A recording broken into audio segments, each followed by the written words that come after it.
Ah, alrighty then.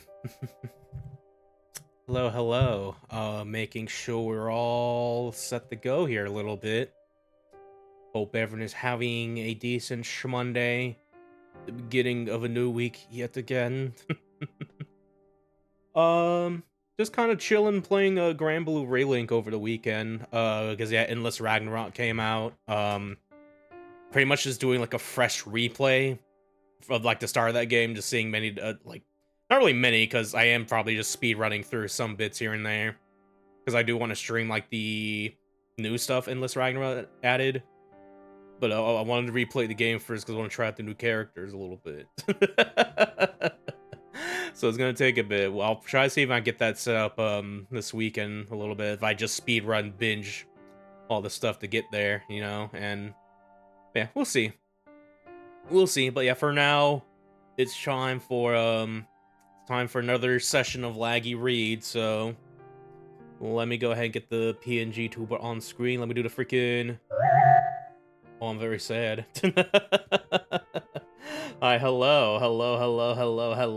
It is me, Laguo Jadeheart, your favorite little fishman VTuber. And yeah, we are back with some more Tsukihime Remake, A Piece of Blue Glass Moon. Last time, we kind of sort of started the Ciel Route. Most of that was trying to speedrun like the first few days to actually start the Ciel Route and stuff like that. In which case we have done that. We did the big fight against Vlov with Ciel in the church and shit like that. She did the big old pile bunker on him. It was pretty cool. And yeah, we're pretty much going into day 6 here. Crimson Vestige numero uno there. And shit. So yeah. Yeah, I mentioned previously I was looking at a little flowchart guide to go through like the first 5 days to make sure you pick like the right options to get like whatever we needed to get to this route, because you do have to do that. I'm not gonna be doing that anymore. I'm pretty much going to be going it from day 6 onward. I'm pretty much just going to do whatever I pick I think is the right option or whatever, what I think is correct, whatever I feel like,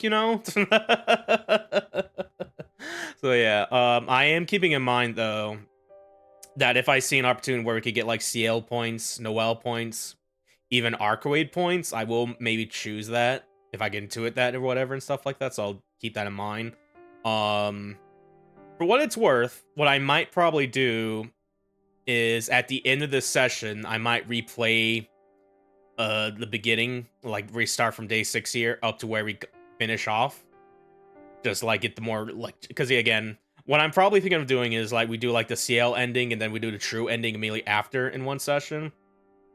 And to probably do that, I probably need to go back of our choices, like pick the correct options or whatever, But yeah, we'll see. We'll see how that goes. But yeah, let's get started with more Ciel Route shenanigans. Day 6, the Crimson Vestige numeral 1.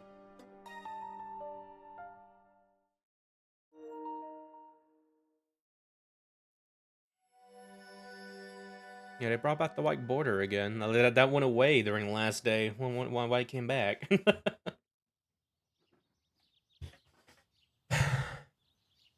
Soft rays of sunlight stir me from sleep. My eyes are closed, but I can sense the serenity surrounding me through my skin. The air is cool, as if nudging me to wake. It feels like it's going to be a beautiful sunny day.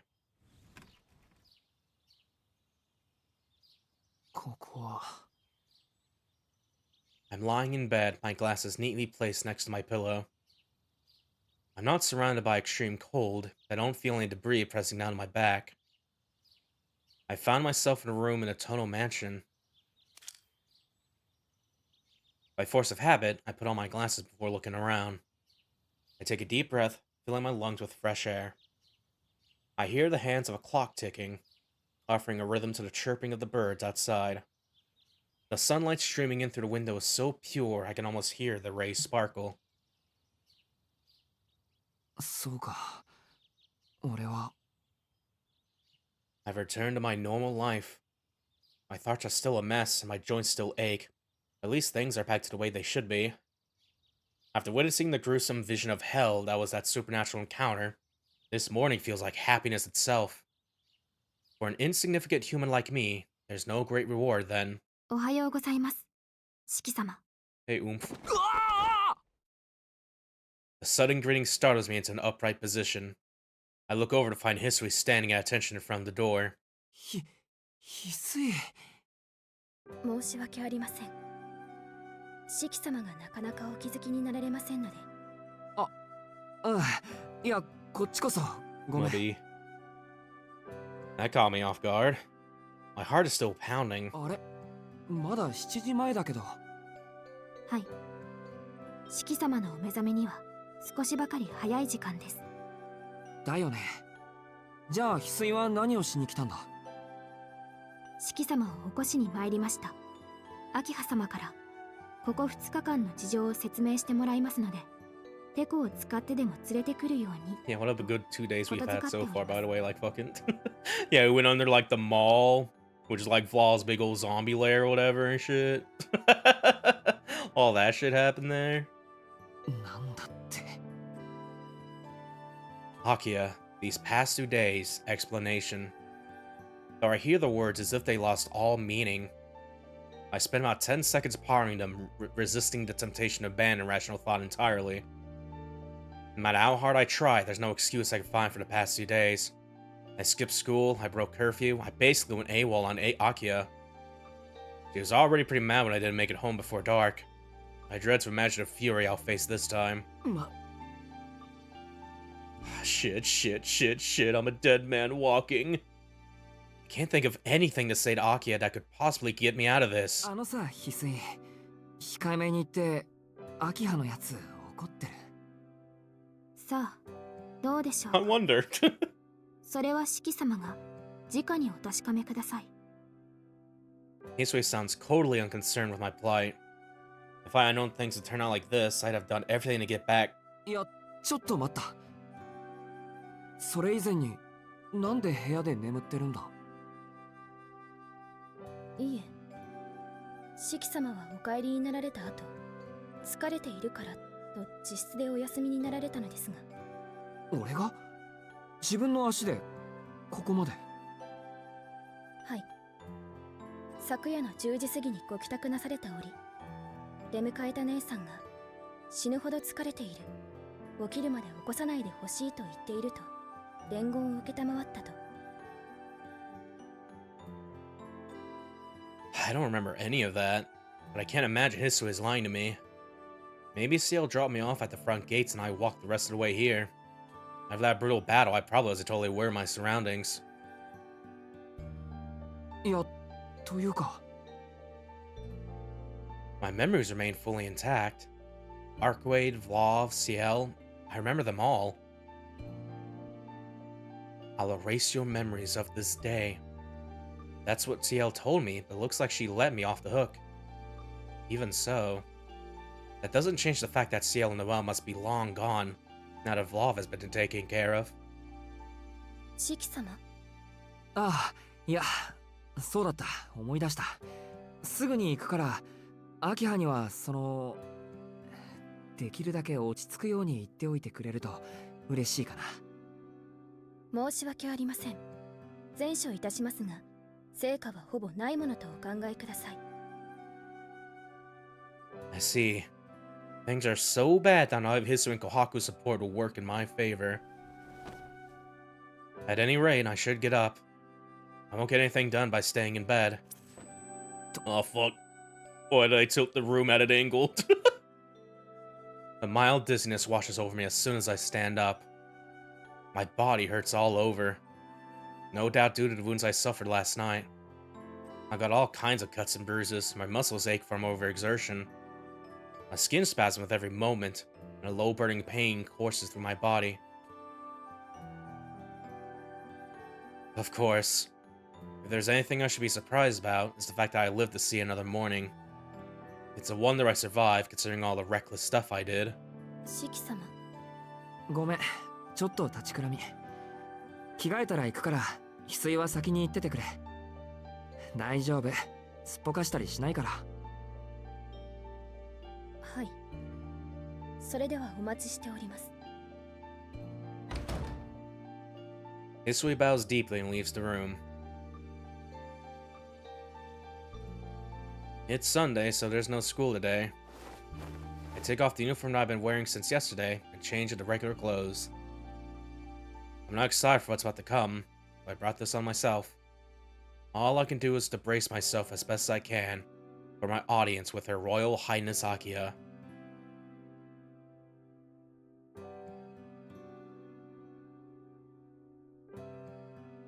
I go down to the first floor, pass through the lobby lit brightly by the morning sun, and arrive at the east wing. On the other side of this door is a terrifying demon, eagerly waiting to hear her pitiful brother's excuses. No, there's no time to be whimpering like a fool. Regardless of the circumstances, I skipped school and didn't come home. It's only natural that Akiya would want an explanation. I should... Alright. We will save here. Yeah, make a new save. Because again, I might go back to this one and replay it up to where we end off in this session. See, just like look at the flowchart, be like, I got my points. I gotta get my points a little bit because I may or may not get them with whatever choices I make on stream here. All right. So this kind of carried over to last time over here in the arcade route here.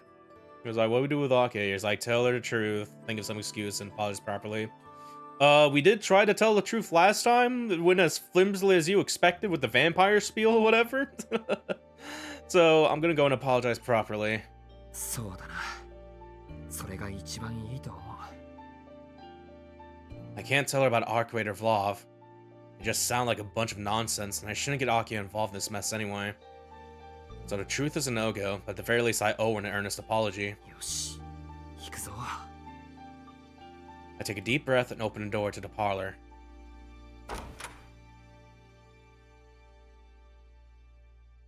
おはようございます、兄さん。不思議と、ずいぶん久しぶりな気がしますね。Is she so mad? Akiya sets her fiery gaze on me, communicating loud and clear just how angry she is. Her hostility is already at full strength. やあ、おは Yo. よう。挨拶は結構ですから、そこに座ってください。ええ、いろいろと長くなるはずですものね。There is an absolute, irresistible force in Akiya's words that shuts me down. Yet I see a glint in her eyes that suggests that she's enjoying this.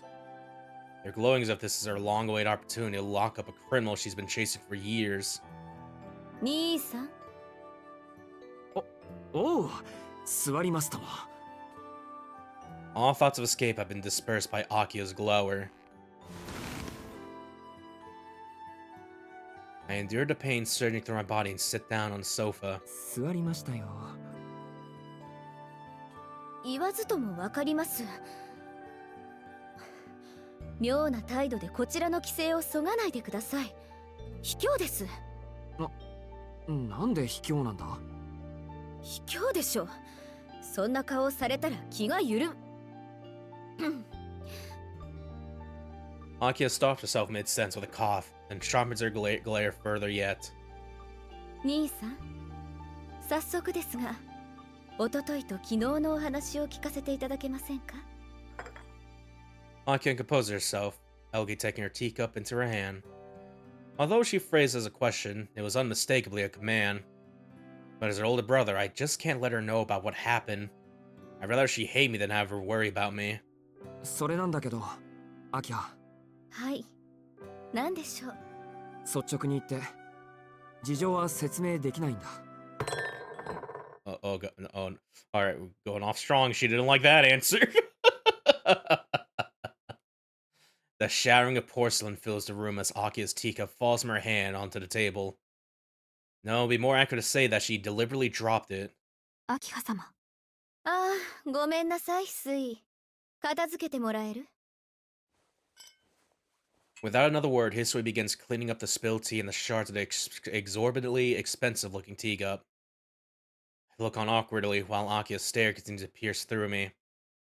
Hisui finishes cleaning and goes into the kitchen. それで、兄さん。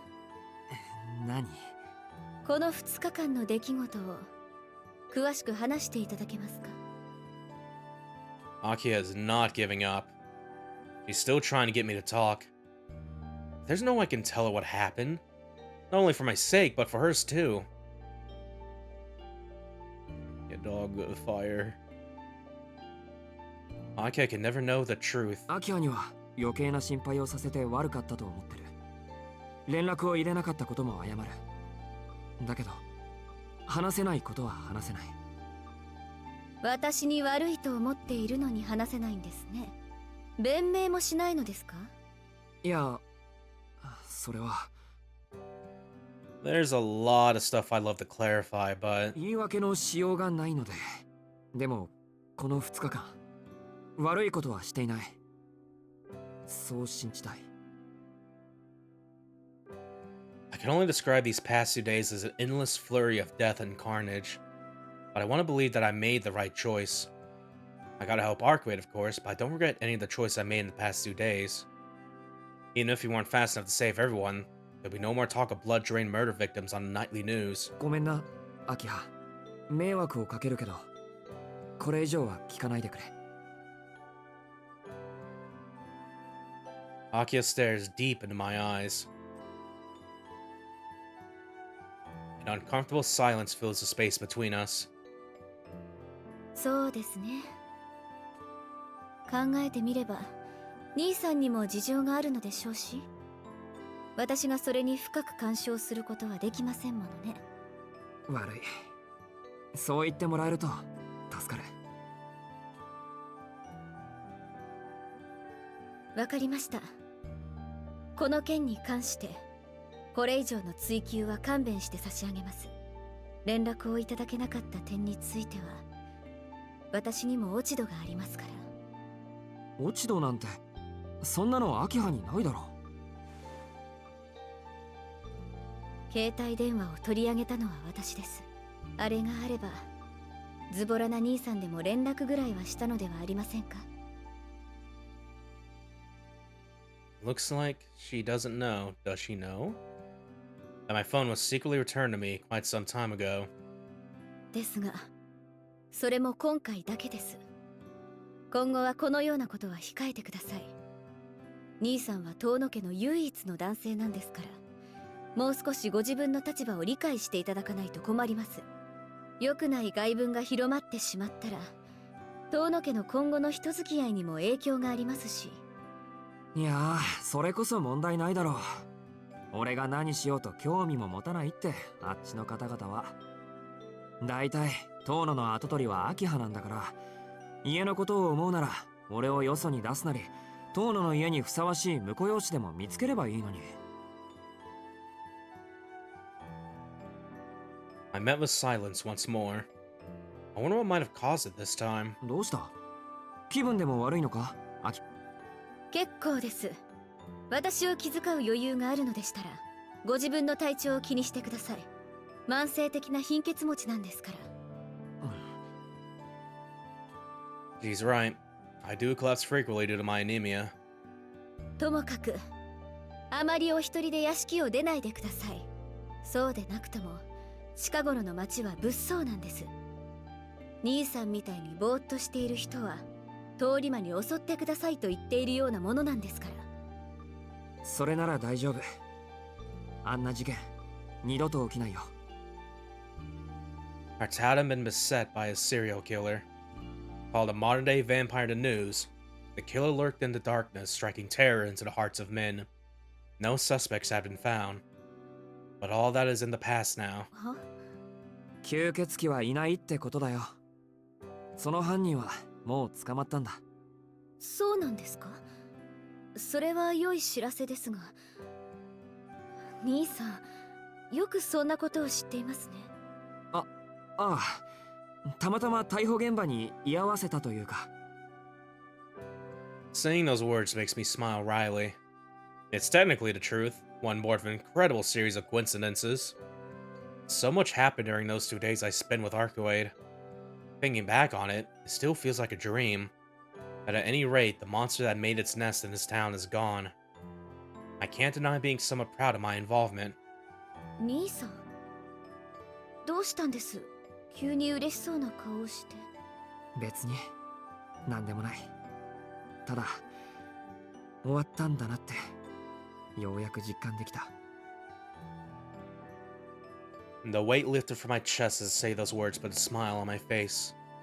Ultimately, it seems that Aki has accepted my excuses. I thank her as I stand up. いや、安心したらお腹が減ってきた。朝食をもらってきてもいい？私に許可を求める必要はありません。朝食まで管理する気はありませんから、ご自由にとってください。琥珀なら厨房で朝食の支度をしているでしょうし。サンキュー。じゃあ遠慮なく。I make to head for the door, then... Oh. A wave of dizziness hits me again. This is bad. My fatigue and fever seem to have gotten worse. 待ってください、兄さん。先ほどから顔色が優れないようでしたが、今のではっきりしました。ああ、実は少し熱っぽい。I almost said it was nothing, but there's no point acting tough. Probably just make Akio worry even more anyway.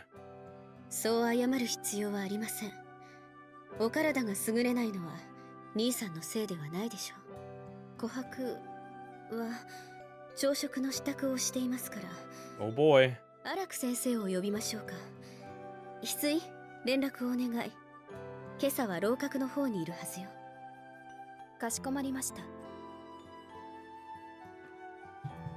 荒木先生ってあの人を呼んでどうするんだよ。というか、いるのあの博士。兄さん、くれぐれも先生を博士などと呼ばないように。調子に乗ってしばらく正気を失いますから。荒木先生は昨夜うちに泊まっていたんです。まだ帰っていないようだし、兄さんの体を見てもらいましょう。あの方、ああ見えて外科の医師でもあるんです。ここで暮らすのなら頻繁に会う人ですから、これを機に親睦を深めてください。外科。I'm about to say that I'm not injured, but I stop myself. After all, I have 100 aberrations underneath these clothes. The problem is that if I get examined here, Akio will find out about them. 診察なら俺の方から行くよ。あの人、楼閣にいるんだな。Wait, we have an annex? ここで結構です。楼閣は遠いですから。すぐに来ますから、軽く熱と脈拍を測ってもらいなさい。解熱剤は、いえ、薬なら琥珀に頼んだ方がいいかしら。兄さん、何ですかそんなにそわそわして。まさかその年になって診察が苦手なんですか？診察には慣れている。そういうことじゃなくて。はあ。では荒木先生が苦手とか？苦手というか、ついていけない系だろあの人は。だからそういう話でもなくて。では何だというのです。不満があるのでしたらはっきりと口にしたらどうですか？ Voice my concern clearly? Be careful what you wish for. ここで服脱いでいいのか？俺、診察の時は全部脱ぐけど。全部ってつまり全裸ですか？ No, I'm not a pervert. Looks like I didn't explain myself very well. いや、さすがに全裸にはならないだろう。普通は上だけ。ですよね。上着だけということでしょうか。I make a face that says, what else would there be? Akio gets up from the sofa without another word and heads toward the door. She seems to have gotten the message. 席を外しますから、診察が終わり次第食堂にどうぞ。私は午後から外せない会食があるので外出しますが、私が留守だからといって羽目を外さないようお願いします。Akio leaves the room. What a relief. That was a little awkward, but it looks like I'll be able to get through this without Akio finding out about my injuries.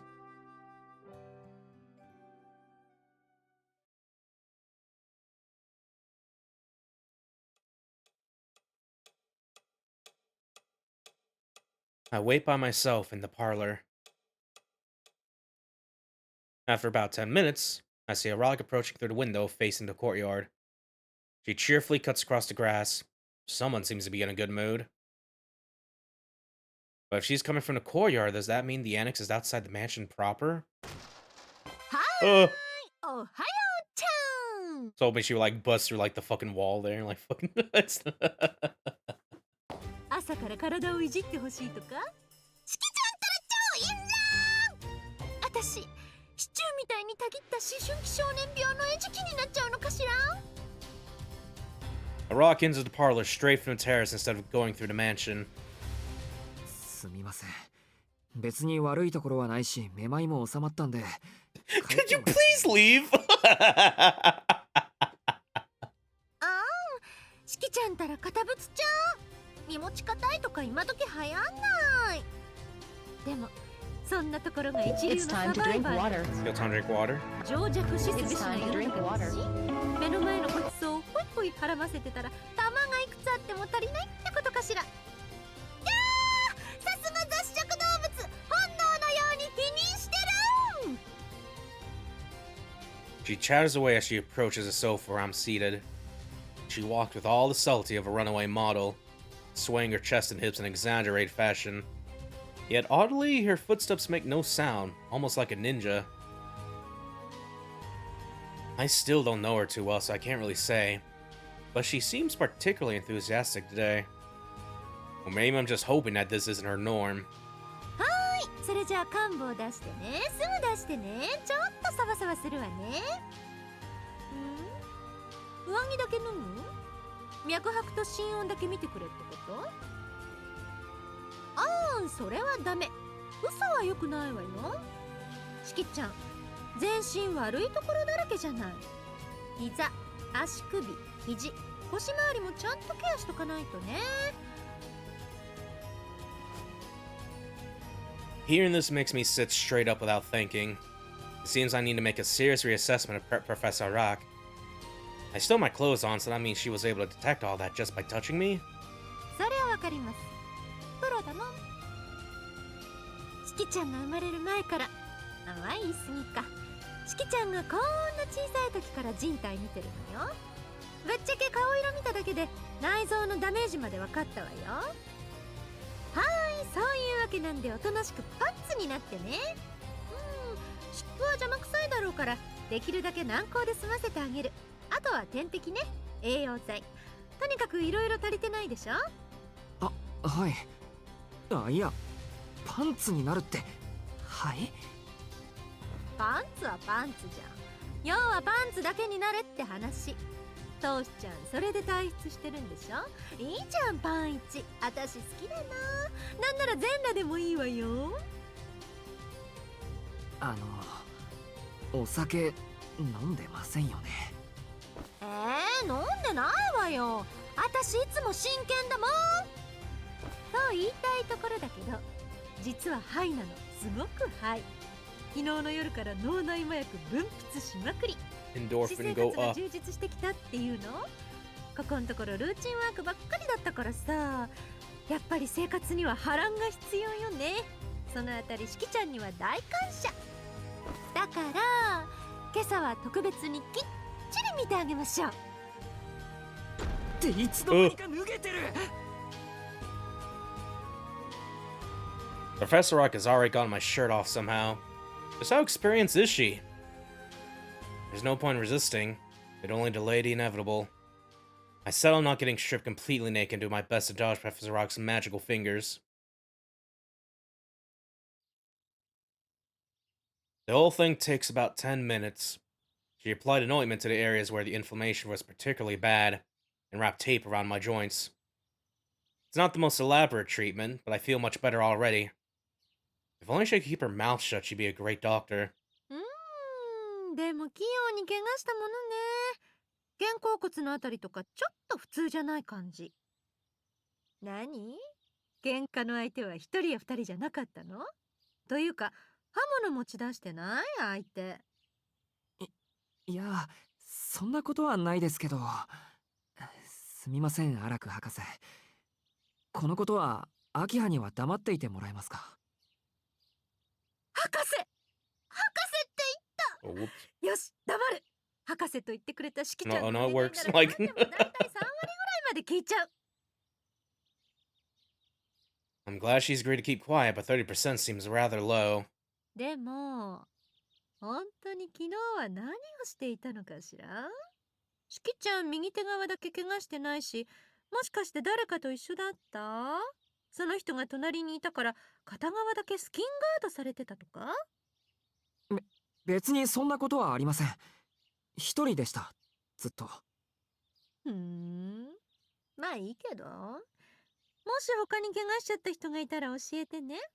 式ちゃんがこれだと一緒にいた人もひどい怪我してそうだし、浅い傷口でも感染症だってあるし、本人が平気だと思っても毒はゆっくり回っていくものだしね。 At this, I remember how Ciel covered me as she fought. Professor Rock was right on the money. Ciel looked fine, but the injuries she sustained were many times greater than mine. ま、式ちゃんが一人だったっていうならいっか。でもまだ体力は戻らないわよね。よし、後で点滴でもしとこっか。せっかく式ちゃん用の点滴パックを預かってるわけですし、バンバン使って在庫なくさないとトシちゃんから次のお小遣いがもらえないっていうか。そんなわけで食後は部屋でウルトラ点滴タイム決定。1時間ぐらいかかるから午前中開けておいてね。それじゃ、じゃあ。 Ow. What the fuck? She just scuttles away, crashes in the wall? She scuttles out of the room. It's been 20 minutes since Akio left. I should get to the dining room and have breakfast. I've kept Kohaku waiting long enough.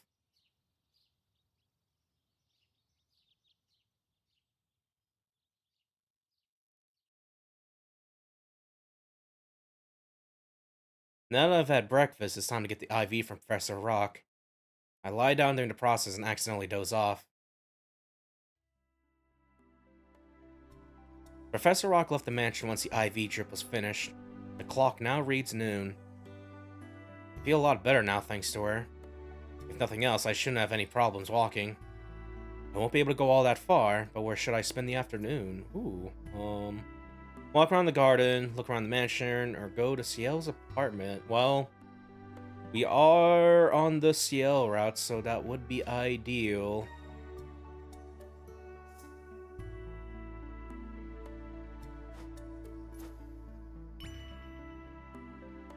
ダメ元で行ってみても罰は当たらないよな。Miss Noel said that they would leave the town once the vampire was eliminated, but it hasn't even been a day yet. It takes time to move, so I think there's a good chance that Ciel would still be at her apartment.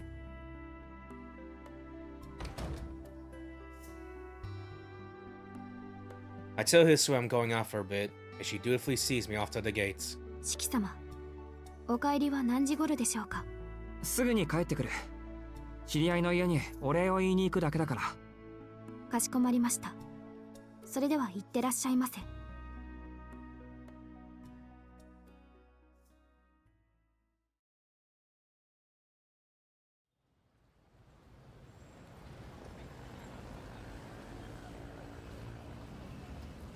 I leave the mansion, walk down a hill, and go through the residential district before arriving at the north exit of the station.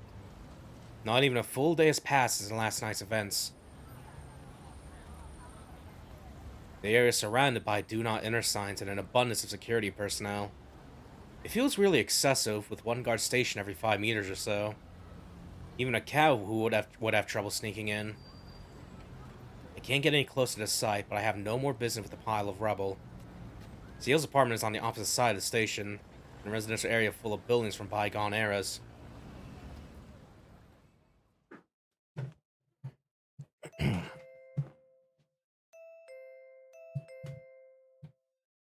I ring the doorbell, but no one answers.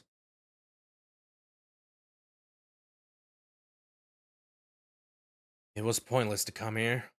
Ciel is long gone. Wah wah. Not in the mood to go straight home, I kill time aimlessly wandering around the north exit. I couldn't work up the courage to ask the person living next door if their neighbor had moved. I was afraid that the answer would mark the end of the relationship I hold dear. As I idly watch the throngs of people passing by, I think about when I first met Arcuade. If I had never met her, I probably never would have known who Ciel really was. いや、違う。あいつと出会ってなかったら、先輩がどんな人なのかも知らないままだった。She would have been just another student who suddenly disappeared, rather than someone special to me who I suddenly lost. The least painful option, without a doubt, would be not knowing about any of this at all. でも、 Looking back, it wasn't all bad. The astonishingly beautiful vampire, and the fellow student clad in gallant armor. I wonder what happened to the two of them afterwards. Arcuade hated Ciel, and Ciel, given her position, would consider Arcuade an enemy. I can only hope that they went their separate ways without incident. バカだな。なんでそんな心配をしてるんだ。 Whatever happened, it's all over now. Ciel's objective was to take down Vlov, so she has no reason to stay in Soya anymore. That's why it's pointless to think back on all that's happened. そうだ。それでいいんだ。もう、あんな無茶をしなくていいんだから。 I stopped myself short. Why bother telling myself a lie that I would never buy? Even now, I have all these lingering feelings. My gratitude to Ciel, my hopes for what could have been. It's the same with Arcuade. Although she brought me nothing but trouble, our time together was... well, it was fun. バカか、俺は。先輩はともかく、あいつはどうでもいいじゃないか。 She almost got me killed. Why can't I get her out of my head? Remember how Vlov nearly killed you? Why would you want to go through something like that ever again? I sigh and rise to my feet. もうすぐ夕方だ。屋敷に戻ろう。 Shaking my head to clear my thoughts, I leave the busy streets behind me.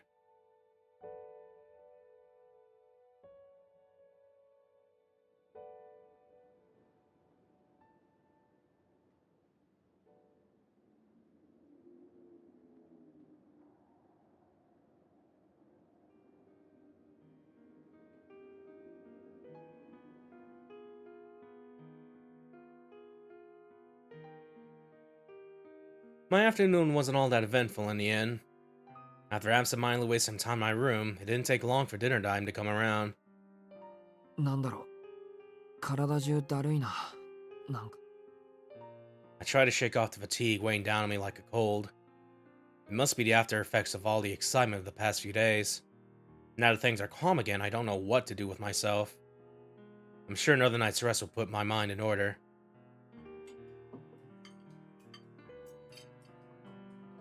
Aki is seated in the dining room with a Kohaku at attention behind her, while Hisui has taken her position behind me. Kohaku has prepared a traditional Japanese dinner. The main dish is shiitake mushrooms, bigger, and probably more expensive, than any I've ever seen. They're stuffed with meat, but overall the meal is on the healthy side. Akia, wearing a bored expression, stabs one of her mushrooms with her fork. She brings it to her mouth without any comment on the food. She just returned to the mansion about an hour ago. Apparently, some unexpected problems arose and she had to dedicate most of her day to dealing with them. 翡翠、念のため聞いておくけど、うちの夕食って死後現金だったっけ？ I keep my voice to a soft whisper so that Akia doesn't hear. いいえ、親族の皆様間での談話は自由に行われておりました。じゃあ、アキハが黙っているのは単に機嫌が悪いだけ。申し訳ありません。私には分かりかねます。あくまで憶測ですが、アキハ様はお疲れなのではないでしょうか。そっか。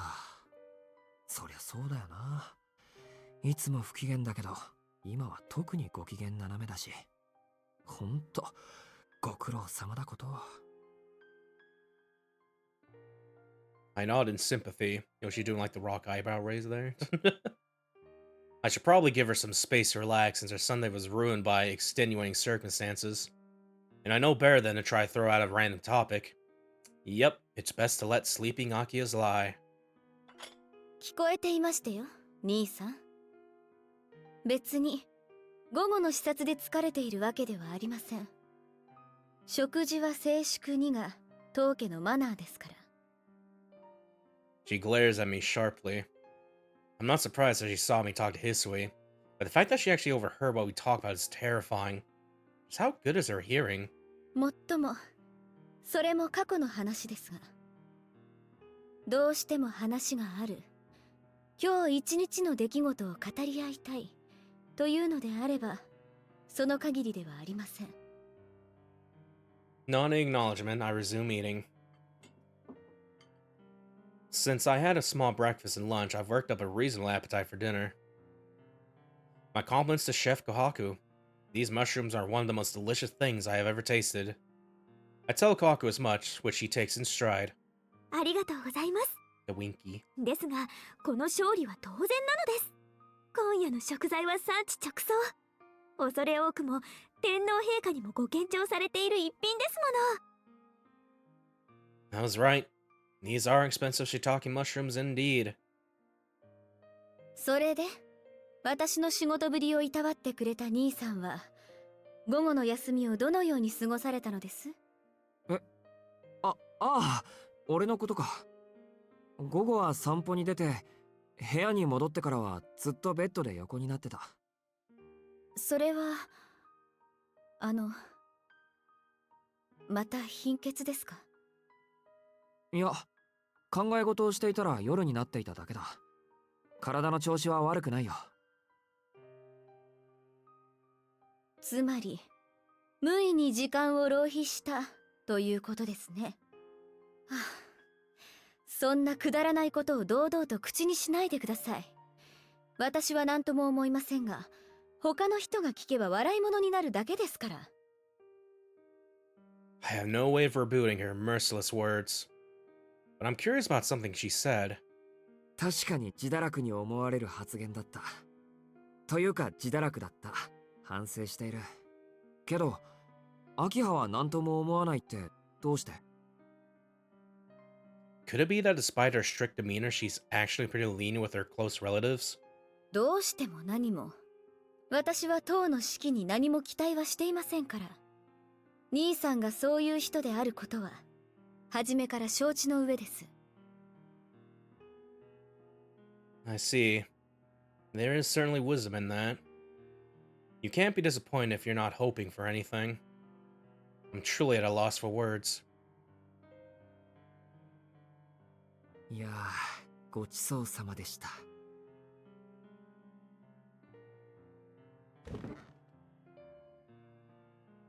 ごちそうさま。食後は習い事がありますので、私はこれで。兄さん、反省なされたのでしたら、今夜は早めに部屋に戻って、勉学に励んでくださいね。Akio rises from her seat and leaves the dining room. With her gone, it suddenly feels like there's room to breathe. I thank Ohaku and Hisui for the meal, then head back to my room.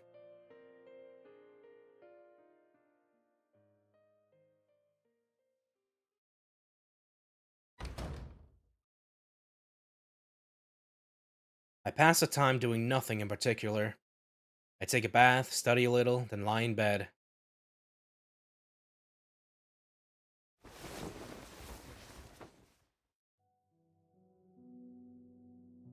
Everything is back to the way it was. The carnage and death of the past 2 days are now behind me. If I close my eyes and let the dark embrace of sleep take me, the embers burning inside me may just be put out.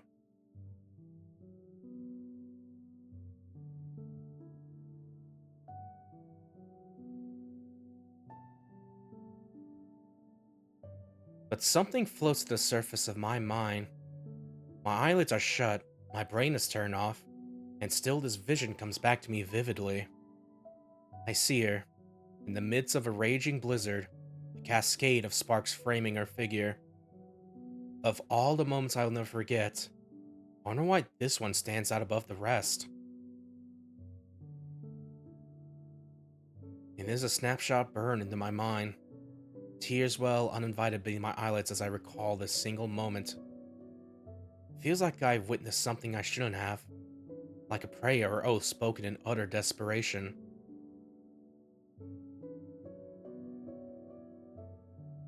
Unable to bear it any longer, my eyelids fly open.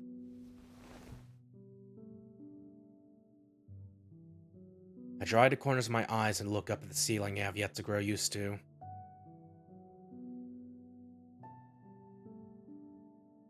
Despite the quiet, calmness evades me. It's the same way I felt in Ciel's room 3 days ago. Now that I think about it, did I really spend the night in Ciel's room? I was wrecked with guilt over having killed someone, which I only forgot about after being around Arcuade. But if that night never happened, I don't think the Shigitona lying here now would exist. I wonder what that night meant to Ciel. Was she just extending a hand to me because she couldn't bear to leave me alone? Like I was an abandoned puppy in the rain? そうだろうな。人助けが趣味なんだし、あの人。I mumbled this as if reasoning with myself and shut my eyelids.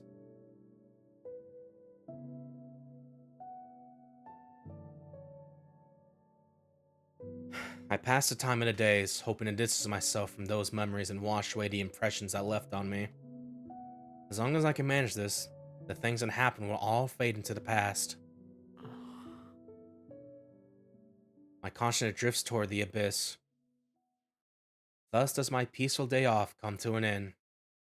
I lie in bed and slide into a vague slumber, as if I can convince myself it will all fade away.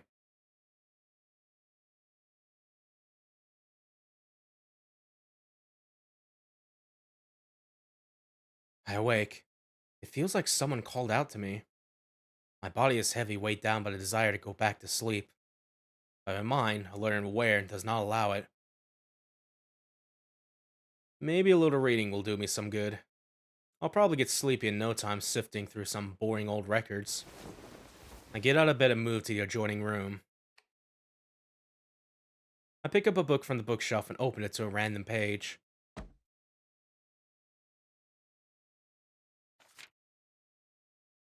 Immortality. If this word could be realized, it would surely be considered one of the defining features of eternity. However, a problem persists. There is no being in existence that has attained such a state. Even vampires who do not age, who can reawake from death, prove no exception to this. For their immortality is defective. They cannot maintain it without feeding on the blood of others. Moreover, they can only feed on others of their own kind, predominantly humans in this instance, which severely limits their versatility. While they declare themselves superior beings, in truth they represent not evolution, but regression. In their dependence on others to sustain their life, they are no different from humans. But there do exist life forms close to perfection, perpetual motion machines in their own right. They have survived since times primordial. These beings feed on and multiply their own bodies. The concept of lifespan is immaterial to them, whose old cells are recycled to nourish the new. Such creatures are called colonial organisms. Consider, for example, the jellyfish. However, this perpetual motion is only possible in the absence of sapience. If one is willing to accept eternity at the price of sapience, one may as well seek it in death. Similarly, one who seeks to maintain their human form for all eternity cannot do so through immortality. Over time, the body will decay and the mind will wither. Immortality versus eternity. I have no attachment to the time-worn idea of immortality. And eternity is impossible while the one clings to the concept of individuality. So in conclusion, rather than merely prolong my individual existence through immortality, I have chosen to live for all eternity through infinitude. I wonder who wrote this. Your approach is certainly unique, even among the ancestors. However, under your method, your eternal life would end in tandem with the extinction of humans, no? Your process requires a human fetus. In its reliance on external factors, it is no different from the longevity of the dead apostles. That is of no concern to me. Humans can only function properly in the company of other humans. If humanity were to go extinct, my own survival would be meaningless. I will die with them anyway, one way or another. So that is your answer. Immortality with a predetermined endpoint. What a singular notion. All dead apostles who were once mages seem to suffer from the same mania. They value their ideals more than their own existence. That said, what you propose is a far cry from eternity, Serpent. Okay, never mind. This is Archway reading. This is other is probably honest Miss Michael. No, it is eternity.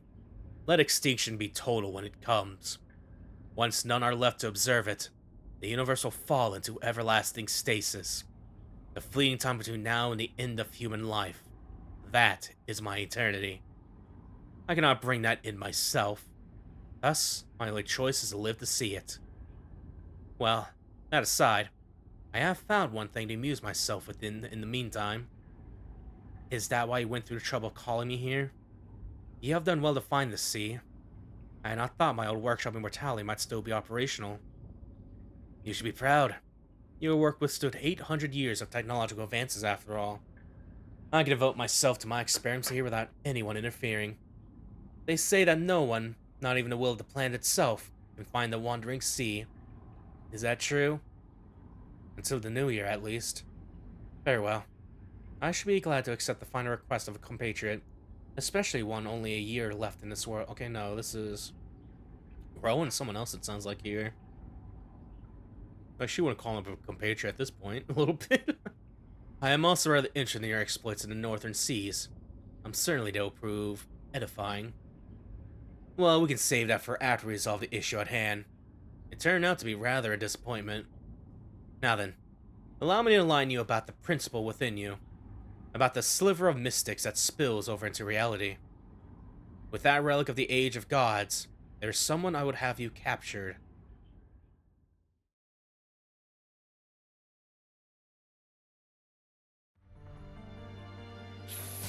Cool. Chains. Okay, yeah, the text went faster. We can probably skip through this. Yeah, countless chains bind the vampire's limbs. Only that bit for some reason. The bonds like vines around the wall hold the very air captive. He calls upon lightning to aid his escape, but there's no way out. The serpent awoke from his coffin in captivity, having no opportunity to retaliate, let alone flee. He is a fish caught in a net, an insect trapped in a spider's web, and the fate that awaits him is clear. A miserable death, captured and consumed. A merciless strike tears the vampire's heart out of his chest. Vampires possess a near immortal ability to regenerate, but that power is lost if the organ that transports blood is taken from them. Blood circulation is the only thing vampires have in common with living creatures. The moment they lose that, their powers are greatly diminished. In fact, it would be preferable to have one's heart crushed. Even deprived of the magical energy in its blood, the body can still function well enough to regenerate a destroyed heart. But not when the heart is ripped out wholesale. When the heart and soul are separate from the flesh, the body will quickly decay. Inexorable decline. Like an old man running out of ways to cheat death. Give that back, he may have screamed. But his prayer goes unheard. Chains have torn out his throat so only bone remains. His chest, where his lungs would be, has rent asunder, leaving the vampire unable to even scream in anguish.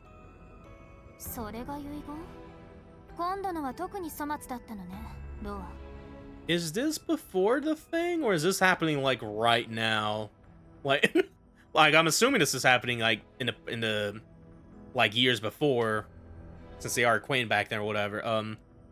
No, that's still modern Archway, unless it's like, you know, a budget. They couldn't make a new PNG or whatever. I'll let it go. A beautiful voice bids him farewell. The vampire's hand falls outstretched, as if begging for life. His body has completely ceased to function.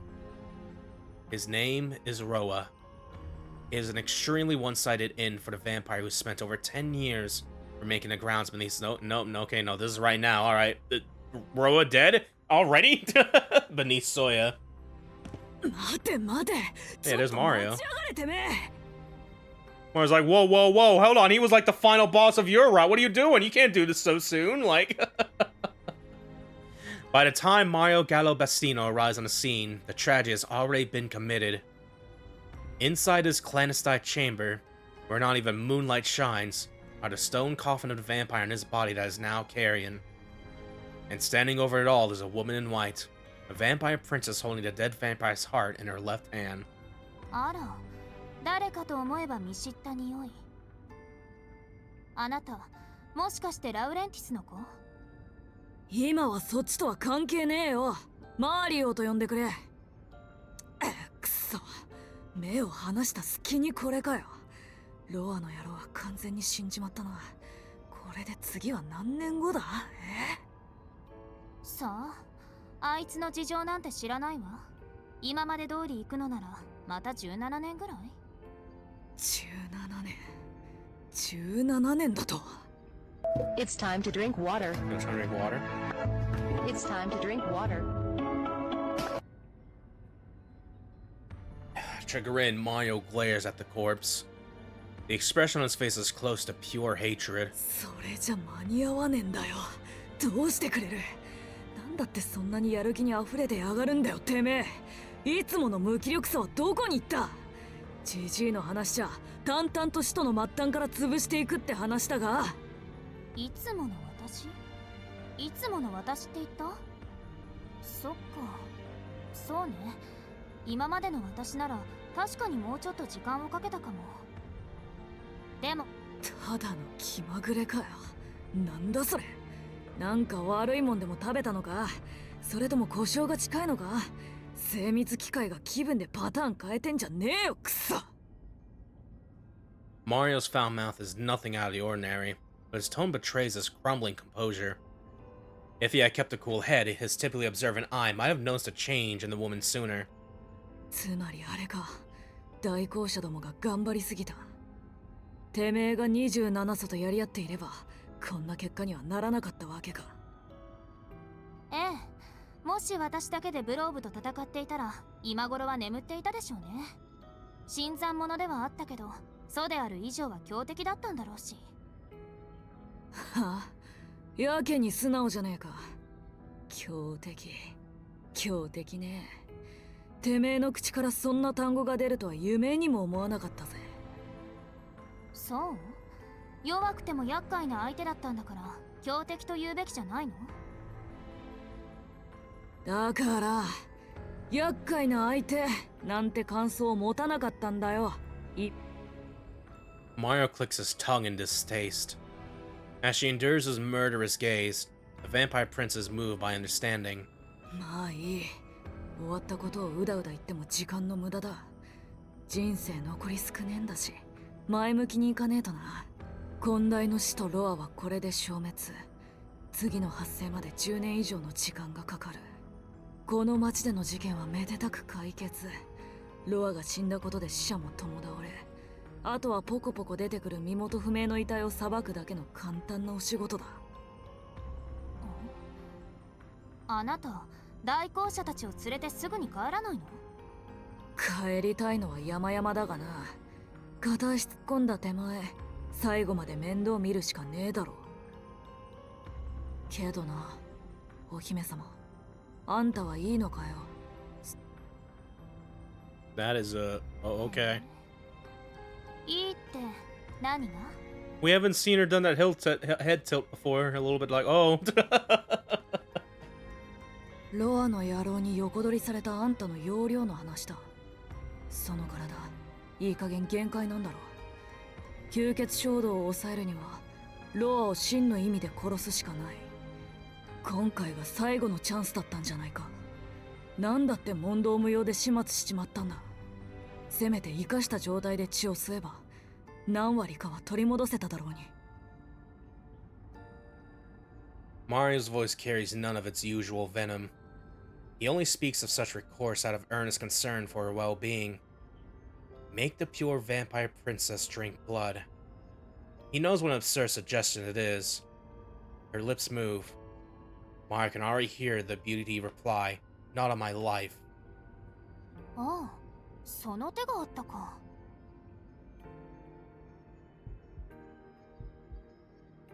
She stares unblinkingly at the heart clutched in her left hand, looking for all the world as though she is about to press her lips to it.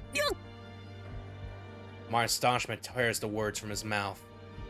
To think that he would ever bear witness to something so unfathomable in this far-flung eastern land, no less.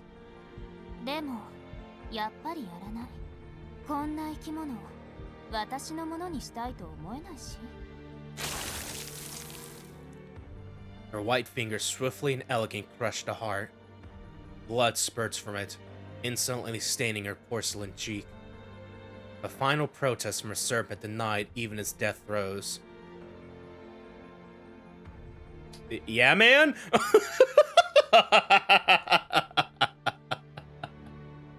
Cool. She wipes away a droplet of his anguish and touches it to her tongue. ほら、まだ温かい血液でも哀れなぐらいまずいんだもの。Her tongue writhes rather than blood. Her smile is the very magic that melts the hearts of men. お前、そんな側だったか。The vampire princess ignores Mario's question. That smile is her only reply. She gracefully brushes past him. 帰らないのなら別にいいけど、次に私の後をつけたらあなたたち全部皆殺しよ、マリオネット。The woman's footsteps echo through the underground cavern. Mario does not move until the sound fades completely. His legs tremble with fear. I will kill every single one of you. Is she referring to Mario and his subordinates? Every member of the church in the country? Or perhaps every member on the planet? He knows exactly what she meant. That's why all he can do is stand struck dumb in the darkness. ふざけんな。ロアどころの話じゃねえ。あの女、どうなってやがる。Mario's voice comes out in a whisper. Arkwright Brunstad has changed, and what that entails is too terrifying to contemplate. Well. Okay. Yeah, I was... Oh. Oh. I'm curious, because I imagine the Ciel Route is going to be like... The Ciel Route is going to be vastly different in this remake compared to, like, the original VN and shit a little bit. So I'm curious what the original, like, I imagine, like, it will probably almost, if not... Well, almost not going to be 1-to-1, but I imagine it's still going to revolve around Roa being, like, the main antagonist for Ark and Ciel's around the original and shit. But here is like, he's gone. He may or may not come back later, but it's fucking, that sure is a statement with Arkwright crushing his heart, and you got the PNG of her licking blood at her fingertips there. It's like, oh, okay, this is what we're doing, huh? All right.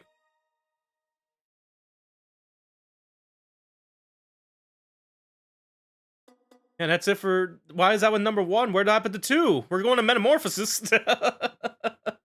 Okay. Maybe we'll see part 2 of that later. That's an egg.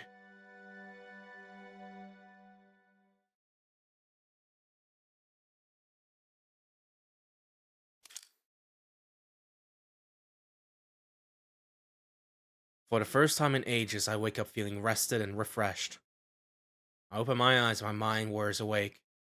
Plagued by none of my usual sluggishness, I reach my glass and put them on, restoring my vision to sanity. 驚いたな。今朝はめちゃくちゃ調子いいぞ。Is this because I took it easy all day yesterday, or did Professor Rock's IV treatment really work? Whatever the case, I feel good. Really good. A little too good, if anything. Maybe I should actually be concerned. Someone knocks on the door. 10 or so seconds pass in silence, then Hisui enters the room with a bow. 失礼します。おはよう翡翠。今朝もありがとう。おはようございます。四季様。お目覚めになられていたのですね。昨日はぐっすり眠ったから。着替えたらすぐに食堂に行くよ。お腹も減ってるし、琥珀さんに朝食はちょっと多めにしてほしいと伝えてもらえる？かしこまりました。姉さんも喜ぶと思います。 Hisui bows and turns to leave the room. Sensing that something seems different about her today, I call out to her. 翡翠、何かいいことでもあった？はい。四季様のお顔の色が大変よろしいので、お世話役としてこれに勝る喜びはありません。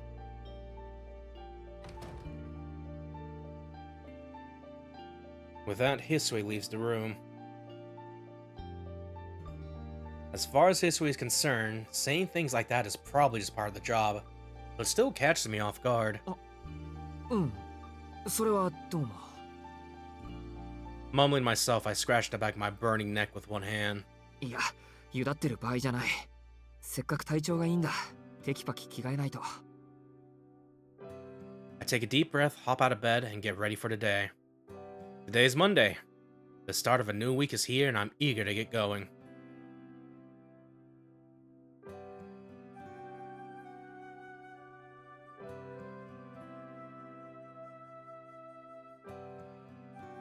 Koako has prepared a traditional Japanese breakfast.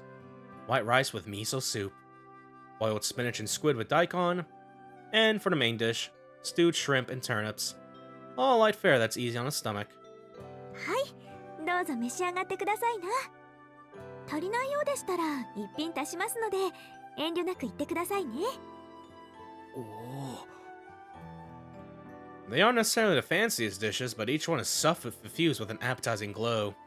I wonder if Kohaku is a classically trained chef. いえ、これで十分すぎます。 I bring my hands together in thanks and begin to eat. My chopsticks move quickly, like I'm making up for the past few days. I devour the side dishes to empty my bowl of rice before I even stop to lick my lips. すみません。ろくに味わいもせず。おかわりいいですか？もちろん、簡単なのはいいことですもの。待っていてください。すぐにもう一品お出ししますから。 Kohaku fills me a second bowl of rice and heads back to the kitchen. I call out after her. あ、それなら何かリクエストがございます？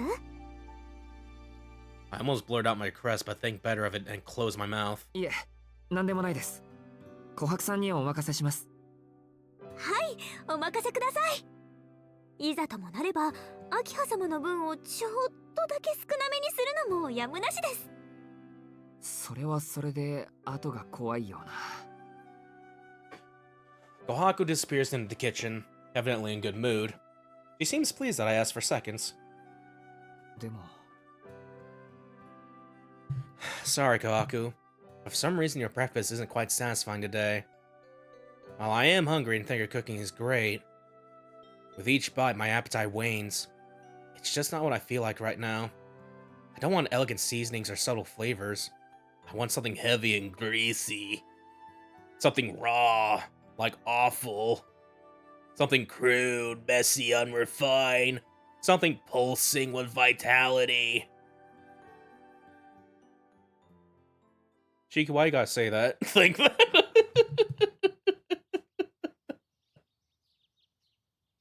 I thank Hisui for seeing me off and leave the tunnel mansion. It's 7:30. My long breakfast cancels out my early start, so I end up heading to school at the usual time.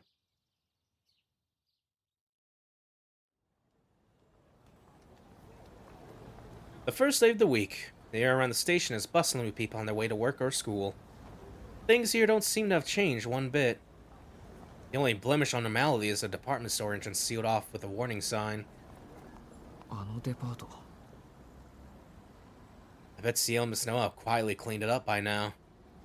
A few short days ago, that department store concealed a vampire's lair. But now, with Vlov dead and its catacombs destroyed, it's nothing more than an abandoned ruin. そっか。本当に全部終わったんだ。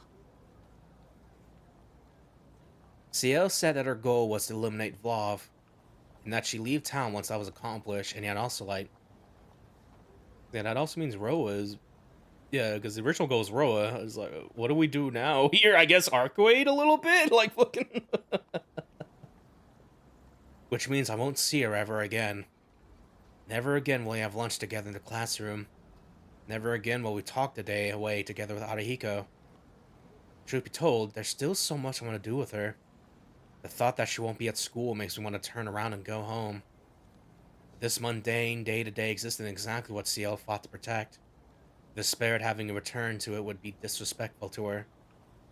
Besides, I remember Ciel. She said she would erase my memories the next day, but she never did.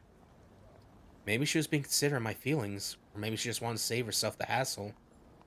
Either way, it doesn't matter. I'll never see Ciel again. If I still have my memories of her, that's more than enough reward for helping her in that battle.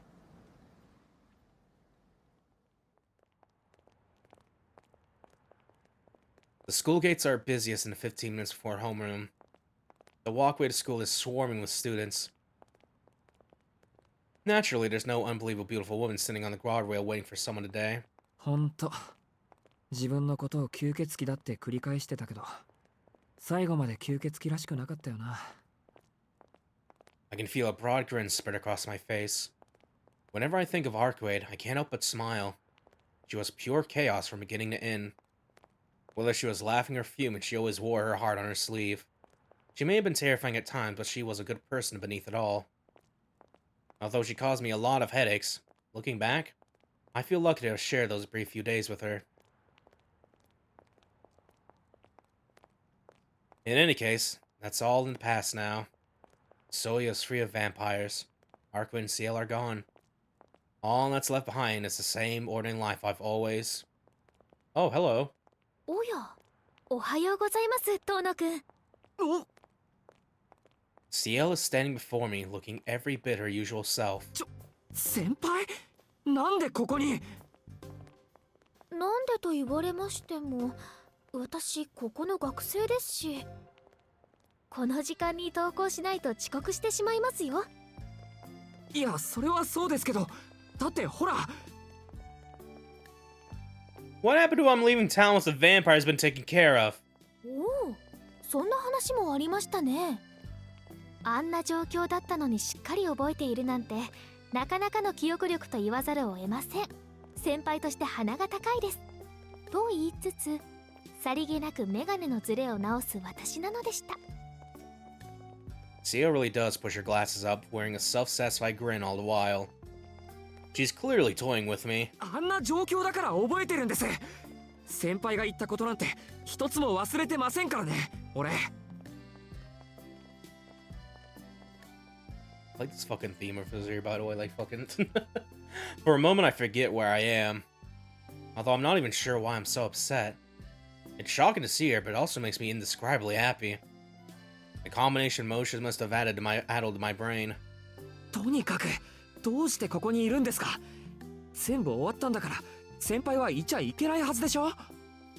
なんと、私はいてはいけない系の先輩だと？そんなわけないでしょ。いてほしい系の先輩に決まってるじゃないですか。俺をバカにしてるんですか。ふむ、この場合バカにされているのは私の方な気がしますが、果たしていていいのかいけないのか、どっちかに統一していただかないと。いや、だから事件はもう解決したじゃないですか。 Oh, well done, she says with mock admiration. She even gives me a round of applause if she weren't being condescending enough already. Seeing that she is taking this seriously, my head finally clears. もういいです。どうせ俺なんて先輩の中じゃどうでもいい扱いなんだろうし、騒いですみませんでした。あ、いえ、そう言われると、ごめんなさい、悪ふざけが過ぎました。遠野くんが予想以上に驚いてくれるからつい。Ciel gives me one more sincere I'm sorry for good measure. So she really was just teasing me this whole time. まあ、反省してくれるならいいです。それより説明してくれるんですよね。ここまで来て放置されるとか嫌ですから。それはもちろん、私にも立場というものがありますから。でも今は校舎に急ぎましょう。先輩として後輩の遅刻は看過できません。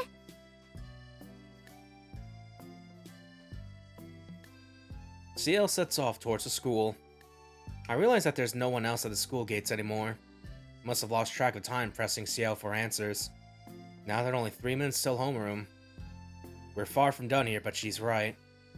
Still flustered, I try to calm myself as I follow after her.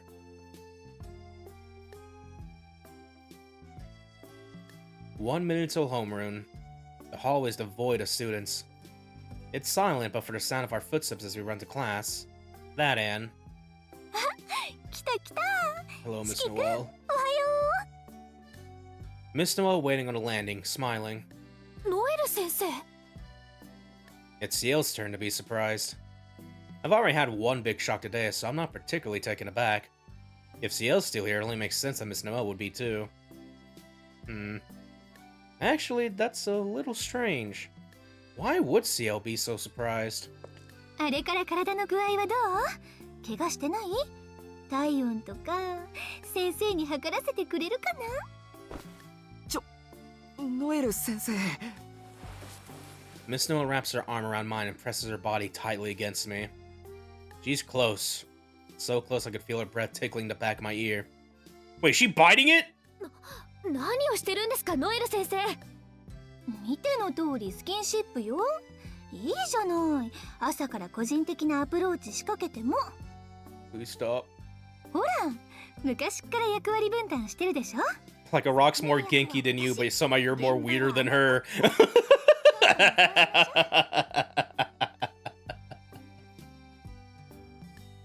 っていうかこれ早い者勝ちでしょ右も左も分かってないウブな四季君にいろいろ手ほどきするのは年上の役割だと思うな先生バカな発言は控えてくださいここは学校ですあと遠野くんもしやデレデレしていますかはいいいえしてません Please help, ma'am.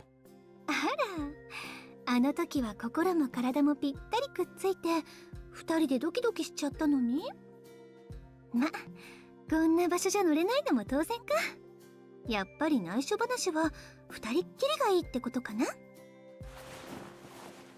Miss Noel draws even closer to me. Anger. Ciel smiled wide with the unmistakable intention of bodily harm. Just when it seems we're hurting towards a catastrophe to make Vla's rampage seem like child's play. We're quite literally saved by the bell. おっと担任が遅刻しちゃダメよね男の子はいいとして女子の皆さんに陰口叩かれるのはね Miss Noel lets go of me and bounds up the stairs like she's making an escape. それじゃあまた後でね四季くん先生は一足お先に教室に行ってます詳しい話は放課後校舎裏で Miss Noel vanished in the direction of the second-year classrooms on the third floor. Meanwhile, Ciel sets off towards the third-year classrooms on the second floor. 待った先輩話は失礼私も欠席はちょっと詳しい話は放課後茶道室で Ciel runs down the hall, lying on her feet even while flustered. So, basically, Miss Noel will be waiting for me behind the school tonight, and Ciel will be waiting for me in the tea ceremony room. The terrible crossroads I find myself at sends a shudder up my spine. No matter what I do, I suspect I'll be signing my own death warrant.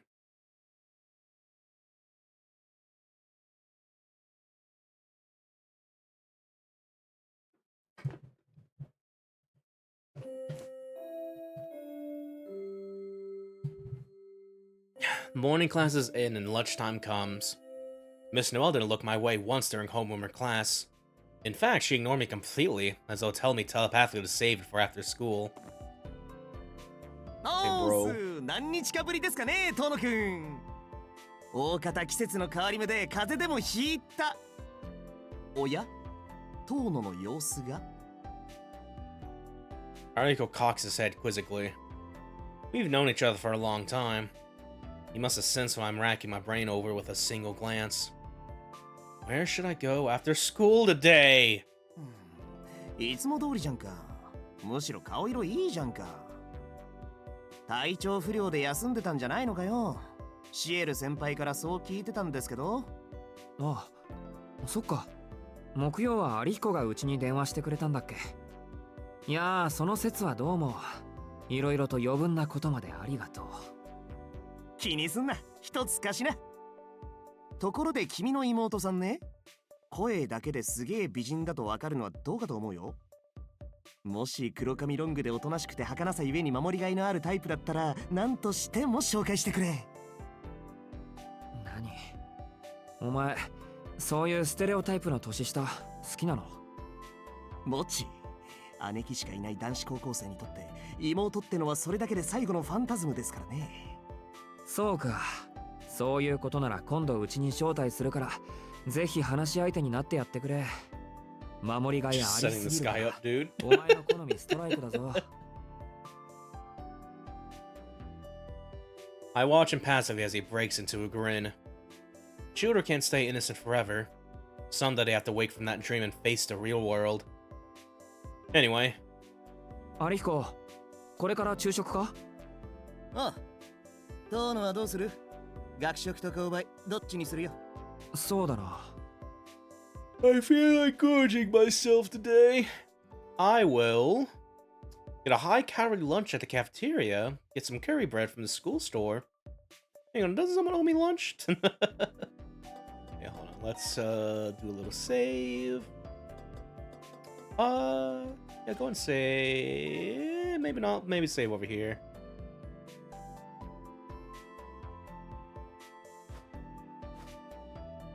Alright then.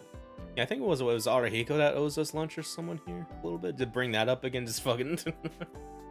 But we could get curry bread, which is Ciel's favorite food, a little bit, so I'll get some curry bread at the school store.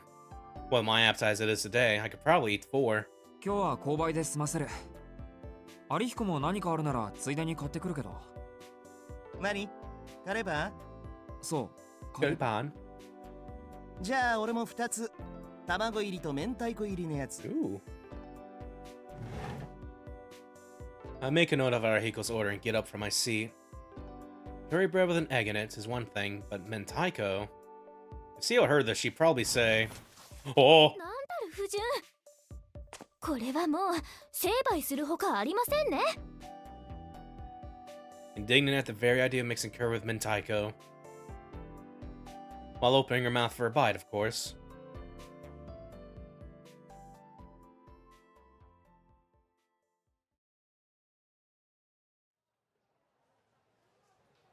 And school comes to an end.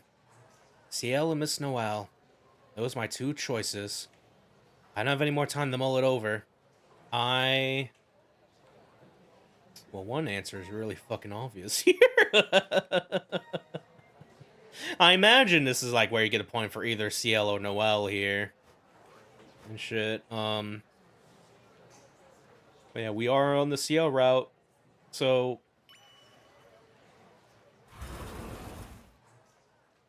I've got to go meet Ciel. With Miss Noel, there's no guarantee she'll give me any straight answers, or even take me seriously. Why are they still here? There's no resting ease till I know the answer.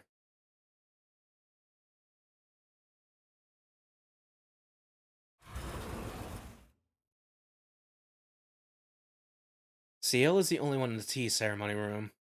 Naturally, Miss Noel is nowhere to be seen. 私の方に来るとは全く予想外でした。遠野くん的にはノエル先生の方が話しやすいんじゃないですか？ No. Ciel's tone is uncharacteristically harsh. Is this about what Miss Noel said this morning? No, I feel like this goes back further, to when we were buried under rubble together. いや、それは誤解だ。ノエル先生とは何もないし。そんなことは聞いてないし気にしてませんけど。そうですか。あれはノエル先生のいつもの暴走片道切符なんですね。まあ、そんなことはどうでもいいので早く座ってください。立っていられると落ち着かないです。At Ciel's prompting, I stiffly take a seat on the tatami.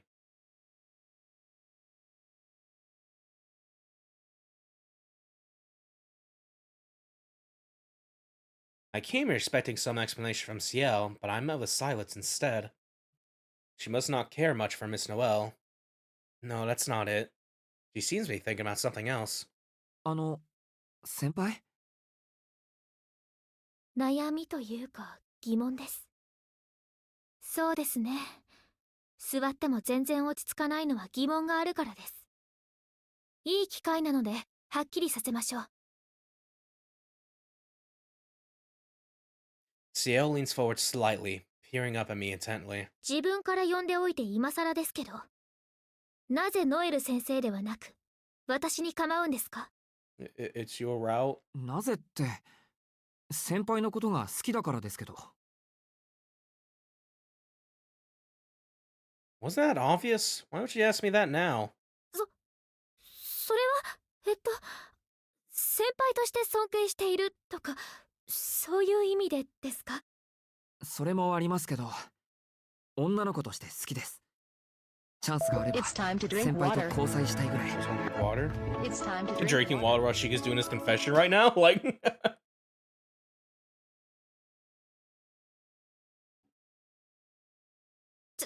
チャンスがあればですか？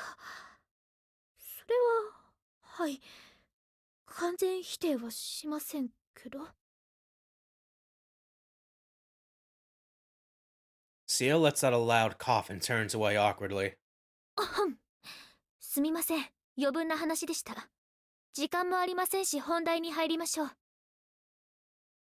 Ciel pulls the plug on that line of conversation. Her reaction is so cute that it brings a smile to my face.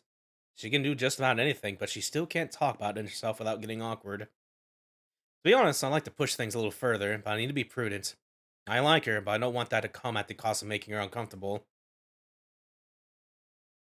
事情を説明する前にこちらも聞かなければいけないことがあります。遠野くんがなぜあの地下墓地にいたのか、この数日あなたに何があったのかを教えてください。 Although her voice is gentle, it carries a weight that compels me to speak. Come to think of it, I never told her I got into all this. There hasn't been a time for it until now. それは I dig through my memories and explain everything that's happened up to now.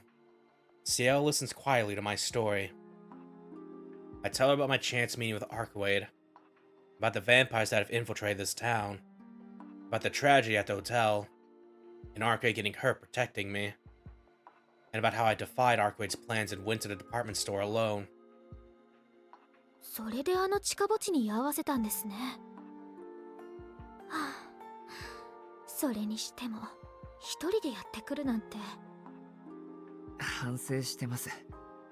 今思い返すとどうかしていました。それはそれだけあなたが追い込まれていたということです。それでその後は？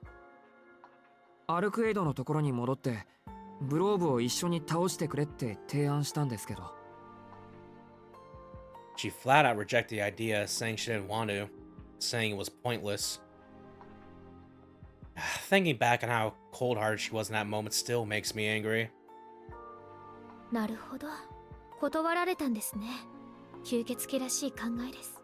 それであなたは一人で私があれだけ注意したのにもかかわらずあの場所に現れたわけですか？重ねてすみません。でもあれは先輩の忠告を無視したんじゃなくて。私が怒っているのはあなたのことじゃないですよ。神祖の対応が予想通りだったので呆れただけです。まあ遠野くんの無鉄砲ぶりには言いたいことが山ほどありますので、それはいずれ追求させていただきますが。そうですか。お手柔らかにお願いします。その後は私が見た通りですね。あなたは一人で死とブローブを倒そうと現れ、私たちに協力してくれた。度を越した蛮勇ですが、人間としてなすべき道を選んだのですね。いえ、それはちょっと違うというか。違う？ How do I explain this? Arko and I made a deal, and she agreed to help fight Vlav. I only managed to get to the crater at all because she brought me there. I wouldn't even have made it past the barricades on my own. She called things off when she saw Ciel and we parted ways there. But in the end, Arkway came through for us. Not just us, but the entire city. アルクエイドのやつちゃんと協力してくれたんです。グローブを一緒に倒そうって約束通り。アルクエイドが人間と約束？ Ciel's eyes widen in surprise. Judging by her reaction, it seems that she knows Arkwade. 先輩、あいつと面識があるんですか？もしかして何度もやり合った敵同士とか？面識はありますが話し合ったことはありません。こちらにとっても有名人ですから、彼女は。The atmosphere feels just a little bit more awkward. I noticed that Ciel didn't deny being enemies with Arkwade. 話は分かりました。大部分予想通りの経緯です。遠野くんは彼女と協力して、この町に根付いている吸血鬼を倒そうとしたんですね。はい。めちゃくちゃな話で、半ばあいつに脅されたようなものだけど、こうして思い返しても、ああするしかなかったと思います。信じられません。遠野くん、吸血鬼の言うことなんて本当に信じてるんですか？何言うんですか先輩。先輩だって同じじゃないですか。吸血鬼をやっつける教会のCiel puts her finger on my lips to shush me. 私のことはいいです。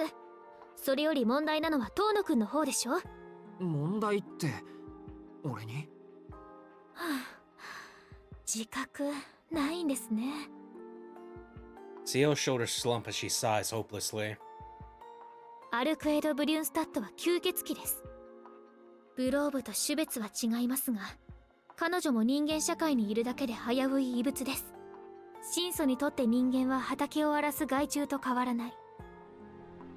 今回は利害関係が一致したので協力したようですが、本来はブローブ以上の災害だと理解してください。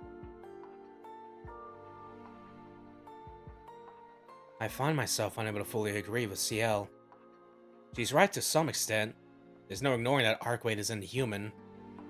But even so, I just can't think of her as evil. まあ、遠野くんには言うまでもないと思いますが、彼女の非道さはもう十分に体験しているでしょうから。あいつの非道さって？だって彼女に脅されていたんでしょ？神祖と二人きりなんて処刑台の上に放置されたようなものじゃないですか。I'm sorry I had to go through that, she adds. Sure, there were a few times that I felt a chill run down my spine, but... でも、それも終わった話です。ブローブを倒した以上、あいつとはもう関係がないんですから。That's right. I won't ever get to hear another word of her ridiculously selfish requests. すみません。もう少し確認しておきますけど、遠野くん、彼女にどれくらいのことを聞いてるんですか？どのくらいのことって、この町に人間を食い物にする吸血鬼がいて、それを追いかけてきたってことぐらいだけど。つまり彼女本人のことも、彼女が追いかけている敵のことも聞かされていないんですね。そりゃ詳しくは聞いてないけど。そういうことですか。まあ賢明な判断ですね。彼女にしてもこれ以上関係者を増やすことは避けたいでしょうし。これ以上ってもう巻き込まれた後なんですけど、俺。Which is why I want to stop being treated like a bystander. I'm a part of this as much as anyone. いいじゃないですか。グローブ退治はもう済んだわけですし。それより本題に入りましょう。私たちがまだ町に残っている理由。Oh, right. Ciel and I were supposed to leave once Vlav had been taken care of. Or so I was told. So why are they still here? 単純に後始末が残っているからですよ。遠野くんも聞いているでしょ？使徒は人間の血を吸って手足になるしもべを作ると。親元が消えても三海底より上の使徒は独自に活動できます。彼らはこれからも聖者に擬態して人間を襲うでしょう。ですので親元を倒しても言えることは残っているんです。吸血鬼に汚染された都市を元通りにするには時間がかかるものなんですよ。 I see. Blov may be dead, but that doesn't mean all of his minions died with him.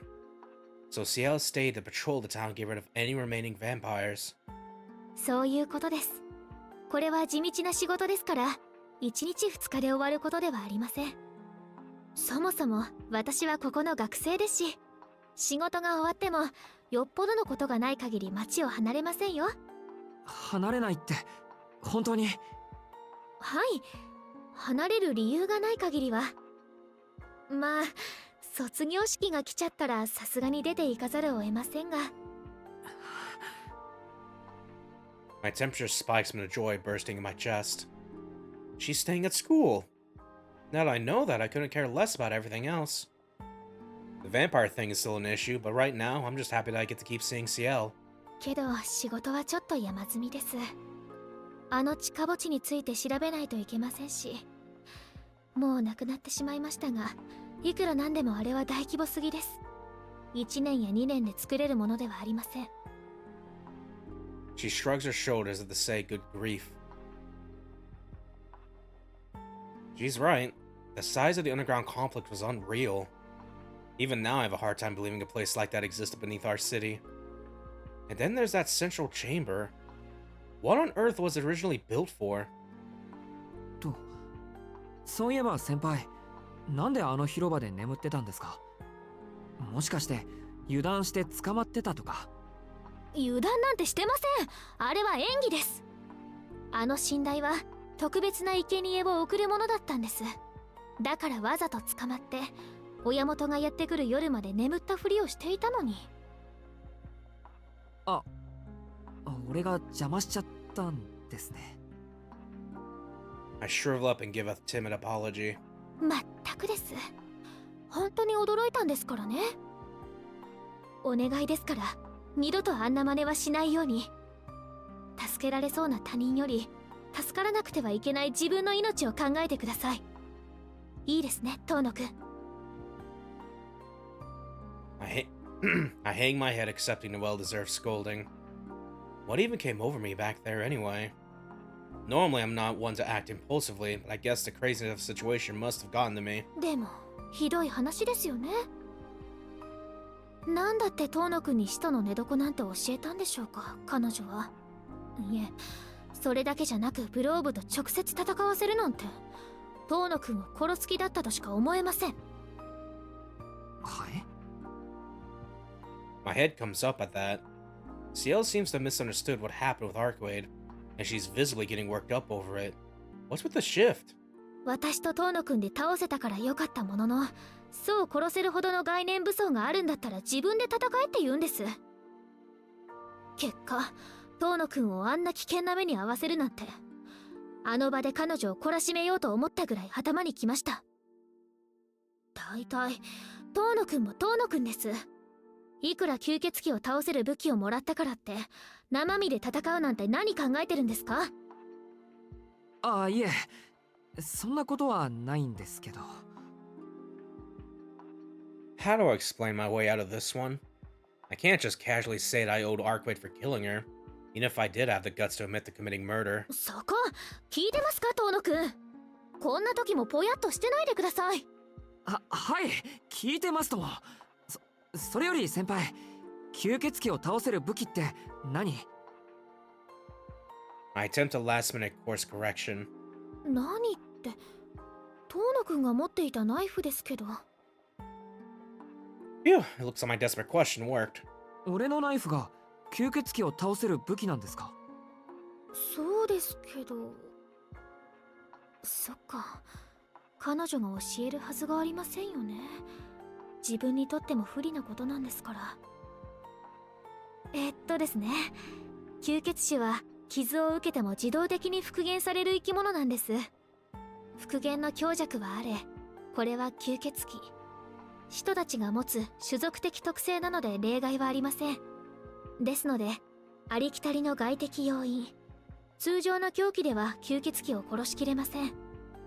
重火器ならともかく、遠野くんが使っていたナイフではとても、そのナイフに何か特別な力でもない限りは。特別な力ですか？はい。吸血死を滅ぼすには彼らの復元速度を上回る攻撃か復元そのものを無効にする要素が必要となります。復元呪詛、傷を治療するではなく破損した箇所を元通りにしようとする時間の逆行。この呪詛を無効にする神秘を概念武装というんです。概念？何かの決まり事を武器にするってことですか？はい、その通りです。よくできました。遠野くんたち風に言うと魔法の武器ですね。元が人間の吸血鬼には他により効果的な手段があるので使いませんが、初めから人間ではない吸血死を処理するときに使用する遠野くんのナイフもその一つだと思います。大方あの神祖が持ち出した対使徒用の武器なんでしょ？いえ、あれは自前のナイフというか親父の形見みたいなものでして。ほう、これは私の勘違いでしたか。遠野くんのお家、遠野家の家宝ということですね。歴史のある家には魔除けの品が伝わっています。日本の古い家系はそれこそ古代から続いてますから。あれ？でも変ですね。遠野にあるとしたら魔を強めるものであって大麻の細工ではないような。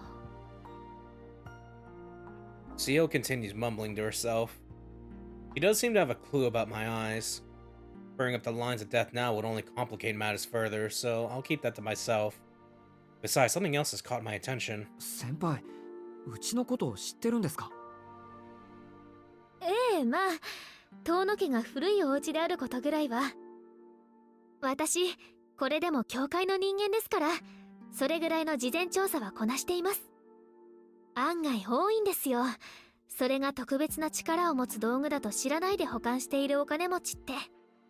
形見なんでしょ？お父様の？ならそれぐらいの一品だったってことですよ。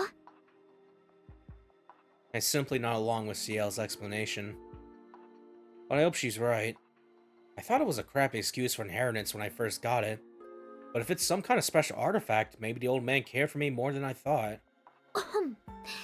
ちょっと話がずれましたね。私の説明は以上です。遠野くんの方はどうですか？あれから体に異常はありませんか？俺ですか？さすがにまだ全身筋肉痛ですけど、悪いところはありません。けどブローブにやられた肩の傷はちょっと変かな。あんなに深い傷だったのになんかもう塞がってるし。ああ、それは私です。ごめんなさい、勝手に治療してしまって。ご迷惑でしたか？まさか。全然嬉しいです。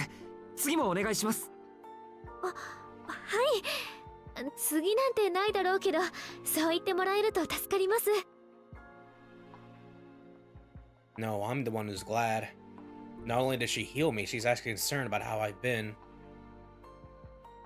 And as she says, that was the last time. The way that signifies finally settles in. It's all over. Lava's gone, and Ciel is still here. I'll never have to deal with vampires again. 話は終わりましたね。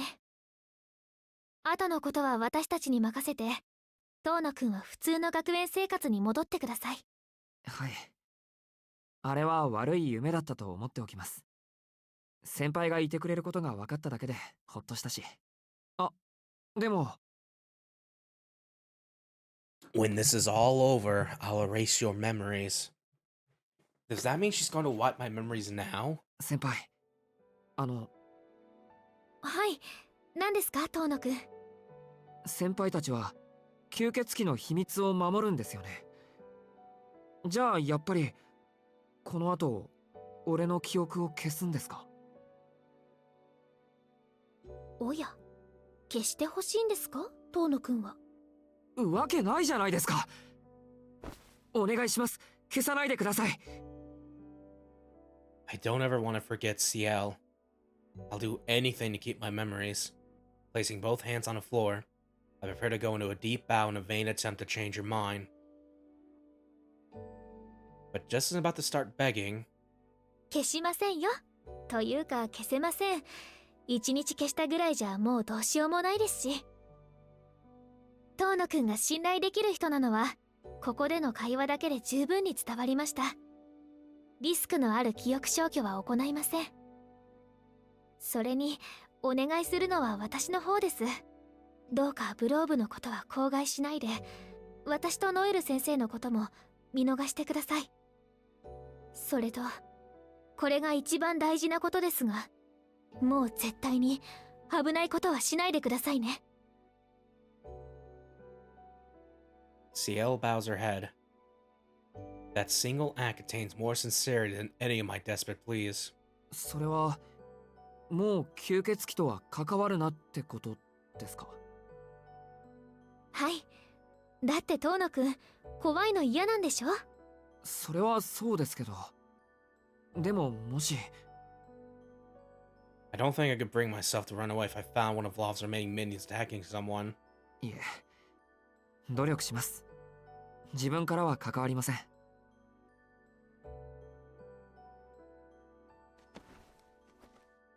Ciel smiles in approval and stands up.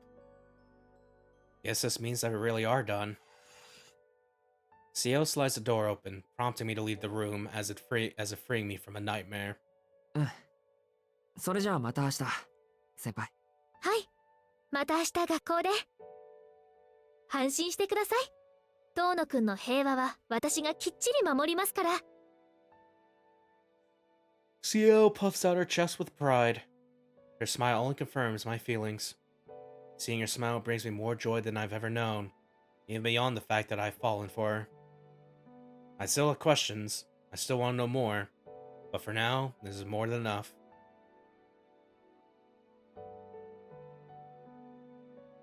The sun is setting, and I've lost nothing. The day I spent thinking about Ciel ends with a smile I so wanted to see. .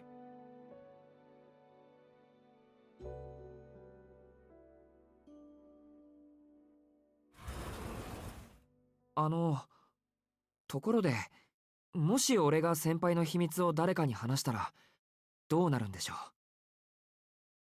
それはもちろん遠野くんが想像した通りのことをするだけです。痛いのがもっと嫌いになっちゃうような。She compliments her terrifying answer with a bright smile. Message received. I better not tell anyone that she's an executor, no matter who asks.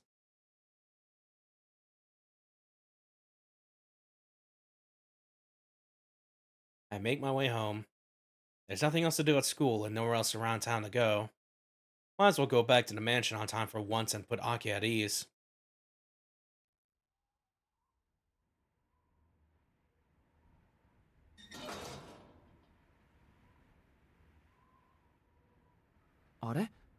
ただいま、翡翠。お帰りなさいませ、四季様。Hisui is standing at the entrance. Her timing is too perfect for this to be a coincidence. もしかして俺が帰ってくるのを待っていてくれたのか？はい。主人の出迎えは使用人の務めですから。Hisui says it without batting an eye, like it's the most natural thing in the world. いや、出迎えてくれるのは嬉しいけど、わざわざ外で待ってなくていいよ。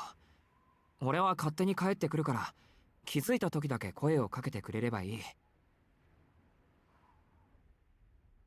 Hisui's expression darkens just a little bit. What if she was waiting for me just like this all throughout Friday and Saturday? 承りました。明日からはロビーで四季様のお帰りをお待ちいたします。Hisui bows her head and opens the front door. ごめん。ありがとう、翡翠。I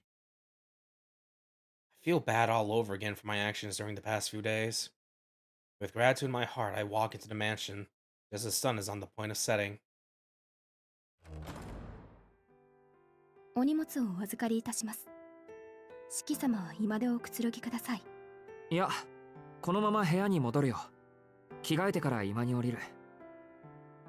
琥珀さんと明葉は？姉さんは厨房でご夕食の支度をしています。明葉様は先ほど連絡がありましたので、あと30分ほどでお帰りになられるかと。そっか、じゃあ30分後に。ずっと外で待っててくれたんだ。翡翠もちょっとは休んでいてくれ。これは主人としての命令だからな。ではお言葉に甘えて失礼します。後ほどお迎えに上がりますので、ごゆっくりお休みください。 With a bow, Hisui sets off down a hall leading to the west wing. I recall that's where her room is. She's probably heading there to put her feet up. よし、こっちも一息入れてくるか。I go up the lobby's main stairs.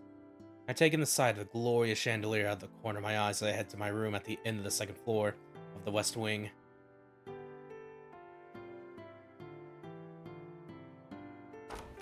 Ah! おかえり。 What are you doing here? What?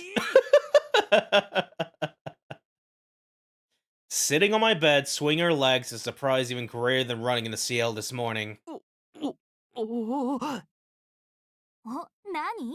もう仕切ったらそんなに驚いちゃって。私に会えたことがそんなに嬉しい？お前な。 Her unreasonable polite disposition jolts my senses back to life. I hastily lock my door, drop my bag, and rush to my bed. 何度俺を驚かせれば気が済むんだお前は。だいたい日も沈みきってないのに出歩くなんて。捕まえた。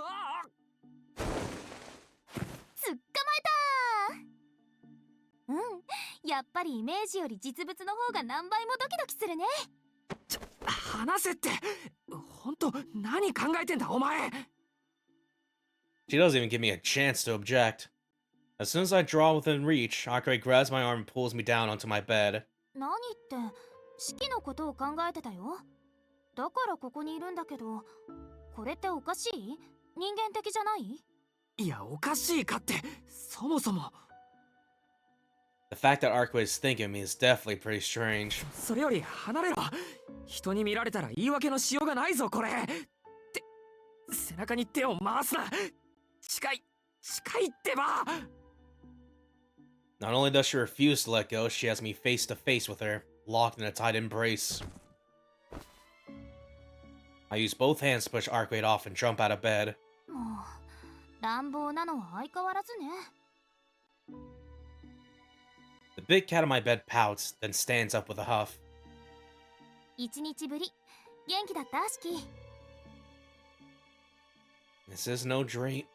This is no dream, no illusion.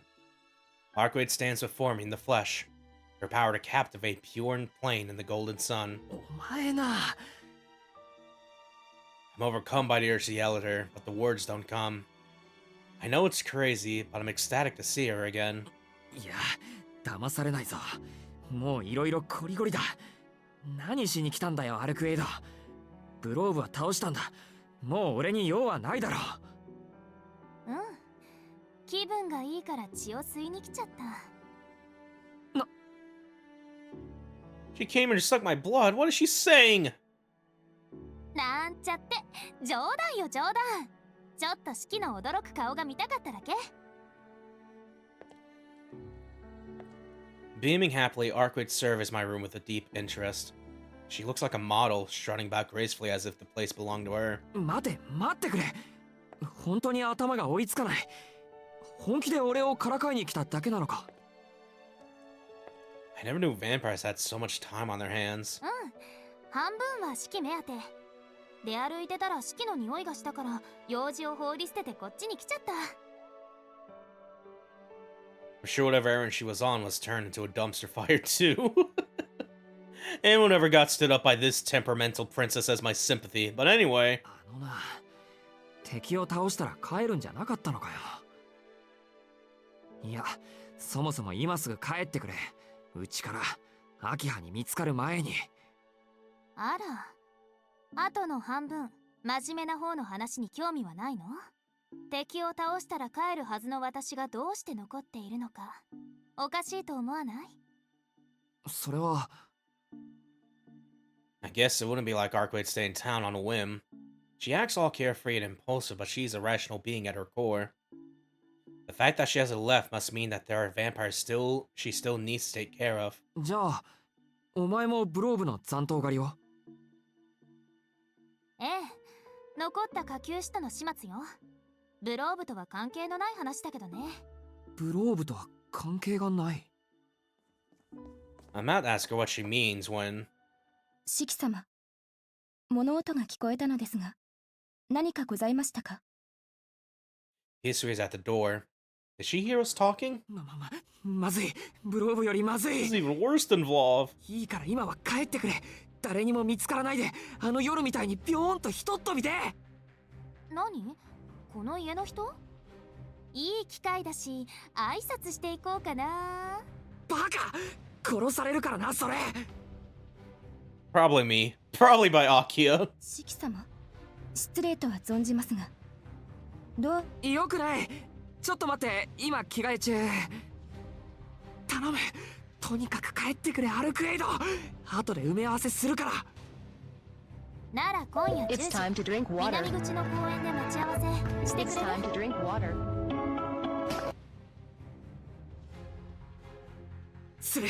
するから早く。交渉成立ね。ありがとう。待ってるわ、シキ。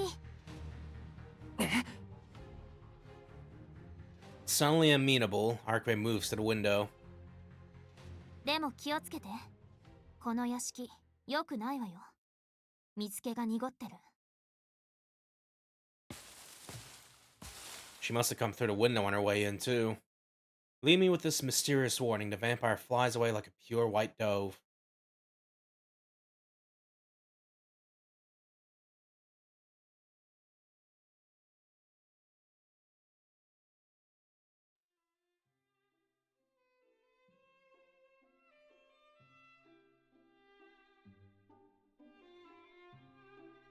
Dinner ends without a hitch. Akia came home just before 7 in an uncharacteristically good mood. After dinner, we moved to the parlor for tea. 2 more hours until I agree to meet Arcuade. It's all I can think about, but there's no point getting worked up about it. I'll sneak out after bedtime. For now, I need to keep my cool and pass time without raising any suspicions. ダージリンでしたら2番目より1番目の方が好まれると思いますよ。味も香りも控えめで後に残りませんもの。そうね。兄さんにはファーストフラッシュの方が合っているかも。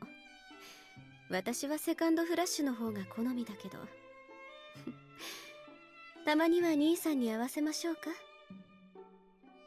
でも好みで選ぶのなら紅茶より日本茶の方がいいんじゃない？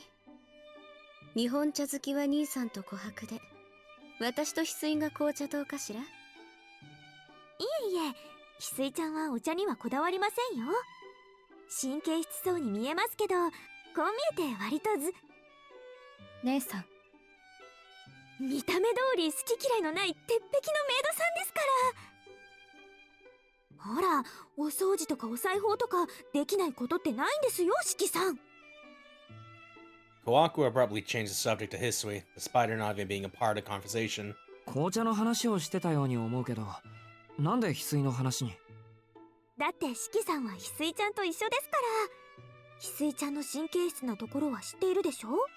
いや、それは。I glance at Hisui out of the corner of my eye. She seems strangely tense. 神経質とは違うような。きめ細かい仕事と神経質なのは別でしょ。俺がポカやってもすぐに片付けてくれるし、自分でも気づかない体調を指摘してくれるし。あと、夜遅くに帰っても誰かさんみたいに怒らないし。そういうのはおとなしい、優しいと表現すべきだよ。兄さん、門限も守れない学生は糾弾されて叱るべきだと思うのですが、私は間違っているかしら？もちろん正しいけど、いくらなんでも8時っていうのは早すぎないか。子供じゃないんだから、この際10時ぐらいに決め直そう。却下です。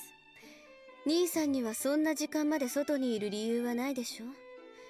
習い事をしているわけでも部活動をしているわけでもないんですから。There's no arguing against that.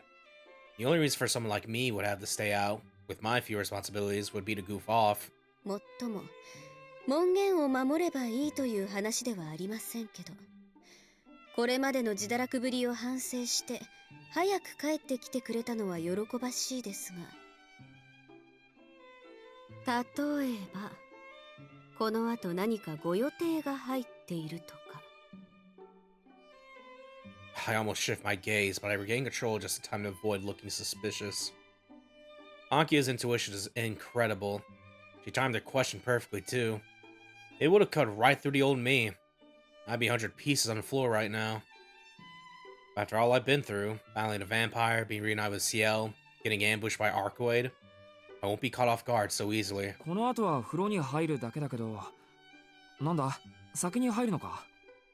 それならそれでいいけど、って、そうか。この家、浴槽は2つあったな。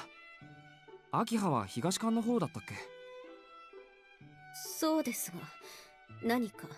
東館のは大浴場なんだってな。たまにはそっちを使ってみたいもんだ。その時は翡翠に伝えてください。時間を調整して入れ替えますから。 Boom! A perfect counter. Trying hard to appear unfazed, Akia awkwardly looks to the side. そうだ。風呂で思い出したけど、この屋敷の水回りでどこか調子の悪いところとかあるのかな？ Arcoid's comment about the water has been stuck in my head. 水ですか。 Wait, 私 was は that what 特 she に talking 気に about し a てい little ませ bit? ん Like, is the が、 plumbing off? Like, what? 庭に通している川のことかしら。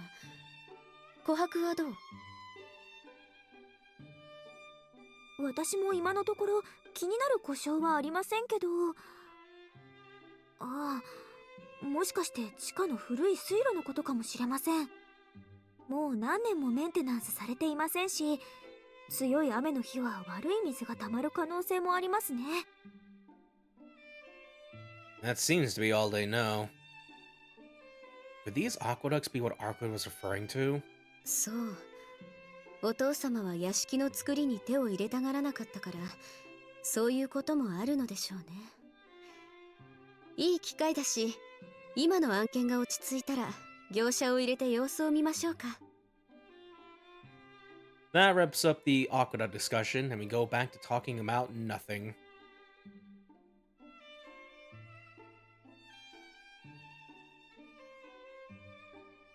Our tea party ends up going past 8, only coming to a close when I excuse myself to take a bath.「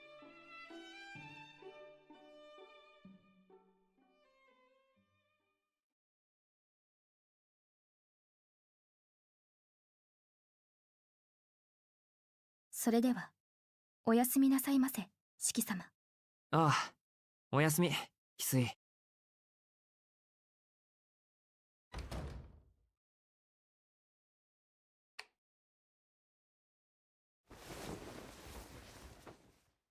I turn off the lights and lie down in bed. There's a little less than an hour until I'm supposed to meet Arcoid. The park we're meeting at is the largest in the area. It's located past the shopping district, on the opposite side of the station. It'll take me 30 minutes to get there on foot from the Tono Mansion. でも、本当に何の用なんだろう。はい。 She's probably still in town for some reason Ciel and Noelle are. Their hunt isn't over until Vlov surviving minions have been exterminated. Even so, one question remains. 意外だな。先輩たちはともかく、アルクエイドがそこまでしてくれるなんて。She only seemed to be interested in defeating her enemy. I didn't think she'd stick around to clean up, but here she is. Still, whatever her motives, she did protect this town. はあ、ずるいよな。それじゃ無視できないじゃないか。I'm still not sure how dangerous she is, but I'm more than certain she isn't a bad person. Vampire or not, I've never seen a smile as beautiful as hers.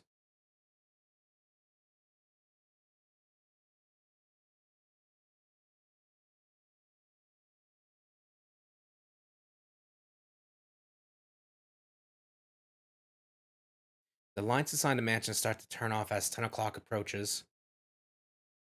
It's about time to go. I pocket my knife, just in case, and leave my room.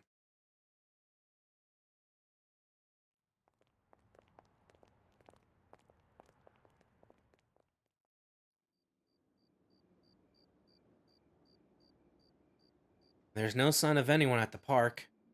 This side of the station is Soya's office district. There are no local residents out for a stroll or young people on their way home from a night out. At 10 o'clock at night, it's all but deserted. And there, in this empty public park, stands a pure white figure looking entirely out of place. あ、来た来た。こんばんは。時間ぴったりだね、シキ。There's that smile. Berating myself for almost letting it enchant me, I glare sharply at Arcuade.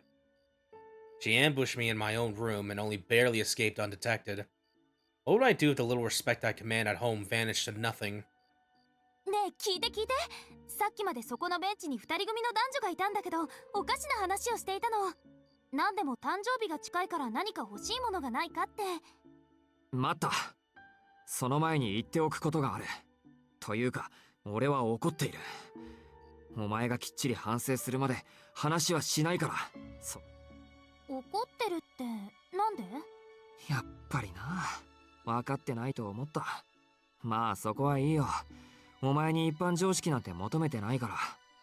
どうせ吸血鬼のすることだと諦める。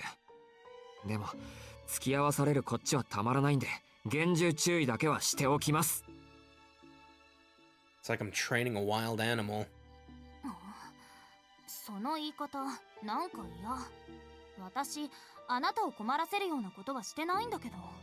人の部屋に忍び込んでおいてそれか。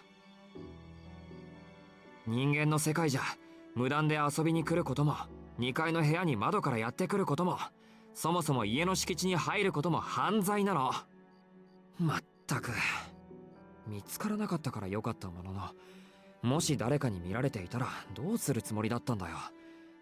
まさか力ずくで解決とかしないよな。何よ失礼ね。そんな野蛮なことしません。第一、人間に見つかるようなヘマはしないわ。監視カメラだって壊しておいたし、もし誰かに出くわしても意識を飛ばすだけだし。カメラ壊しただ。さりげにすごいこと言ったな。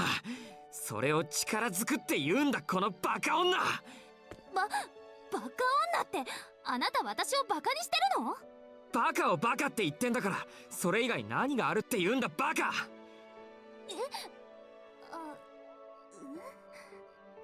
何よ、私は式に会いに行っただけじゃない。そんなに怒られるようなことしてないと思うけど。She still doesn't see what she did wrong. Too dumbfounded to even speak. わかった、わかりました。確かにカメラを壊したのは余分な行為だったと思う。要はあれね、人間的にきちんと玄関から行けばよかったんでしょ。次からはそうするわ。招かれないと家に入れないなんて特性もないし。待って、どこ行くのシキ。話まだ終わってないよ。 Whoops, unbeknownst to me, my feet started walking me home. My instincts have detected a slew of red flags in Arcuade's words. It's not like I could outrun her, so I marched right back. 悪い。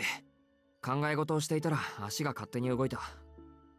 あと、玄関からやってきたらその時こそ絶好だからな。本気で恨んでやるから覚悟しやがれ。玄関からでもダメなの？じゃあどうすればいいのよ。私にあなたに近寄るなって言っているの？そんなことを言うか、バカ。何もかもいきなりすぎるから、ちゃんと段階を踏んでくれればいいんだ。お前はいるだけで目立つんだから、もっとおしとやかに行動してくれってこと。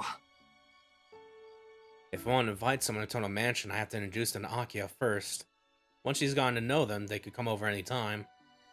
Or at least, that's what I'm trying to explain to Arcuade, but she's just glaring me indignantly like an angry cat. 何よ、勝手なことばっかり言って。だいたいいるだけで目立つってどうしてよ。私、外見は人間と変わらないでしょ。あのな、美人はいるだけで目立つもんなの。人間であるかどうかは関係ない。I reply to her frankly. There's cat ears. Maybe it's because I gave her a straight answer, but Arcuade readily accepts it. まあ、こっちも言い過ぎたけど。とにかく、今後はあんな無茶はやめてくれ。俺の心臓が止まりかねない。分かったわ。四季の心臓が止まるのは嫌だから、できるだけおしとやかにする。Arkway nods meekly. Would you look at that? She actually listened to me. Actually, seeing her all sad and helpless like this makes me realize she's not so different from an ordinary human girl. じゃあ本題に入るぞ。どうしてうちに来たんだ、アルクエイド。俺にはもう用はないはずだろ。何って吸血鬼探しよ。四季、私に協力してくれるって言ったじゃない。やっぱりそうきたか。親元は倒したけど、まだ手下が残ってるもんな。でもどんな心境の変化だよ。お前の敵はブローブだけじゃなかったのか。私の敵はブローブじゃないよ。私が探していたのはこの町に救った吸血鬼で、ブローブは関係ないもの。は？ Another vampire entirely? 待ってくれ。それどういう意味なんだ？言った通りの意味だけど。もう四季って切れるようでどこか抜けてるのね。いい？確かにブローブは吸血鬼だったけど、あいつは人の血を吸っていた？吸っていたかって当然だろ。あいつはあんなに人間を片っ端から燃やして。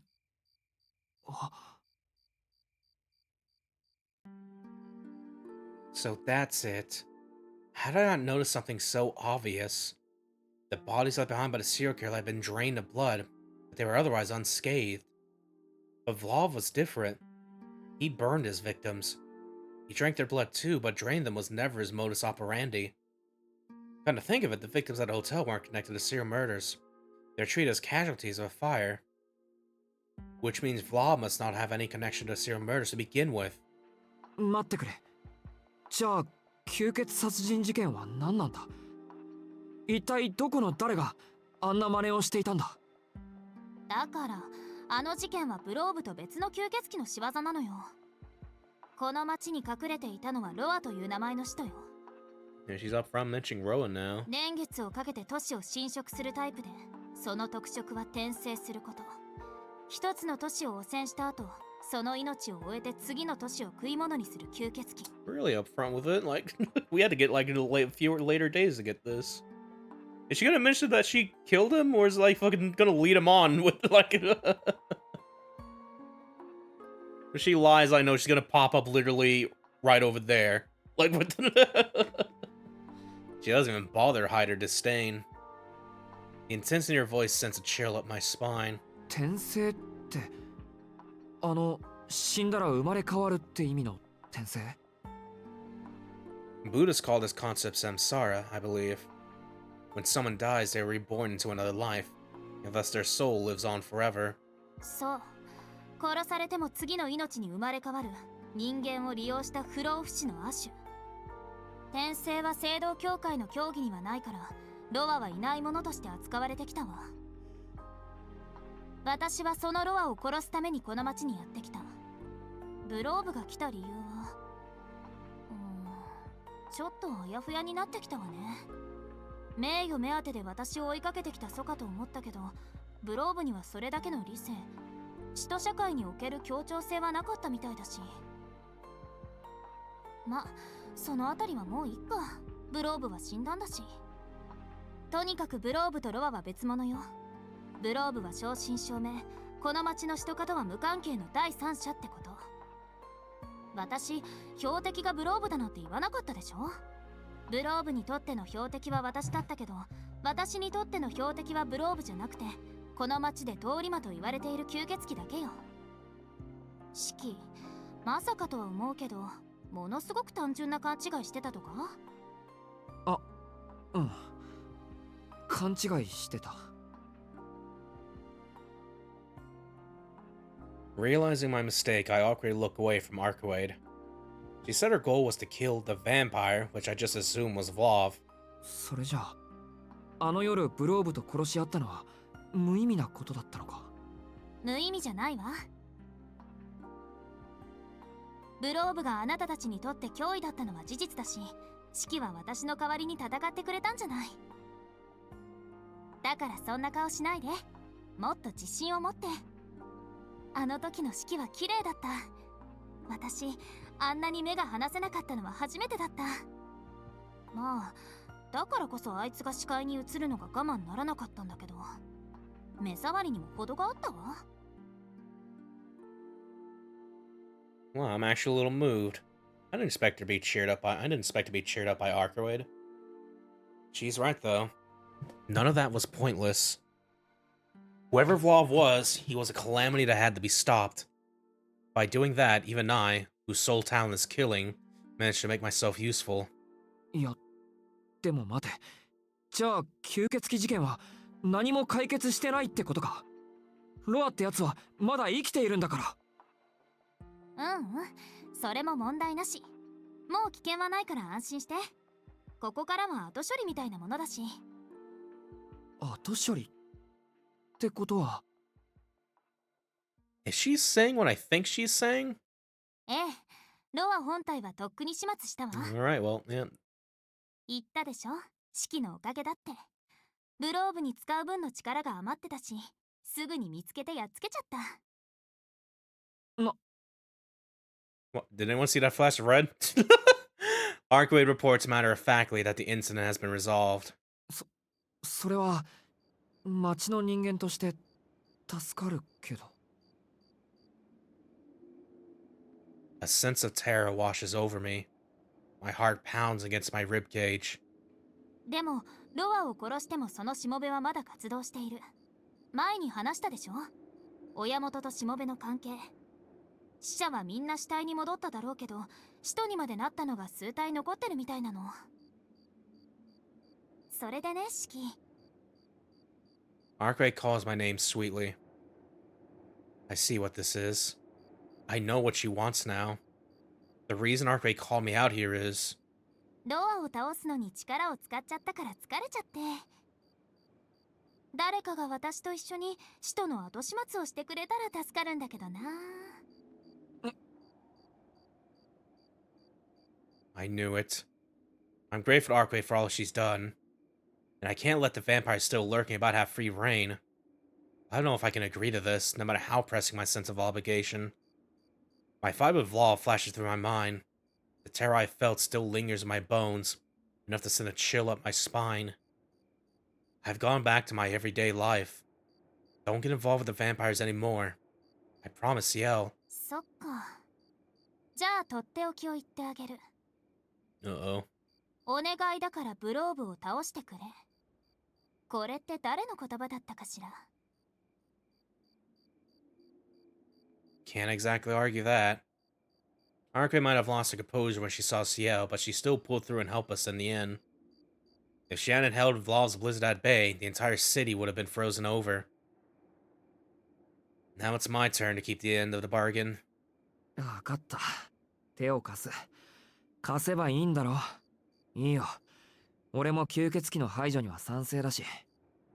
怖いのは嫌だけど、我慢して協力してやる。そう来なくちゃ。頼りにしてるわ、シキ。私と一緒に戦ってね。An eager smile forms on Arcwade's face. I'm sure she's more than capable of handling this herself, but still nice to feel relied upon. The word vamp is also used to mean temptress of men. It's easy to see why. This particular vamp didn't even need to remind me of my promise. Her smile alone would have convinced me.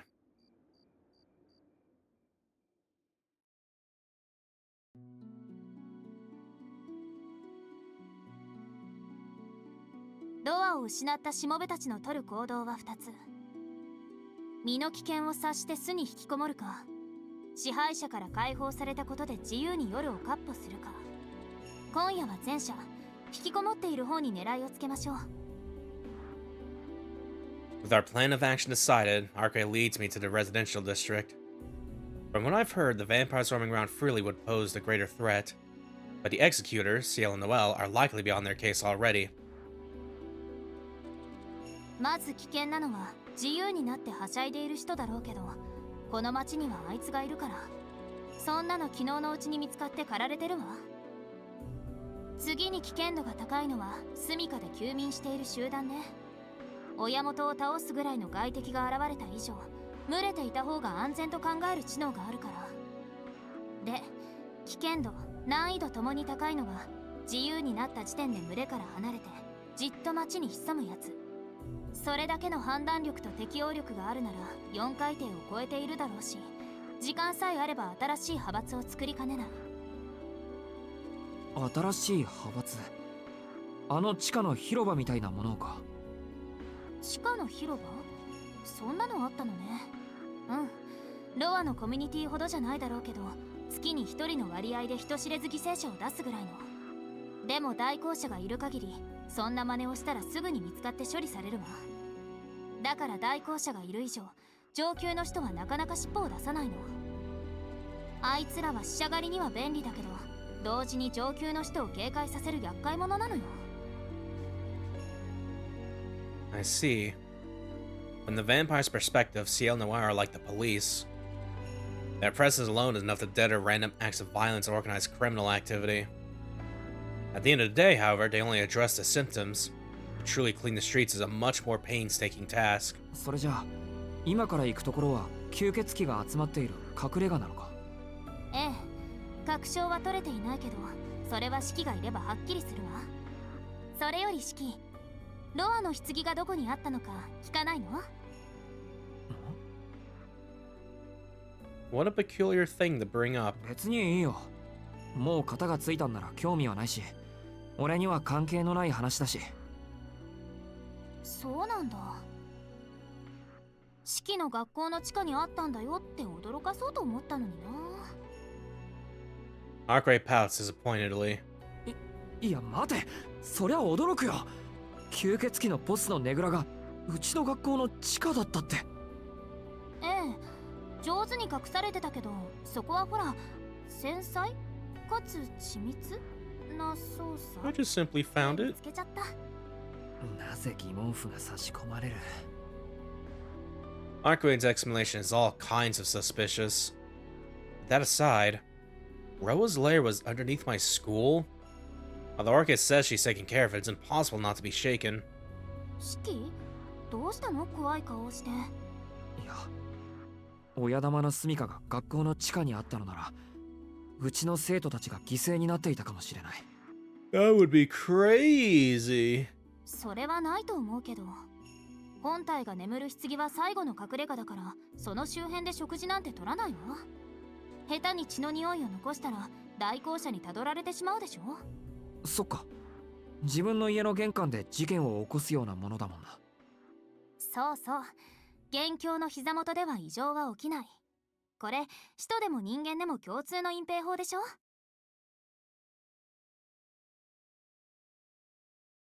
That makes me feel a little better.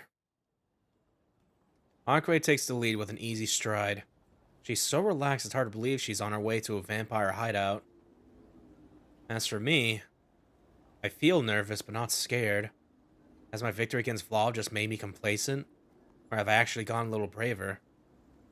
Whatever the case, I'm glad I'm not shaking, at least. Oh, bless you. Arkwright's sneeze pulls me out of my reverie. I'm about to ask if vampires can feel a cold, but then I recall the fight with Vlad. Of course they do. She may be tougher than a human, but I've seen her bleed. Not to mention in pain more than once. そのミニスカが原因か。寒いのならこれ。 I take my jacket off and offer it to Arkwright. いいの？や Not っ the た。 jacket. ちょっとの間だけ借りるね。 Arkwright puts on my jacket and prances ahead, twirling in circles. Despite her sneeze, Arkwright is the picture of health, a flower in full bloom. But I shouldn't keep staring. If I'm not careful, I just might fall for her. なんだそれ。ここまで惚れっぽかったのか、俺。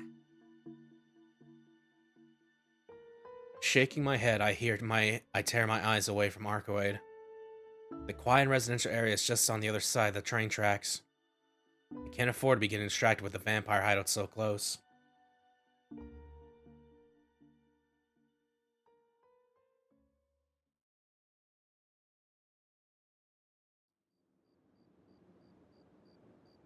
The hideout turns out to be right in the middle of the neighborhood. A typical 4-story apartment complex. Nothing out of the ordinary. There looks to be 4 apartments per floor, with lights visible in most of their windows. このマンションがそうなのか。ええ、それをあなたで確かめるの。シキ、ここでメガネを外して、あの建物の周りを見て。メガネを外してって、なんで？その方が確実だから。私は人間と人間じゃないものの気配を感じ取れる。あなたは聖者と死者の違いが視覚情報として読み取れる。索敵方法は大いに越したことはないでしょ。これは明日からのテストも兼ねているわ。シキが私と行動するということは、その目で街を見るということだから。Arcuate's It's explanation. time to drink water. No time to drink water? It's time to drink water. Arcuate's explanation makes sense. Plus, I'm the one who agreed to help, so there's no reason for me to decline. In the 7 years since I got these glasses, I've never once walked the streets without them on. Looking at inanimate objects is enough to give me headaches, so it's not hard to imagine what seeing the lines on every passerby would do to me. But as a few days ago, everything has changed. Now I know what hell looks like. After the horrors I saw on the ground, I could survive a headache or two. メガネを外すよ。それで型がつくなら安いもんだ。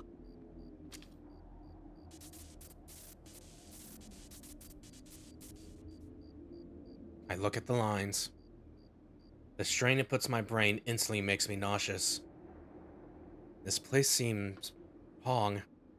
There's nothing unusual about the lines running across the building, but it feels somehow lifeless. There's something unnatural about the cold glare of the interior lights, about the strangely concentrated lines of death scrawled across the woman entering through the door. そう、やっぱり当たりね。Instead of going to the entrance of the apartment complex, Arkway heads down the slope leading to the underground garage. The garage is guarded by a metal shutter. このシャッター、人よけと消臭の結界がかかってる。それもロアが消えたことで薄れているけど。Bending down, she placed her hand under the shutter. Is she really going to pull the shutter up by... シキ、このシャッター切れる？そりゃ切れるけど、いいのか？ええ、私よりシキが敵に。無理やり開けると警報が鳴るでしょ。She does have a point. Arco is pretty good at keeping her cool under pressure. I cut along a line on the shutter. Metal meets concrete with a clatter. I peer into the pitch black through the opening I just got. なんだこの匂い。A foul stench hits my nostrils. The garage reeks of rotting meat and rancid blood. I see several squirming clusters of lines within. The sound of the shutter being sliced open seems to have caught their attention. Going by the lines, there are 4, no 5! いや、それより気づかれてる。あいつらやる気だぞ、アル。お、アルクエイド。I look back to see no trace of her. She must have vanished while I was busy cutting the shutter. And now I'm in a fight for my life with no way out. Can't back down. I can't even look back. The moment I take my eyes off them, I'll become their prey.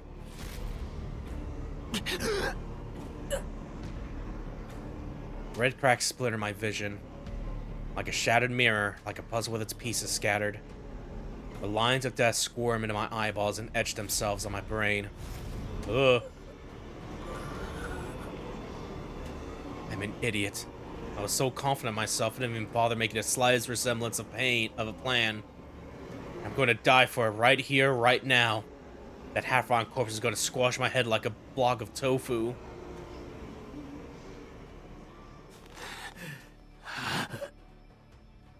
I'm an idiot. I let surviving the catacombs go to my head and forgot that I'm just me.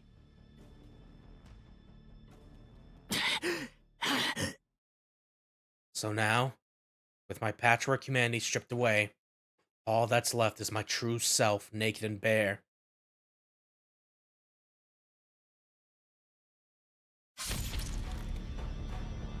My body moves before my mind can follow. I dismantle them without hesitation. It feels so familiar. The smell of blood, the flesh parting with no resistance.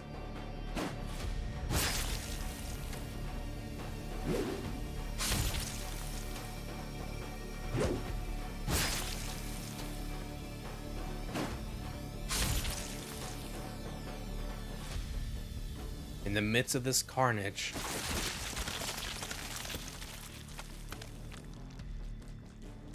a sight I once tried to forget floods my mind so vividly I can taste it.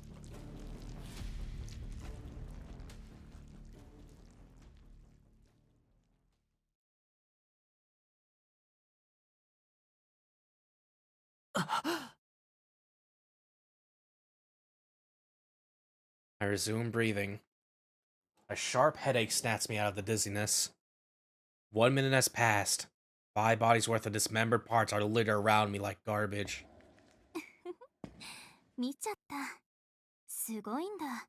本気になった式って。アルクエイド。 Blinking through my headache and delirium, I look back. Arcade reappears, making her way to me. Making her way to me through the pool of blood. The scattered chunks of flesh turn to ash and vanish on the wind. The only thing left is a pool of blood, thick and dark like oil. でも無茶は禁物よ。ほら、早くメガネをかけて。そのままだと倒れちゃうでしょ。そうだな。 I put my glasses back on and stuff my knife into my pocket. The smell of blood is still making me queasy, but my headache quickly subsides. 死ぬかと思った。じゃなくて、話が違うぞアルクエイド。なんだっていなくなるんだよお前は。あら、協力するってこういうことでしょ。まさか私にだけ戦わせて自分は何もしないつもりだったの？あなた。いや、それはそうだけど。 I'm unable to refute her logic. Getting involved with a vampire means diving headfirst into danger. It's my own fault for forgetting that. 確かに俺は気が抜けてた。それは認める。けどそれなら事前にそうと言ってくれ。お前なんか意地が悪くなってないか。ええ、楽しんだのは事実よ。式の魔眼がどれだけすごいのか自分の目できちんと確かめたかったから。テストってそういうことかよ。はいはい。じゃあ結果はどうでしたかお姫様。文句なし。あなたの目は破格の魔眼よ。その希少価値は言葉では言い表せないぐらい。それはよかった。お眼鏡にかなって光栄ですとも。 I puncture my retort with a sigh. Even if she's paying me an honest compliment, it's hard to be happy about it. Being praised for my ability to kill people is like confirmation that I'm good for nothing else. でもその目と同じぐらいあなた自身もおかしな人ね。直前まで逃げ腰だったのにナイフを握って殺すと決めた途端迷いなく死者を解体するんだもの。そういうところ私と似ているのかも。なのに人間よりも人間らしいなんてすごく不思議。 I'm not sure what emotion I hear in her words. Affection? Admiration? Compassion? It came out of nowhere and I can't find a fitting response. ねえ、ドアの後始末が終わったら私と一緒に行かない？よくわからないけど一人で帰るの嫌になっちゃった。 Akure trots away a few steps, then swings around to face me. I answer without thinking. あのな、行くってどこにだよ。まさかお前の故郷じゃないだろうな。 Sincerity goes over my head and my reply comes out sharp. 何その嫌そうな顔。私一応お姫様だよ。玉の腰乗ってみない？お断りだ。そんな爆弾みたいな腰に乗れるかバなんか今すごく侮辱された気がするんですけど。 Half-heartedly trying to quell Arcwade's protest, I take another look around the parking lot. There don't seem to be any more vampires around. If Ro was still alive, we probably would have been attacked by the entire apartment complex. But these were all that remain. The other inhabitants are probably the rank 1 and 2 low-level demon dead apostle that Ciel mentioned. Mere corpses now that their sire is dead. もうここには誰もいなそうだな。外に出よう、アルクエイド。さすがに血の匂いがきつい。I call out to Arquid when we leave the garage. There's no telling for how many years these vampires have been festering in the darkness, and now that the light is shining in.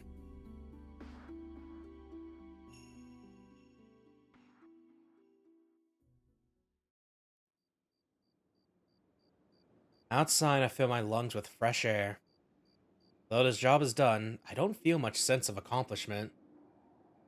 The hunt for Ro's minions isn't over yet, and more pressingly, what are we supposed to do about the rest of the apartment? どうするんだ、アルクエイド。他に吸血鬼がいないとしても、ここはねぐらの一つなんだろう。もしかしたら中に隠れている奴がいるかもしれないし、念のために調べるか。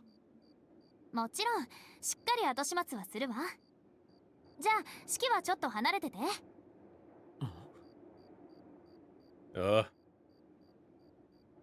Akure turns back to the apartment complex and raises her left hand in the air. Then... What? What? No. What? With a great rumbling, the apartment complex collapses in an instant, smushed like a cake by some gigantic unseen hand. どう？式みたいな希少性はないけど、私だってすごいでしょ？ Yeah? Arcuate smiles proudly. So... Hey, no one else was living in that building, right? Like... 見直してくれた？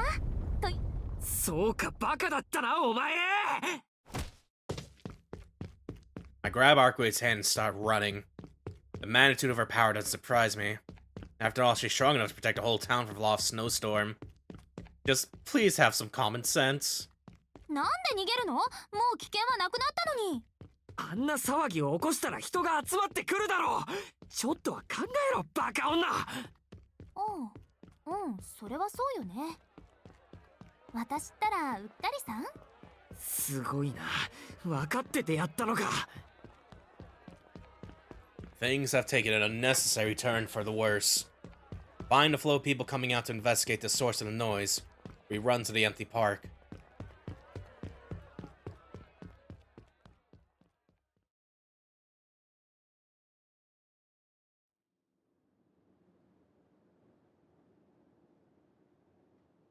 We're in the different perspective text here now. No heavy machinery or explosive precipitated this destruction. The building was crushed by a controlled natural phenomena, by a minute adjustment to the laws of nature. Probably minute adjustment, not minute adjustment. Fuck you. Why is it the same word spelled the same? Like, I'm never gonna get over that. Half in shock and half in rage, she listens to the collapse. The product of a millennia of human advancement. A symbol of modern civilization, razed to the ground on a fleeting whim. We see the aura. Her habit flutters in the wind as she takes in the scene. The executor watches on from 20 meters above the ground. Her duty is the extermination of the dead apostles running rampant around town, but that has already been dealt with. She hunted down the last of the rank 4 dead apostles last night. All that remains is to find and destroy their sire's coffin in their feeding ground. Although, as of a few moments ago, the latter is no longer an issue. 空想具現化を惜しげもなく使うなんて何を考えているんですか？She mutters to herself in frustration. The executor has long been observing Arquade Brunstead in silence, but out of what she has just witnessed, she can no longer contain her disdain. 彼も彼です。弱みでも握られているんでしょうか？ She turns her eyes to the young man running with Arquade's hand in his. That only serves to confirm her irritation. Is it the vampire she resents? Or is it the sight of the two of them together? The executor cannot tell. Once they vanish in the direction of the park, She shifts her attention back to the demolished apartment complex. Already a group of nearby residents gather at the scene, drawn by a commotion. Several police cars peel off from the main street in front of the station, heading this way. 迷宮入りの案件がまた一つ増えましたね。事後処理はあなたの方でこなしてくれるのですか？司祭代行。The executor continues facing ahead, but her words are directed at the darkness behind her. Hey Mario. なんだてめえ、気づいてんならそう言えってな。声をかけるタイミングがつかめなかったじゃねえか。A small whistle of wind cuts through the air. Like the executor standing on her high perch, the voice belongs to another who lords over the skies. Only he needs no foothold. The 12-year-old acting prelate, Mario Gallo Bestino, perches behind the executor on thin air. ノエル先生からあなたのことは聞いています。互いに自己紹介は必要ありませんね。まあな。てめえの経歴は嫌ってほど目を通した。今さら何を聞くまでもねえ。んで、あれの処理の話な。じき俺の使えねえ部下が駆けつけて話をつけるんで、てめえはとっとと消えていいぜ。した。Looking back down, she sees a number of black cars arriving on the scene after the police. In them are Mara's very own inspectors, bought and paid for. Within the hour, they'll have spun this inexplicable catastrophe into a simple, unfortunate accident. それは結構。こちらも手間が省けます。ですが、いいのですか？ノエル先生には厳しく詰問したと聞きますが。埋葬機関の犬が権力になびく玉かよ。だいたい殺されても値を上げないって話じゃねえかてめえ。マグロ相手に拷問するほど暇じゃねえしな。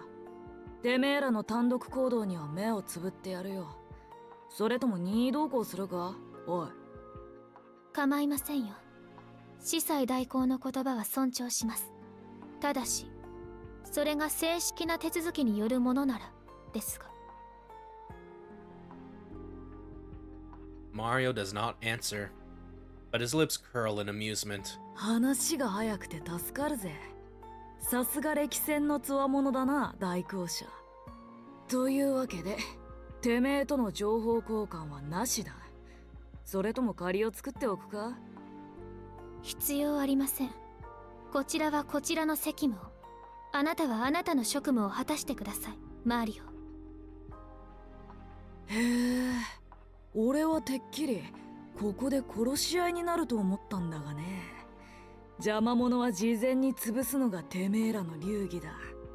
大司祭直下の俺は目の上のコブじゃないのかい？ The young boy's aggressive tone is a clear provocation. The executor shrugs it off without so much as looking over her shoulder. そうですね。ただの司祭代行ならそれもあり得たでしょう。ですがあなたなら例外です。いえ、ラウレンティスの人間であれば誰であれ信用に値します。はあ？なんだそれ。信用に値するだ。権力に尻尾は振らねえてめえが。たった今背筋主義にでも目覚めたか？はあ、顔は似ていますが兄上とは正反対ですね。あなたは心の底から失望しました。ああ、ちょっと待てよ、尻でか女。あのクソ兄貴が何だって？私はあなたの兄を知っています。以前一度だけ同じ任務に就いたことがあるので、ラウレンティス枢機卿の息子ということで周囲からは誤解されていましたが、彼は尊敬に値する人物でした。その彼が言ったのです。もし弟たちに会うことがあったら、なるべく手加減してやってくれ。ひねくれているが根は青臭い正義感だと。なんだそれ、みっともねえ。死ねばいいってんだ、あのクソ兄貴。使い捨てのメス犬一匹に何媚び売ってやがる、ラウレンティスの面汚しが。ええ、その一点であなたたちは信用できます。父上の名誉を守る、そのためにあなたたちは行動している。ここで私を捕獲するより他に優先すべきことがあるのでしょう。なんだそりゃ。親父の名誉を守る。そんなことはあのクソ兄貴がほざきやがったのか。いいえ、そういったことは一度も。とにかく無口な方だったので、ただ共に過ごして私がそう感じただけの話です。これだから20歳そこそこのガキは半端に理想に燃えてやがるから始末に終えねえ。昔の話ですよ。あれから6年、今はお父上の補佐に務めているのでは。彼のことです。立派な人物になっているでしょう。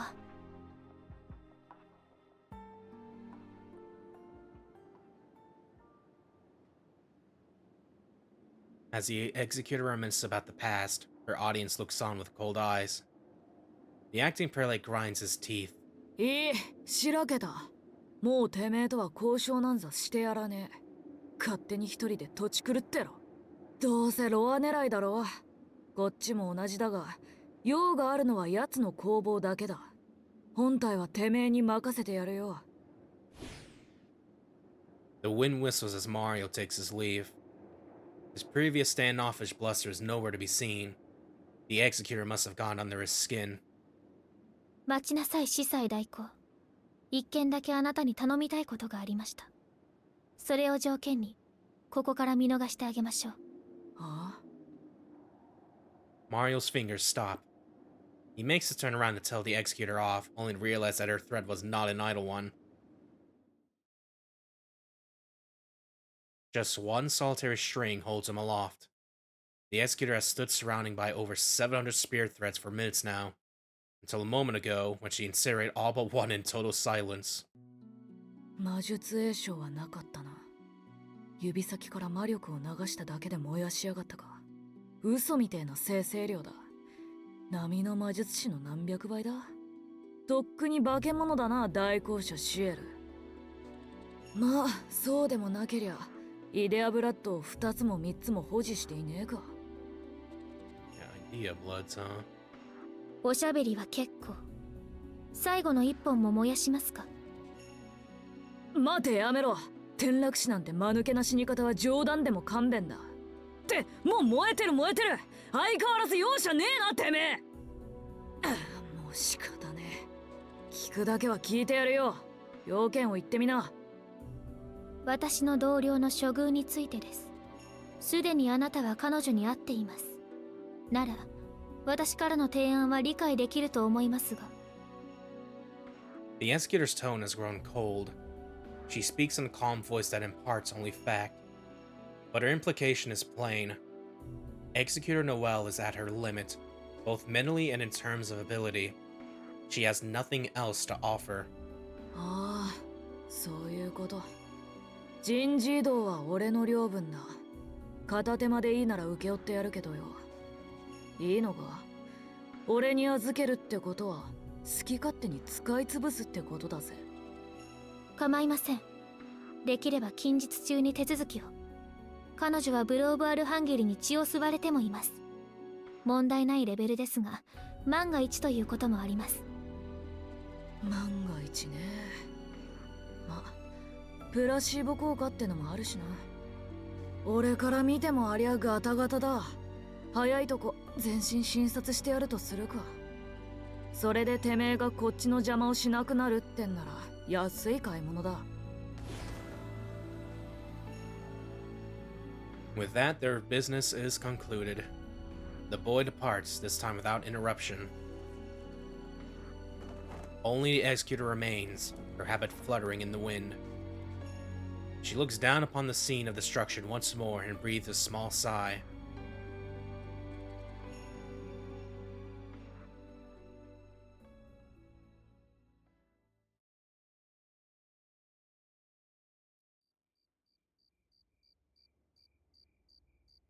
Gasping for air, we make it to the park. Luckily, we managed to escape unnoticed. I finally stopped to rest, panting like a dog. As for the princess by my side, ごめんなさい。四季の体のこと、まだよく考えていなかった。that's new. She actually expressed remorse. Maybe I'm too much a pushover, but I can't stand to see her so forlorn. いい。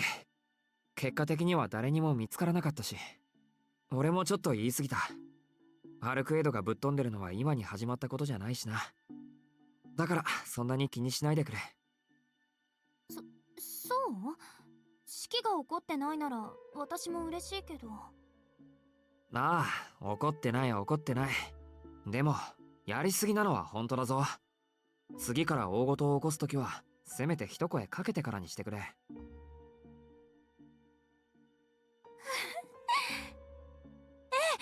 せて。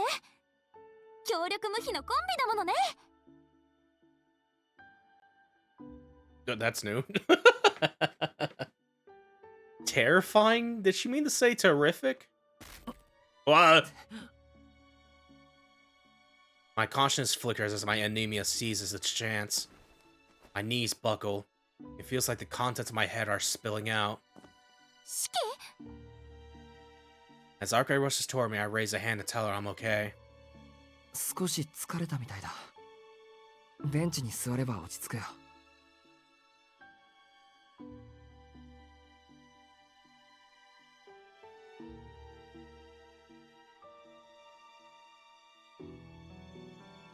I lower myself onto a nearby bench and catch my breath. Is she worried about me? そっか、死の線を見すぎたのね。式、あなたは自分の目をどこまで理解しているの？ With that, she adopts the mannerism of a teacher and launches into a lecture about my eyes.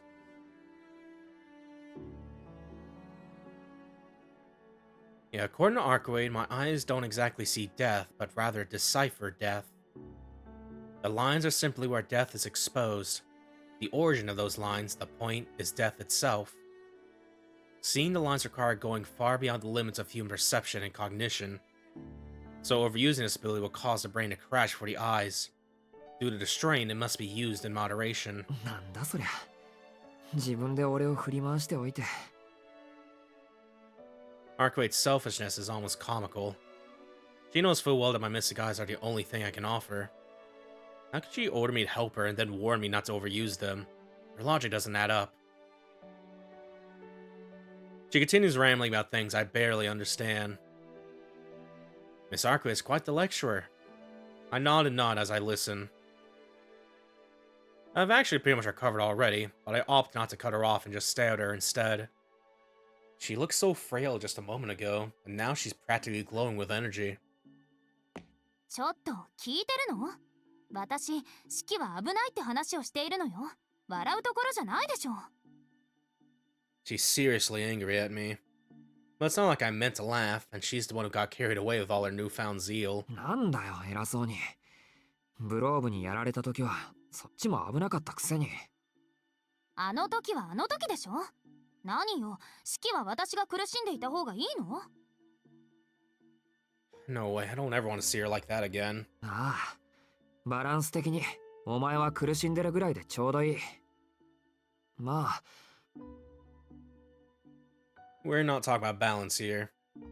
For me personally, what I really want to say is... 元気なアルクエイドを見ているのは嬉しい。お前はそのままが一番だと思うよ。If I could have one wish, it'd be to see her smile like that forever.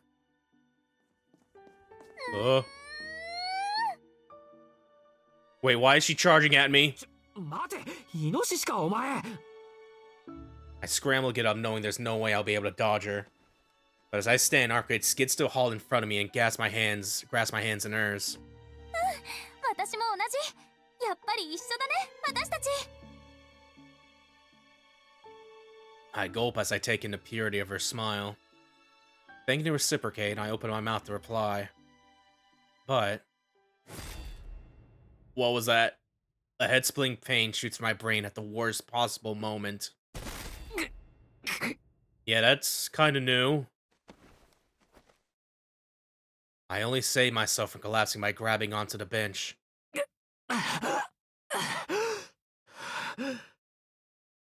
I take a few deep breaths and ride out the dizziness. Fortunately, it was just one flash of pain. I should be able to get back up. 悪い。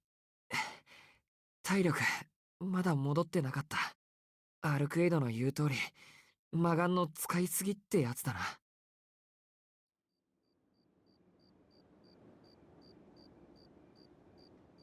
Arkway doesn't reply. She just gasps, like she's seen something she can scarcely believe. そうなんだ。それは大変ね、シキ。She lets out a giggle, then skips back to the center of the park square.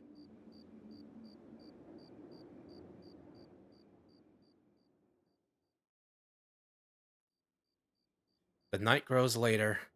Arkwright has much less to say, but I can tell she's in a good mood. So much so that I have to wonder why. We pass the time discussing our next move. Before I know it, it's past midnight. もう日付が変わっちゃっ It's た time ね。 to drink water. It's time to drink water.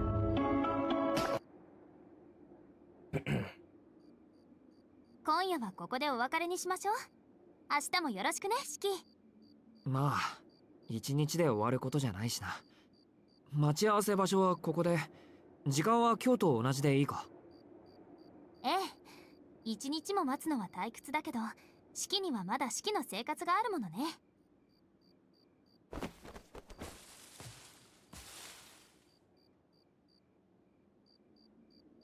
Arcade flashes me a brisk smile, then leaps clean out of the park. She sure knows how to make an entrance. って感心してる場合じゃない。俺も早く戻らないと。If I leave my room empty for too long, someone's gonna realize I've snuck out. I rush back to the mansion as fast as I can, knowing there's a good chance I'm already too late.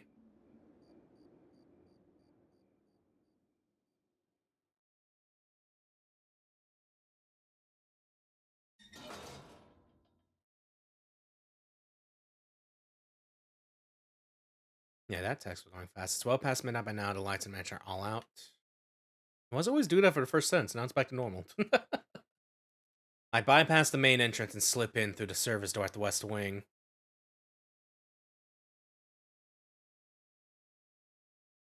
When I left, I used the same exit, and luckily it's still unlocked. Hisu and Kohaku's room are in the west wing, so I tiptoe my way into it to avoid waking them.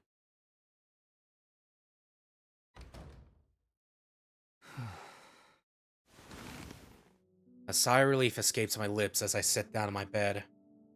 All the walking I've done tonight must have exhausted me.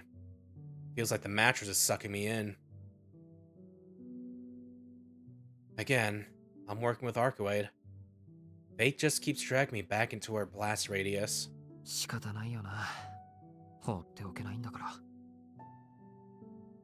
Or maybe I don't want to. Maybe I'm drawn to her, in all her beauty and all her inhumanity. Who keeps doing that? I feel a brief twinge of pain in my head, like being stabbed with a needle. That's odd. This headache felt different from the ones I've had before. Rather than a pang of pain, it was a pang of guilt.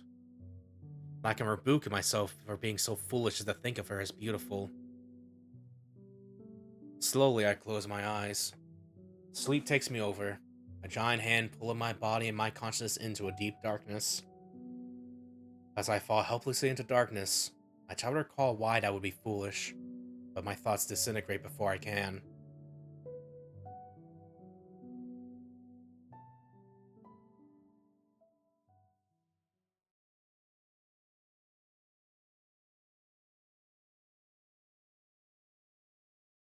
I can't sleep. I must have too much on my mind. Too many things to think about.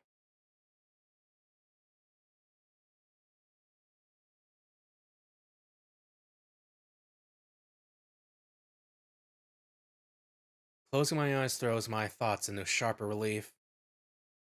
And now that I'm awake, I won't be able to fall back asleep anytime soon. Giving up, I roll out of bed. Might as well do some reading. I put on my jacket to stay warm and search for my belongings. Unfortunately, I can only find books that I've already read, but I'm just killing time anyway, so I don't need anything new. I move to the adjoining sunroom, holding a book I've read many times over. It's nice to have room just for reading.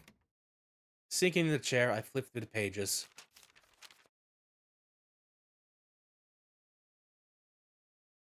The first emotion I ever felt, of all things, was pity. Not anger, not despair, It seemed that everything I laid my eyes upon was miserable. The most miserable of all, of course, being myself.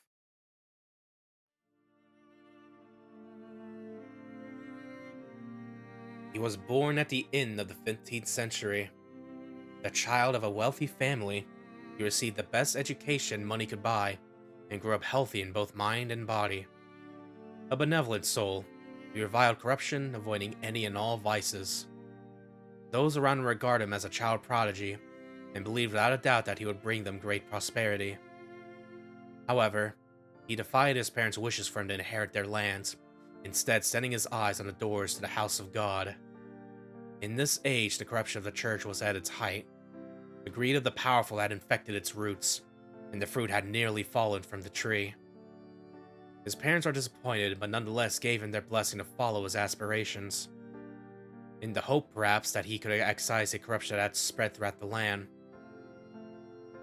By all rights, it would be impossible for a single man with no patron to change the world, but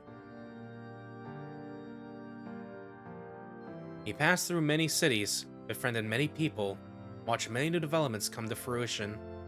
Throughout all this, he arrived at the same single conclusion. Human beings are magnificent. Of all the Lord's creations, they are the most superior. They may be weak, frail, noisy, irredeemable creatures, but their soul-redeeming quality outweighs all their ugliness. For as long as humans exist, they are compelled to search for meaning. In this he saw the Lord's design. He met new people on a near-daily basis. Residents of the city, visitors to the city, he welcomed them all. He found joy in learning about the life of every stranger he spoke with. In each and every person's life, there is truth to be learned. Many of those lives were unremarkable, many were even reprehensible, but none were without meaning. He endeavored to know as many humans as he could. His compatriots laughed at him, saying 10 people was enough. His teachers chided him, bidding to stop at 100. The clergy praised him, encouraged him to know 10,000. Only one foresaw the hell that they lay ahead of him, his closest friend. Just as his friend had warned, around the time he had carefully recorded 1,000 lives, he ran up against a wall. That is not to say that he lost heart because they were uninteresting or inconsequential. If anything, it was the opposite. He wanted to know more. 1,000 people, 2,000 people would not suffice. He must collect more and more truths. But still will not be enough. It would never even be close to enough. Even should he befriend someone new every day, by the age of 60, he still would not have met everyone in the city. But even worse, humanity was growing in number. The world would only keep expanding. New possibilities would be born with every passing day. Why must humans be afforded so little time? He looked back on his life and saw that from the day he was born, he had never known personal happiness. Those around him called him a child prodigy. They were mistaken. He was a man of exceedingly average talent. If people's abilities were quantified numerically, the total value of his would be no different than anyone else's. However, his parameters would display a dramatic skew. He was far less concerned with the inner workings of people than he was with those of the world. While he was fascinated with the aggregate, he possessed no capacity to love the individual. While he strove tirelessly for higher understanding, he lacked any worldly ambition. While he looked constantly to the future, he was unable to appreciate the present. In other words, he was extraordinarily inhuman. But even then, he remained a man of incomparable virtue. He loved the values that humans held dear, the lives led by the virtuous. His faith was more fervent than anyone else's. While he was unable to reform the religious world by himself, it would only be fair to concede that he did inspire change. For while his love of humanity stifled his love for people, and while he eventually strayed from the path, for a time, he was nothing less than a living saint. This story dates from before he began his study. When he was yet a child, his mind was mature, which is why, even as a child, he refused to accept that any mystery encountered lay beyond his reach. For the boy understood the whole of society, there's no such thing. Rain, clouds, even ghosts all had rational explanations. To him, the only true mystery was that which mankind as a whole could not decipher. That which others would accept as just the way it is. The unexplained was the last refuge of his childish innocence. And his fervor for it shone like a star, brighter by far than the ordinary passions of youth.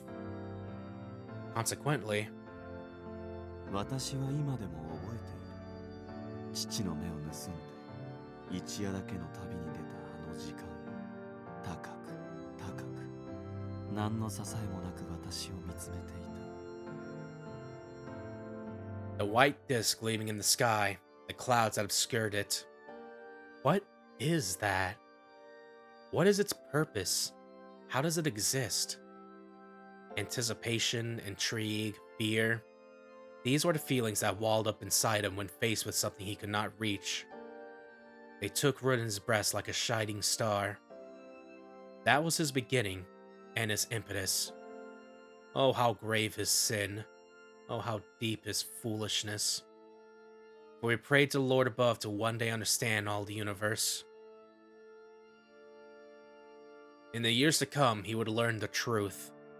That the grand understanding to which he had dedicated his life had already been discovered by his forebears. That in the name of oppression, the house of God hoarded the world's knowledge behind its doors. Mathematics, astronomy, geology, history, architecture, economics, medicine, agriculture, and alchemy, later be known as science.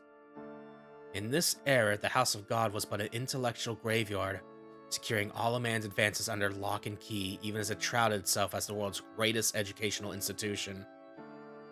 Primates created tools. People created civilization.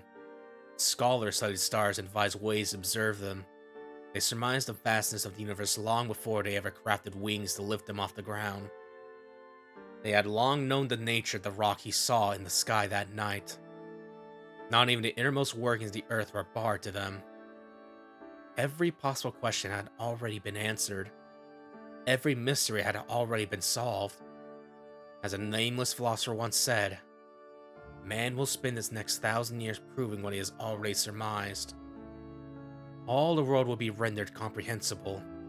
All the universe will be given meaning. But this understanding brought him no joy. Instead, he was gripped by fear and anger beyond description.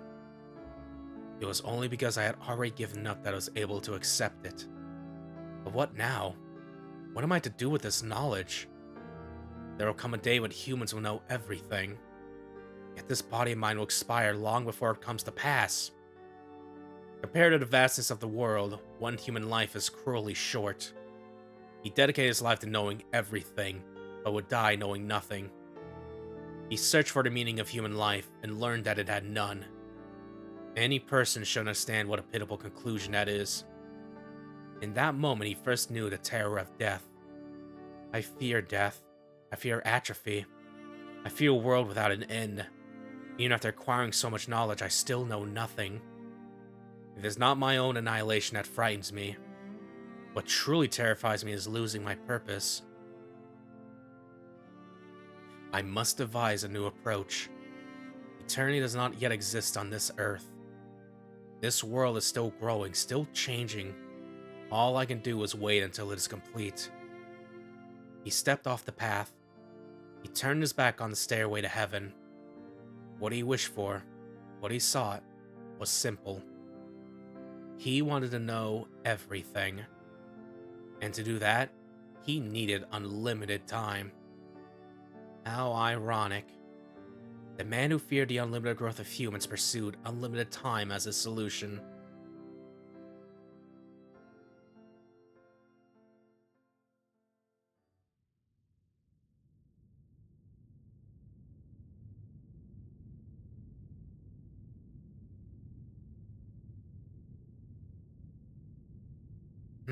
Well, if we're going to leave, you picked a good time. Gutenberg's machine is going to hit us as hard as it hits the Association, to say nothing of the Reformation. We'll both have a rough go of things for some time. Naturally, their side will take a greater fall. Widespread paint printing will put an end to all forms of superstition. The foundation of mystics will be shaken to the core. But you already knew that, didn't you? If both sides have their hands full, a delusional wonderkind might just be able to sneak off to the castle of the true ancestors get his hands on eternity. Talk about profiting from disaster. You misjudge me. Vampires may be resilient to aging and death, but they are a far cry from the eternity I seek. At best, they are a work in progress. No, I intend to simply take my own life and greet my end a human. Really? Ironic for a man who'd live forever to burn out so fast. So, does that mean you'll be leaving the church tomorrow? I'm entrusting the burial department to your care. Now that my father's inheritance is spent, I have no more hope of rising to bishop. Now is the time. Look at us. You, the son of wealthy landowners, and me, with only stigmata to my name. Neither of us with the hope of making bishop, and now we can't even lick each other's wounds. Well, such is life, I suppose. So, you plan on continuing working on your magecraft theory, then? I have no intention of leaving the church, so I'm afraid I won't be joining you in eternal life. Fortunately, we women have other ways. I will bear children and tell them of you.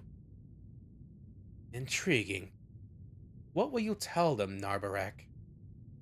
That a new dead apostle will rise to power in 100 years' time, and that they should ignore it because fighting it will be futile. Hopefully it will not take that long. In fact, I'll be disappointed if the Inquisition didn't come for me within your lifetime.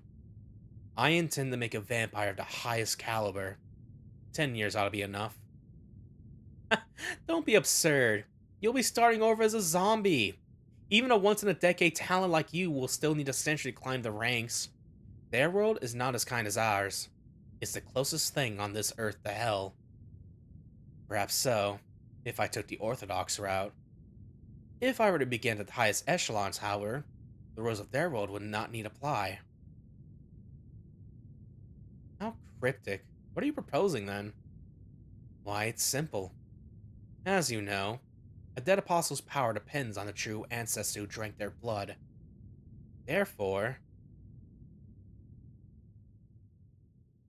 if I am to be the strongest dead apostle, I need only seek out the strongest true ancestor.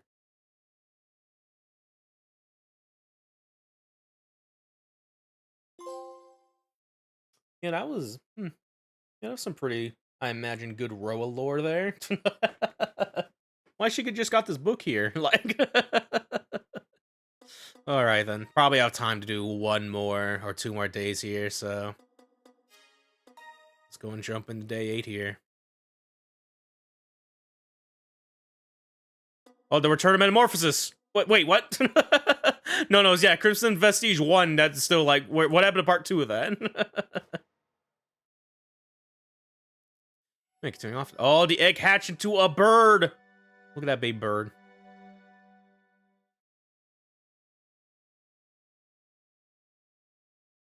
Shiki-sama. I feel the morning sun on my face and hear Hisui calling me. Shiki-sama. お目覚めの時間です。 A monotonous voice jolts my consciousness awake.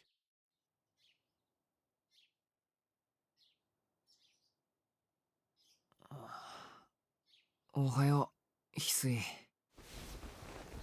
I sit up and reply to Hisui. A flash of pain pierces my temples, though not enough to keep me in bed. シキ様、ご気分が優れないのですか？いや、今朝は普通だよ。昨日の調子が良すぎただけだ。貧血気味なのはいつものことだから気にしないでくれ。I shake my head lightly and get out of bed. 今朝もありがとう。起こしに来てくれて助かった。いえ、これが私の仕事ですから、シキ様にお言葉をいただくほどのことではありません。お礼を言うほどのことだよ。目覚まし時計の音なんかより何倍もあったかい。俺は眠りが深いらしくて、目覚ましじゃなかなか起きられないんだ。Which is why Hisui coming to wake me up is such a big help. She even brings me a change of clothes. What more I could ask for? 時間は7時ちょっとか。あんまり余裕はないな。着替えて顔を洗ったら食堂に行くから先に行っていてくれ。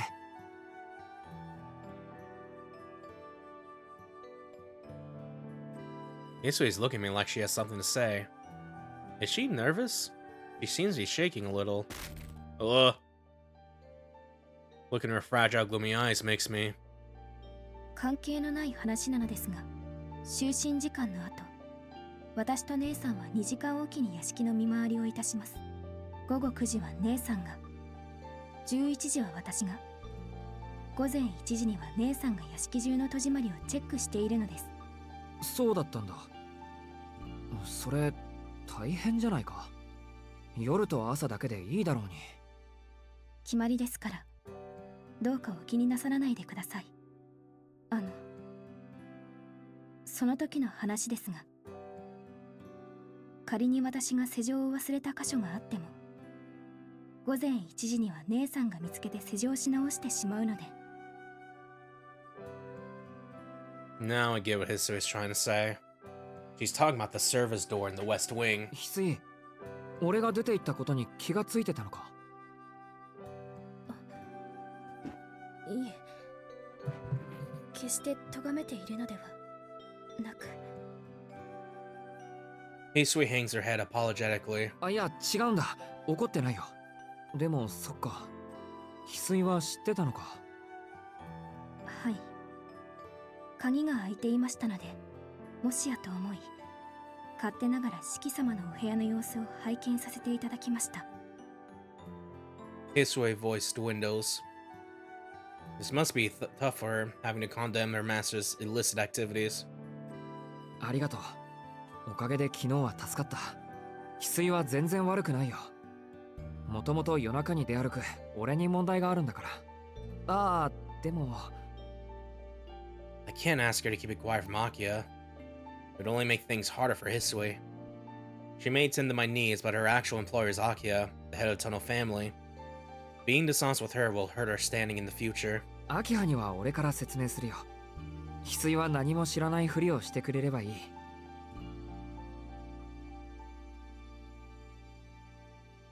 Hisui makes no reply. She just keeps staring at me. 何かな？僭越ながら、四季様は全く反省していません。ああ、いや、はい。失礼しました。訂正いたします。そのお顔を見るに、四季様に改める気はないのですね。Oh, she looks so meek as she cuts right where it hurts. すまない。Big oof. 約束があって今夜も出かけることになる。けど誓って悪い遊びをしてるわけじゃない。 And find the remnants of a vampire army so they don't kill anyone else. It's not like I can just say that, but saying nothing does make me look suspicious. それは今夜だけなのでしょうか？どうかな。俺にもわからない。ただ長くは続かないと思う。では危険なことはないのですか？四季様がまた怪我を負って帰ってくるようなことは。ああ、それなら大丈夫。戦車みたいに強いやつが一緒だから何があっても怪我なんかしないよ。 That's one thing I can promise with confidence. I don't think there's anyone in the whole city that could beat Arcuade.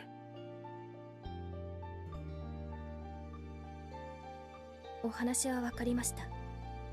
それでは私も四季様同様、昨夜と同じ業務を行わせていただきます。Hisui bows cautiously and leaves the room. Cautiously, courteously. ありがとう。翡翠。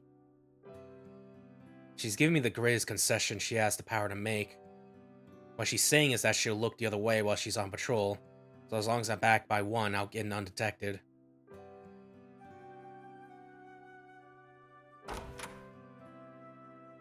I changed my school uniform and leave my room. I had a headache when I woke up, but now I seem to be doing well. I'll wash my face in the second floor bathroom, then head to the dining room.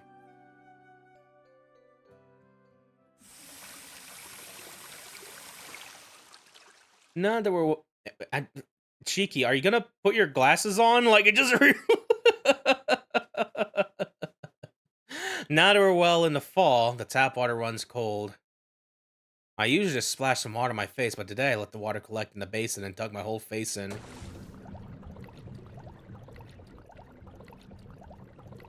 The icy water steals the warmth from my face. My eyes, nose, and mouth are dry and I lose all sensation. Feeling as if a death mask is plastered to my face, I lift my face out of the water. Do you think Shiki can see like the death lights in like liquid? So imagine solid is like it's always on solids or whatever. What about like other states of like matter, like liquid or air, even like fucking? Would he be able to do something about that? Well, I wouldn't be surprised if the Vision actually goes into that at some point here. To like, let me curious. Like, what if I just cut the depth of water here? You know, like fucking. I take one look at myself in the mirror and notice that something is off. It hits me immediately. I don't have my glasses on. I will just wash my face, so that makes sense. Be it as it may. Alright, I've calmed down now. With my glasses in place, I make for the dining room where Kaku's waiting. Oh, did you punch the mirror? Okay. After breakfast, I go to the parlor. Aki is there, having long since finished her breakfast. おはよう、アキハ。おはようございます、兄さん。健康な学生らしい。余裕のある朝で何よりです。Gracefully sipping a cup of tea, Aki appears to be in a particularly fine mood this morning. Something good must have happened. 兄さんも何かお飲みになられますか？時間はまだあるでしょ？ああ、それじゃあ普通のお茶を一杯。普通などというお茶はないのですけどね。琥珀、兄さんにも一つ入れてあげて。チョイスはあなたに任せるわ。かしこまりました。今朝の献立から考えますと、ほうじ茶などがよろしいかと。Komaku heads to the kitchen with a smile. I sit down on the sofa across from Akia and check the news on my phone. While there's no shortage of random news, there's nothing about any murders. I may have been expecting it, but this confirms that there have been no new victims. As I pocket my phone after checking the news, Akia's staring at me like she's witnessed something truly bizarre. なんだよ。携帯ぐらいはいいんだろ。今だってニュースサイトをチェックしただけで。別に怒ってはいません。すぐにしまってくれましたし、朝のニュースぐらいは知っておくのはいいことですから。ただ、兄さんがそういうものを使いこなす姿というのがイメージに合わなかったので驚いただけです。お前の中でどんなイメージなんだよ、俺は。とはいえ、俺も使いこなしてはいないよ。今朝は気になることがあっただけで、普段はあまり使わないし。話したいことや知りたいことがあったら、本人と直接話した方がいい。そうなんですか？そりゃあ時間の許す限りは。1行や2行の言葉のやり取りでわかるのは、1行2行分のことだけだし、連絡事項としては便利だけど、会話をするなら会って話した方が断然いい。一部分しか表せないシステムなのに、その一部分を見た人間はそれが相手の全部分だと錯覚するということですね。例えば発信者はつま先しか見せていないのに、その爪が猫のものだっただけで全身まで猫だと決めつけるような。私もその意見には賛成です。文字だけならいくらでも嘘をつけるのが人間ですし。Oh, great family head. I don't know how to say this, but if someone has the claws of a cat, is it natural to think they're a cat? まあ、そこまでは言ってないけど、簡素な人間関係も、それはそれで便利だと思うよ。知り合う人全部に全身全霊で向き合ってたら、体力が持たないし、いろんなところに行けるようになって、いろんな人と知り合えるようになった以上、人間関係も最適化させないと潰れちまうってのは、友人からの受け売りだけど。But then Arahiko, the one who said that, lives his life in the exact opposite manner. そう、安心したわ。兄さんにも心を許せるご友人がいたんですね。機会があれば私にも紹介してもらおうかしら。もちろん遠野家の長男におかしな遊びを教えていないかどうかじっくりと質問させていただくのを前提で。 I realized yet again how scary my sister is. Not that I need a reminder.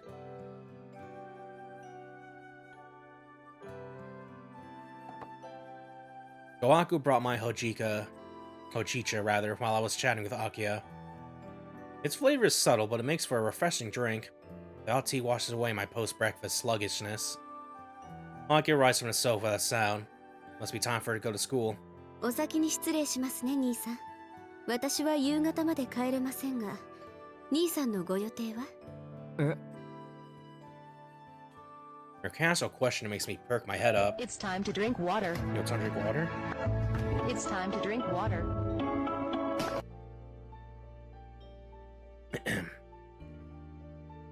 What are you going to do?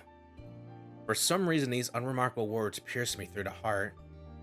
She's just asking about my plans for today, but it feels like she's asking me what I'm going to do from here on out. いや、特に何もないよ。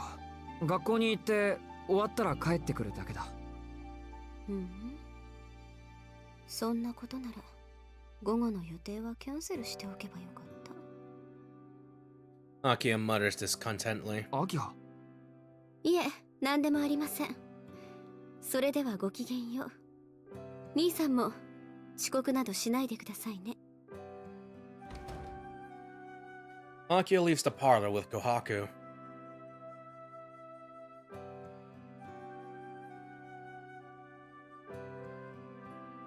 I'm left alone with my thoughts once again. Until yesterday, I've been so focused on what I should do that I never thought about what I wanted to do. 今の俺がしたいこと。As one of the few who knows the truth, I should prioritize dealing with the vampire's minions. But I put my feelings obligation aside. Sure enough, Ciel's face pops into my brain. そりゃあ、シエル先輩のことは好きだけど。I am both interested in and attracted to her. I want to get to know her better, see her smile more. And yet, as much as I like Ciel, I can't just ignore Arcuade. いや、違う。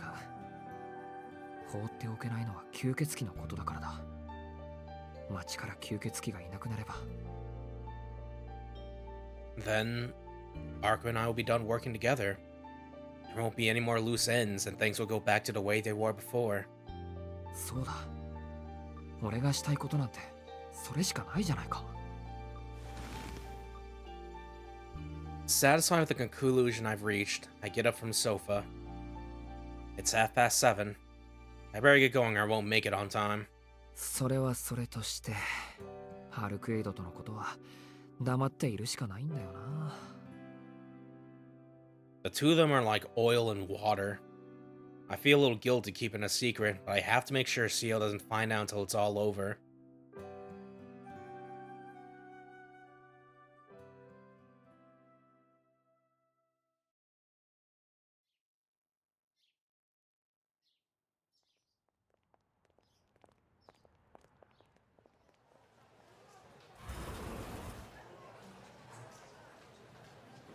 Ten minutes before homeroom, I arrive to find Arihiko and Ciel having a friendly chat by my desk. あれ、シエル先輩。Don't look at me like that. Ciel stops talking the moment I call her name. よっ、おはようさん。時間ギリギリで投稿とか、お前さんもここ一番でついてないね。今朝はシエル先輩が遊びに来てくれたってのに。ああ。それは見ればわかるけど、先輩、なんか様子がおかしくない？あ？おかしいところなんてねっての。いつもキュートなシエル先輩舐めてんの？今だって俺と遠野の昔話で盛り上がって、あれ？ Ariko finally knows it too. Ciel is obviously in a terrible mood. Her silence is intimidating. Scratch that, it's terrifying. Arihiko quietly inches towards me and speaks in a whisper. おい、なんかしでかしたのか遠野。先輩めちゃくちゃ不機嫌だぞ。さっきまであんなに笑顔だったのに。いや、俺は何もしてない。お前こそなんか失礼なこと言ったんじゃないのか。Ciel glares at me bitterly.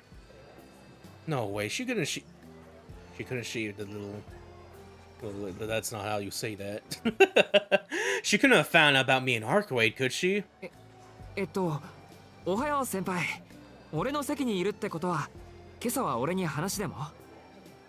別に遠野くんになんてみじんも関心はありません。ただちょっと気になったので様子を見に来ただけです。よく貧血で倒れるとのことなので。それ俺に用ですよね。Well, that came up before I could stop myself. 見ようによってはそう言えないこともありません。まったく朝から健康そうで結構ですね。Ciel fidgets with her glasses, looking a little embarrassed. Her polite words clash horribly with her acidic tone. とにかく私は乾くんと話しているのです。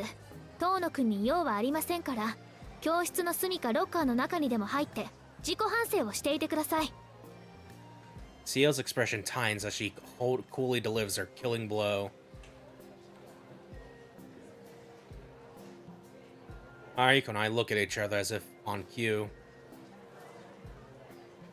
つまりあれだ。理由はわからんが、先輩は遠野を懲らしめたいと。つうか土下座レベルで反省させたいと。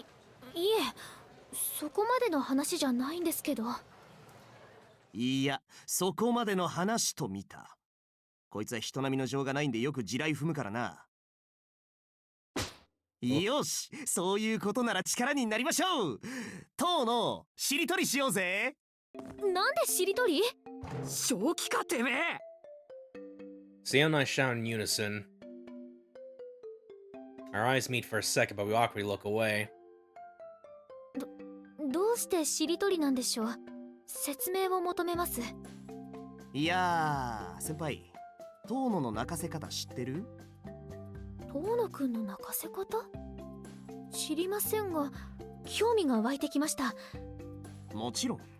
ただし、遠野と仲直りするのが条件っす。遠野の弱みを教えるってことで手打ちにしてやってください。Ciel oohs, impressed by Ariko's deft negotiating. I gotta hand it to him. That's all it took for him to put Ciel in a good mood again. That said, それ言っていいの俺じゃないか普通。だってお前バラさねえじゃん。先輩朝から来てくれたのにお前は一向に来ないし、加えて何かしでかしたんならこれぐらいのリターンねえとな。いやでも大体面白い話じゃないだろそれ。遠野くんは黙っていてください。さあ乾くん、ハリアップ。こうなったら話を聞くまでテコでも動きません。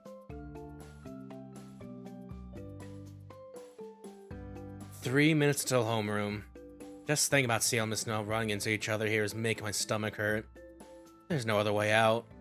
それがですね、遠野、しりとりすると泣くんですよ。試しに1分続けてみると分かりますよ。え？本当に？しりとりって、okay. あのしりとりですよね。そうそう。もうボロッボロ泣く。中学の頃、それを知らない女子どもがびっくりしてさ、なんか悲しい出来事でも思い出させちゃったのとか。むやみに大人気で俺は頭にきましたけどね。Ciel looks at me, confusion clear as day on her face. Same, really. But sometimes the human body just acts a certain way and you have no idea why. その繋がらない感じが嫌なんです。誰だってあるでしょ。理由はないけどダメなことって。食べ物の好き嫌いと同じです。本当に？ Ciel nervously asked me to confirm this ridiculous story. はい、本当です。だからつまらないって言ったんだバカアリヒコ。見ろ、先輩だって呆れてるだろ。I try to change the subject. The fact that a word game is my ultimate weakness is just plain embarrassing. Shaky struggles at Wordle. Though I seem to have misread Ciel's reaction. いえ、呆れてなんかいませんよ。逆に感動しました。そんな秘密、遠野くんにもあったんですね。Ciel's voice comes out shyly. She coughs to clear the air. 大変失礼しました。個人的な理由で遠野くんを糾弾したかった私ですが、二度と教室に私情は持ち込まず、楽しい学園生活を送ることをここに誓いましょう。Ciel turns to face me, a familiar smile on her face. Her mood seems to have improved. But the bell rings heartlessly, signaling the start of homeroom. We'll have to put our chat on hold until lunch. おっと、時間ですね。それでは乾くん、遠野くん、縁があればまた放課後に。Although she's in a rush, Ciel leaves the classroom at a natural, unhurried pace. Arihiko waves to her back. Her verbal warning may have worked. It looks like he's gonna stick around for class today. It's funny just like looking at these class scenes and be like, you guys remember Satsuki? Whatever happened to her? It's really funny, whatever happened, how they got her. Like, fucking... No, we don't get to share Dunkaroos with her anymore. Third period, math. The day crawls by, everything the same as it has always been. Human habits don't change as long as anything strange stays out of sight. I sit here in class knowing that vampires still lurk around town. Everyone continues their routines knowing that people have been getting murdered. Humans are so resilient. They're able to dull their sense of danger and adapt to any changes they are faced with to protect their way of life. It's a fundamental skill for all who live in modern society. Incidentally, Arihiko has been gone since first period. Ciel's warning lasted for all of an hour. This is also routine. Arihiko Inoue won't change his lifestyle because of a big hole in front of the station. Even if he senses that there's something wrong, he can't break free from his habits. What is that? Maybe I'm just the same. I go to class knowing that there are still vampires around. I let the vampires roam free in order to stick to Shigetono's routine. I tell myself that they pose no threat during the day, that I can't meet up with Arcwade until nighttime. I prioritize my own comfort and well-being while preaching about doing good. She's like, who keeps doing that in front of me? Stop! Like, do I lack a sense of danger? Or a sense of justice? Probably both. I threw them out the window the moment I agreed to cooperate with a vampire Arcwade. I conformed to human society while going down a path no normal person would choose. And that feels completely natural to me. どうしました、遠野くん。気分が悪いんですか? If someone's keep flicking red and white things in front of my eyes, it's annoying. Tell them to stop. I answer no to the voice coming from the front of the classroom. I feel fine. In fact, I've been feeling pretty good since yesterday. Confused, I turn towards the window. That's odd. Even the transparent reflection of my face looks decidedly sick. My body crumples without a sound. Distantly, I can make out the teacher's concerned voice calling to me. Feeling too good is what led to my downfall. My fading vision is probably the result of anemia-induced dizziness. Try as I might to maintain it, I lose consciousness. Everything around me turns black, like a curtain has fallen over the world.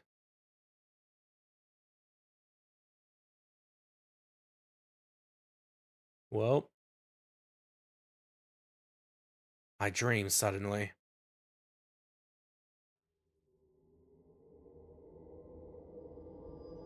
When I was young, I spent months in the care of a local hospital being treated for an illness. It was a dull but tranquil time, allowing me to recover both physically and mentally. Not long after I was discharged, I had a dream that smelled of blood. Some relatives took me in, and those days passed by peacefully. I was a model student graduating middle school without any issue. But no matter what, I could never escape the touch of death. It followed me constantly like a shadow. After receiving news of my father's passing, I returned to my family home and was reunited with my sister for the first time in years. While she had grown into a beautiful woman, parts of her hadn't changed at all. There were also 2 twin girls who were devoted to taking care of the mansion. I tried my hardest not to look, but I knew that I'd be able to see an end to everything here as well.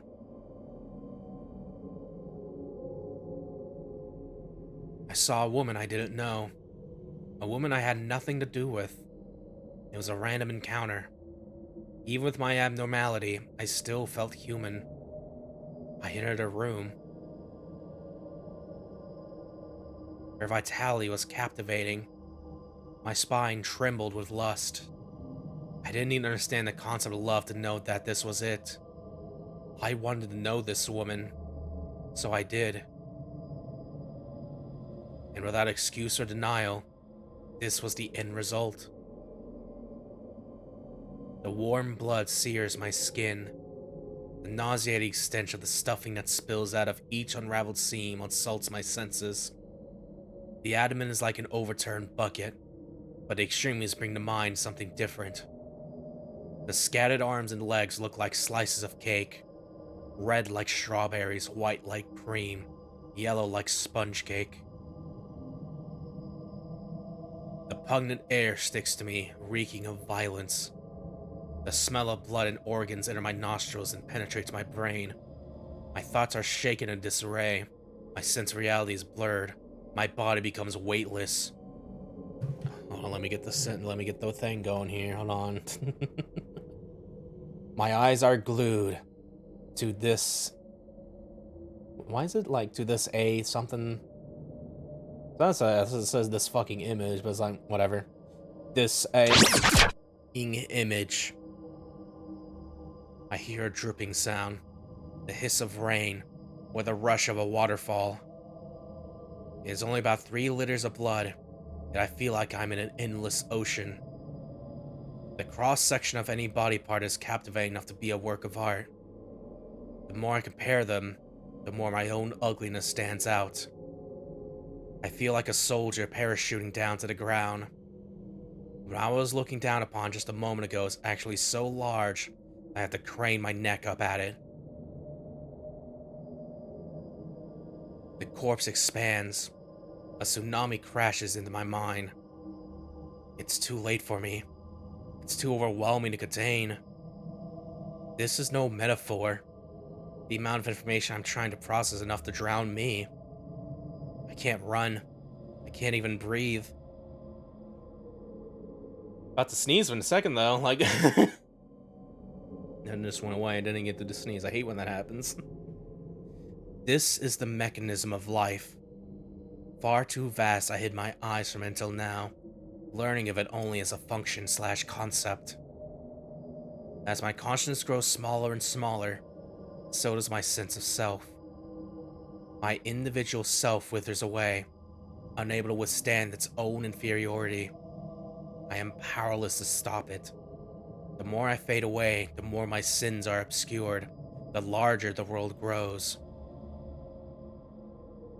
The realization hits that I'm nothing more than an insect.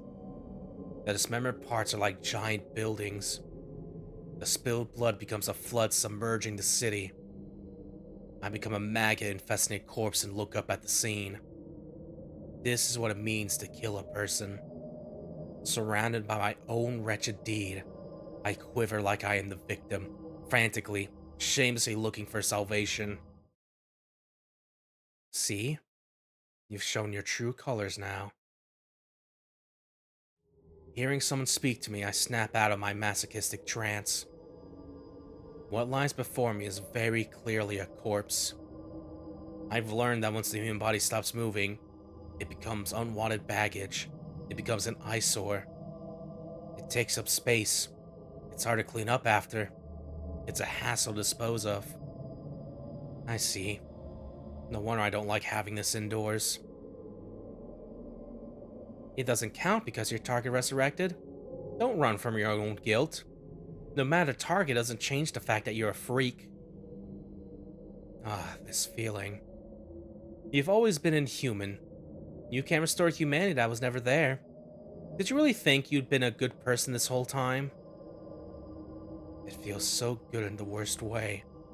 I'm going to puke. How stupid. I've already killed once with these hands. What am I losing my mind over now? The creature I am is worth even less than an insect. Beauty? I never had the right to speak of such things to begin with. It was all a dream. A silly dream that I was a decent human being.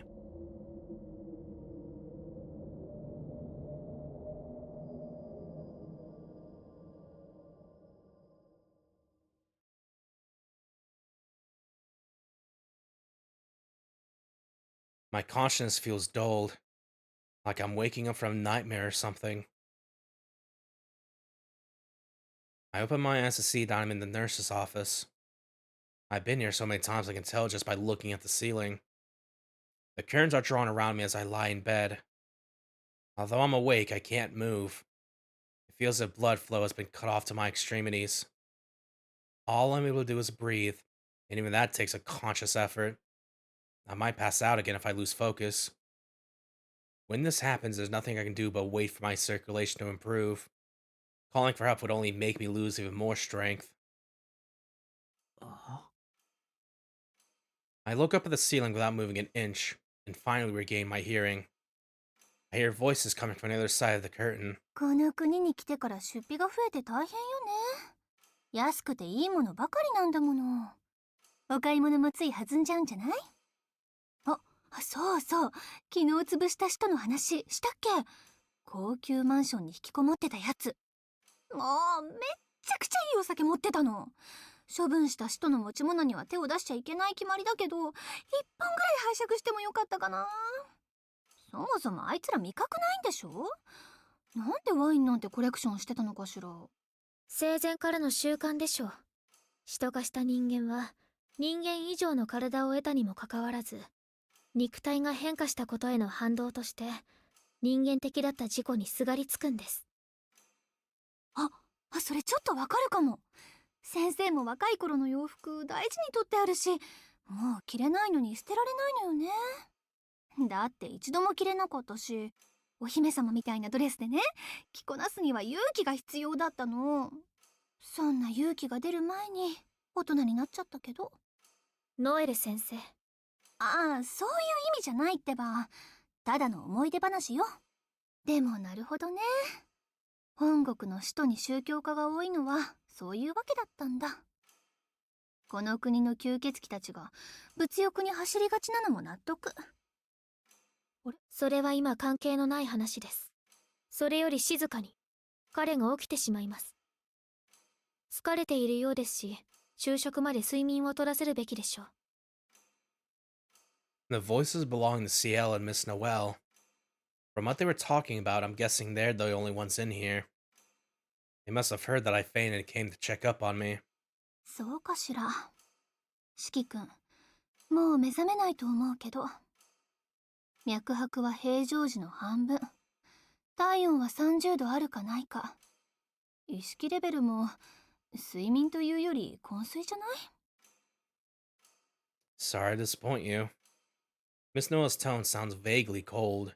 それはそうでしょうけど。そうなんだってば。もうなんかシエルさんにしては歯切れが悪いのよね。これじゃいつもと立場が逆じゃない？悪い冗談みたい。鬼のかく乱っていうのかな。もしかしてお風邪？それこそ冗談です。風邪をひくなんてそんな人間らしいことがあるはずがないでしょう。No way something so 体 human に could 異常は happen あ to り me, ません。 huh? 調査は私だけで行います。Investigating the dead apostle's lair. That job will be theirs originally. Arca is the one acting out of turn here, killing dead apostle while being a vampire herself. But anyway. 先輩、俺目が覚めてますよ。I'd just be eavesdropping if I kept lying here, so I forced some air into my lungs and speak. 四季君、本当に大丈夫なの？見た感じ、生きてるだけで精一杯って感じだけど。ノエル先生、お家の人を呼ぶってお葬式の準備をするみたいなニュアンスで言いませんでした。で、バレちゃった？うん。冗談がわかるぐらいには覚醒できてるみたいね。どれどれ体温はと。あらま、35度まで回復してる。もしかして本当にただの貧血だった？そうですよ。これぐらいの貧血には慣れてます。もう少し横になっていれば持ち直しますから、その聴診器は引っ込めてください。チェー、お胸の診察はまた今度か。残念だけど、このレベルの貧血が日常というとんでも発言に免じて自重してあげます。これでも先生だものね、私。でも四季君が無事で安心したわ。地下で助けられたこともあるし、ここで死なれたら悲しいものね。そうよね、シエルさん。そうですね。たとえ自業自得だとしても、私たちの前で死なれるのは困ります。今のように話を盗み聞かれるのも面白くありませんが。Ciel speaks plainly. More blunt and angry, it's different from how she was this morning. I know she's just giving me a hard time, but still, it's a bit harsh to say that I was eavesdropping. すみません。すぐ倒れる貧弱な体質で、先輩ほど頑丈じゃないんです。私の体の話はしていません。とにかくしばらくおとなしくしているように。町はまだ危険な状態です。勝手に出歩いて勝手に襲われる人を助けるほど私たちも暇ではありませんから。あら、四季君なら死者ぐらいは返り討ちにできるんじゃない？というか、先生ひらめいちゃった。ねえシエルさん、死者探しの仕事、四季君に協力してもらうのはどう？ Miss Noel tosses me a wink. She must be talking about the same thing Arkwade is doing. Oh boy. Let's hit that save button.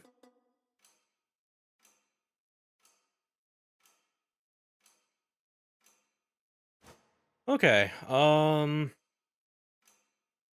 Yeah, so prior engagement would be still hanging out with, like, or doing the things with Arkwade, like doing her bargain deal or whatever and stuff like that, as well as like going back to Akia Mansion or Toto Mansion, whatever.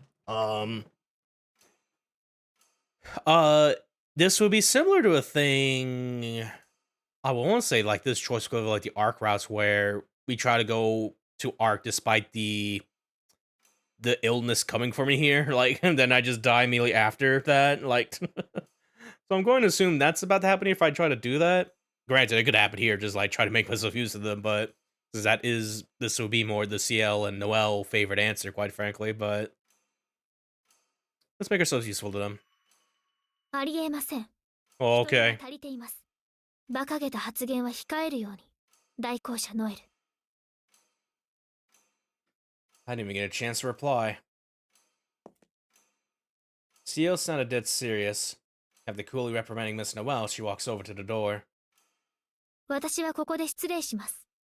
ノエル先生は自分の職務に専念してください。遠野くんは二度と吸血鬼に関わらない。これは警告です。破った者には私から相応の処置があると覚悟するように。怒られちゃった。 Oh, she やっ was ぱり本音 mad. 出すと怖いわね、あの子。ま、そうでなくちゃ私もやってらんないんだけど。 Ciel has left the nurse's office, but Miss Noel remains seated in a chair. Yes, I can feel my hands and legs again. I take a deep breath and sit up.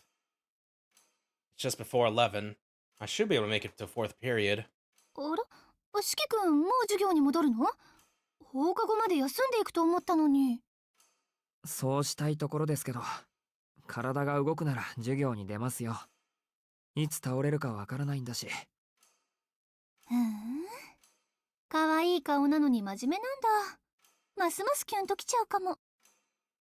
先生ね、無理してるくせに平気そうにしている人って昔からタイプなんだ。あ、もちろん男の人限定で。女の場合はまた別の話だから。 Miss Noel Miss Noel lowers herself onto an empty bed as she speaks. Is she messing with me or nope, she's serious about to take a nap. ちゃ。善良な学生生活。しっかりね。先生はもうちょっと休んでいくから、ちょっと風邪気味みたいなのよね。食欲もないし、やる気も出ないし、夏バテみたいなものかしら。She closes the curtains around the bed, whistling cheerfully as she lies down. 俺が言えることじゃないけど、教師がそんな簡単に休んでいいんですか？ほんと、君が言えることじゃないわね。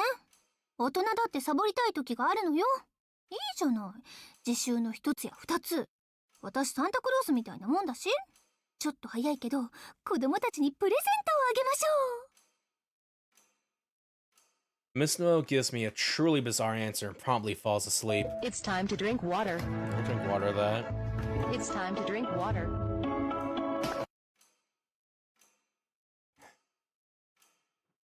I'd feel awkward waking her up, and I need to hurry if I'm going to make it to 4th period on time. Just in case, I take some cold medication out of the medicine cabinet and set it on the table before leaving the nurse's office.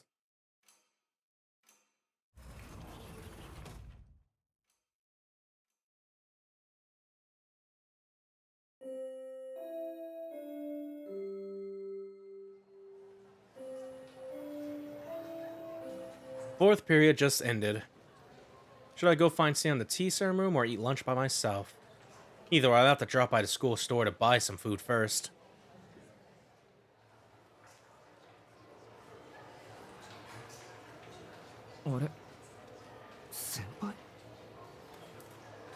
While on my way to the school store, I spot Ciel cutting across the courtyard.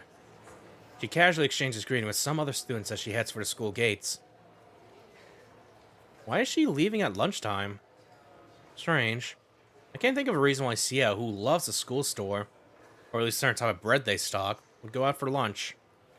Is she be going off to investigate the vampire lair she mentioned in the nurse's office? If that's the case, I can't just ignore this. There's some things I want to confirm with her anyway. それにアルクエイドとの約束もあるし、吸血鬼のねぐらを事前に見つけられるなら、あいつだって喜ぶだろう。Even if Arquette looks fine on the outside, she's still recovering from her injuries. It'd be embarrassing if I didn't pull my own weight here. Alright, I'm going after Ciel. If I properly plead my case, I don't think she'll just ignore me.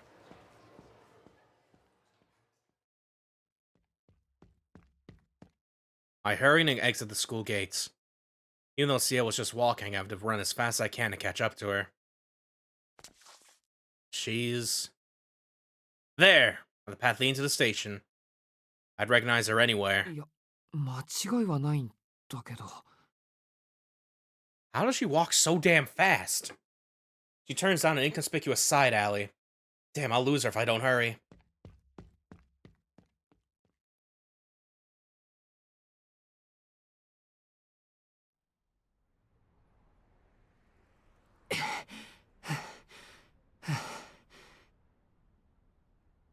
But after running nonstop, my lungs are on fire, and I have to stop to catch my breath. Though I managed to chase after her, I lost sight of her the moment I arrived at the area outside the station's south exit. Hello, Pixel Dominus. It's just before 1 p.m. This side of the station is mostly office buildings, so it isn't as busy as north exit. I only see some office workers on their way back to work after lunch. Yeah, I'll drink your water drink there a little bit.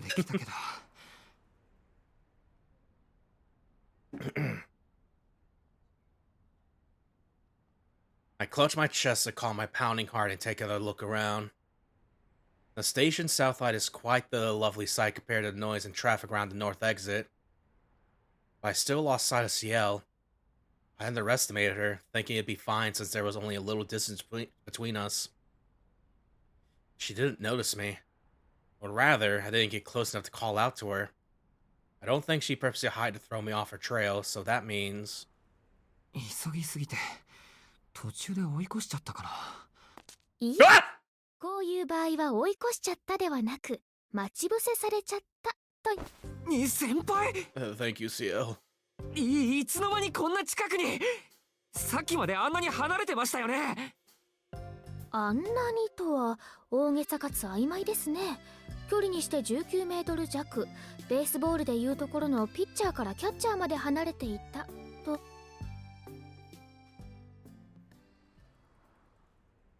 I'm in trouble. Her words are lighthearted, but her eyes are not smiling. That's to be expected.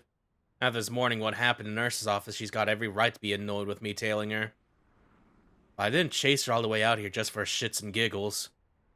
It's time for me to plead my case. こんにちは先輩。こんな時間に外で会うなんて奇遇だね。ええ、奇遇ですね。私はこれから電車に乗って隣町まで行くんですが、遠野くんは？いえ、帰るのは後です。俺も先輩と同じ電車に乗りますから。ほうほう。5次元目はボイコットですか？ I bite back on the urge to point out that she's also skipping class. I can't afford to open myself up to some snappy comeback. サボります。今は授業より先輩がどこに行こうとしているのかが知りたいです。そうですか。保健室で私が言ったことを覚えていますか？ The sound of my old gulping fills my ears. If I give the wrong reply here, she'll officially label me a nuisance. Worst case, she'll send me straight back to the nurse's office. これが最後です。私の行き先はあなたの想像通り、吸血鬼の調査です。危険ばかりで楽しいことなんてありません。おとなしく学校に戻って。嫌です、そんなの。俺、吸血鬼に関わるなとは言われたけど、先輩に関わるなとは言われてませんから。My back goes ramrod straight as I look her in the eye. Although I said it without thinking, now that it's out there, I refuse to take it back. I care more about Ciel than I do about this vampire situation. There's something about the thought of her doing this all alone that I just can't stand. 私に関わるということは、吸血鬼に関わるということです。今のは詭弁に過ぎません。それはずるい。学校の先輩であるシエル先輩と教会のシエル先輩は別枠でしょ。そうじゃなかったら先輩は俺の教室に来てないでしょ。それはそうですが。俺は学校の先輩の手伝いがしたいだけです。下心で動いているんです。なのにそれが吸血鬼退治なんて話になってるんで、ほんと迷惑してるだけです。先輩がもっと普通の悩みとか持っていてくれたらこんな苦労はしていません。That time I just lay out all the cards. I know how desperate I must sound, but if I don't try every move I got now, Ciel will definitely go alone. Like I let myself get sent back to the nurse's office. I've come this far. Come hell or high water, I'm following Ciel. 確かに学校の私と代行者の私は違う立場と考えるべきでしたね。一緒にしてしまったら明日から学校には行けなくなります。まったく、これだから遠野くんは怖いです。窮地になると急所ついてくるんですから。Someone exasperated, Ciel sighs helplessly. In other words, this means... 一緒に行っていいってことですか？はい。遠野くんに見つかってしまった私の落ち度ということで、今日だけは特別です。ついてくるだけなら多めに見ます。無鉄砲な後輩に吸血鬼のねぐらがどんなものか知ってもらうのもマイナスではありませんし。先輩。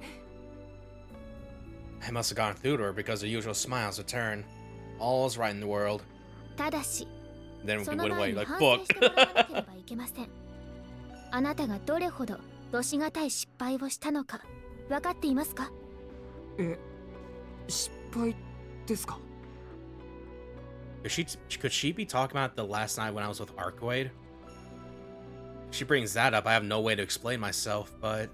先ほどの尾行、あれはひどいです。足音も気配もダダ漏れで見つけてくださいと言っているようなものでした。私だったから良かったものの、ノエル先生や死者相手にあんなことをしたら翌朝には路地裏で目を覚ますことになりますから、今後は注意するように。She's angering me over my lack of stalking skills. Seems she's more upset about my clumsy attempt at tailing her than anything.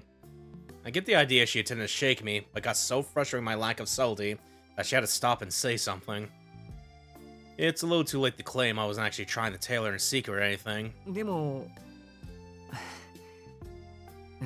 そうですね。次からは善処します。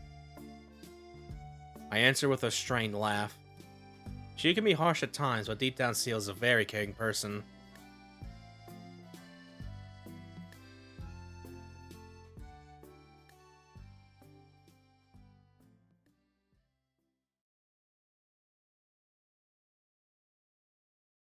We ride the train for 2 stops to Kushisuka Station. From the station, we catch a bus and ride it for about 20 minutes. And when we get off the nearest bus stop, it's another 20 minutes on foot to our destination. It was a bit of a walk from the residential area to the center of the industrial district, but we finally arrive at a building cloaked in the lingering presence of death. 先輩、ここは？使徒のねぐらですよ。いえ、でした。以前に処理した人から手に入れた情報でしたが、完全に放棄されているようです。An abandoned nest. In the end, the lead led us nowhere. This place has seen better days. It's an utter ruin, unfit for strays, let alone dead apostles. Though not far from town, it lingers here neglected and forgotten. It must have been quite a large hospital before it got closed down. I can see how spacious it is even from the outside the gates. Weeds have taken root in the cracks of the asphalt. One of the wards is so damaged that it's falling apart. Maybe there was a fire. If there was, the difference between the damaged and undamaged area is a little too extreme. 念のため、中に入って汚染状況を確認します。Ciel doesn't bother asking if I'm coming along. Perhaps this is her way of telling me that this is my own choice and that she's not forcing me into this. I simply nod and follow after her. We trample the weeds as we make our way into the abandoned hospital grounds.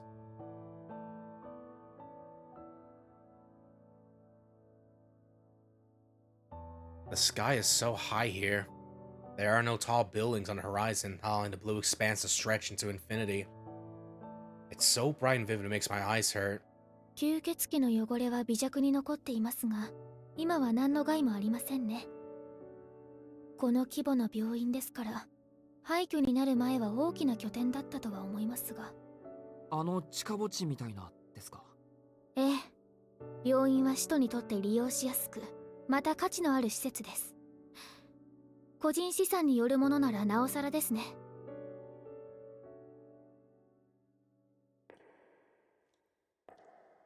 We enter the ruins of the hospital building. Ciel goes through and meticulously examines each room one by one. I think she already knows that there is nothing here.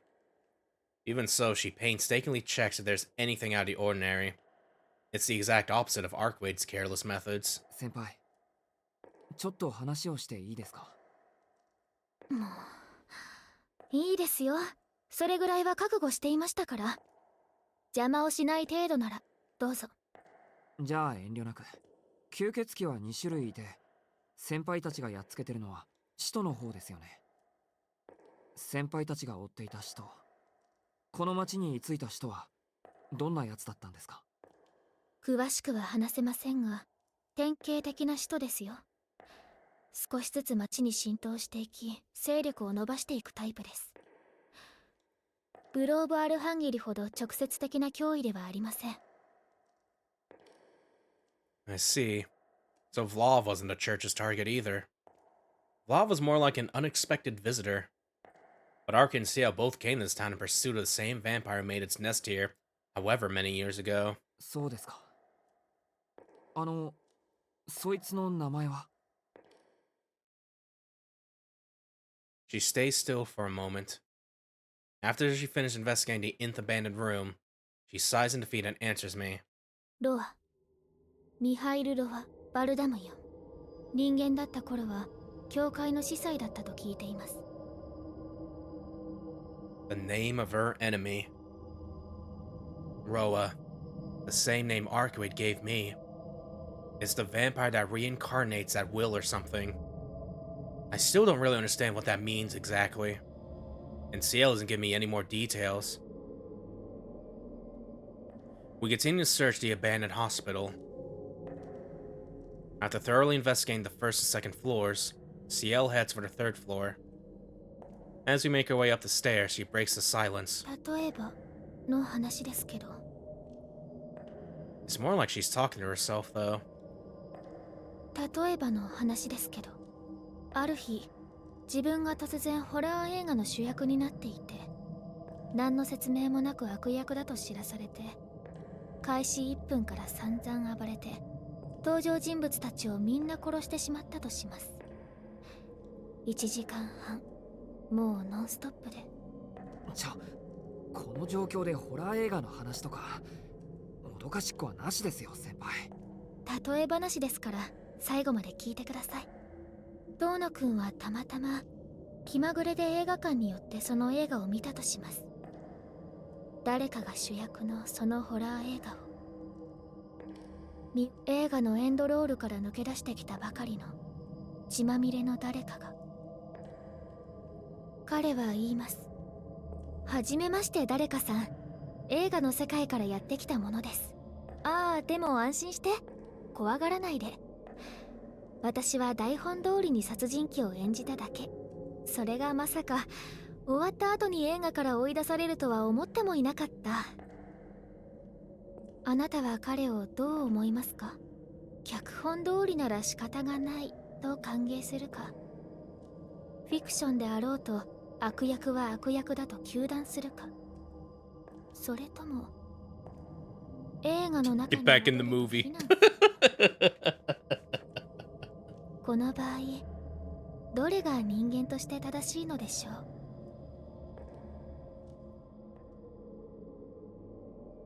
I don't have an answer. Hypothetical or not, her story came out of nowhere. It's so chilling I couldn't even begin to come up with a response.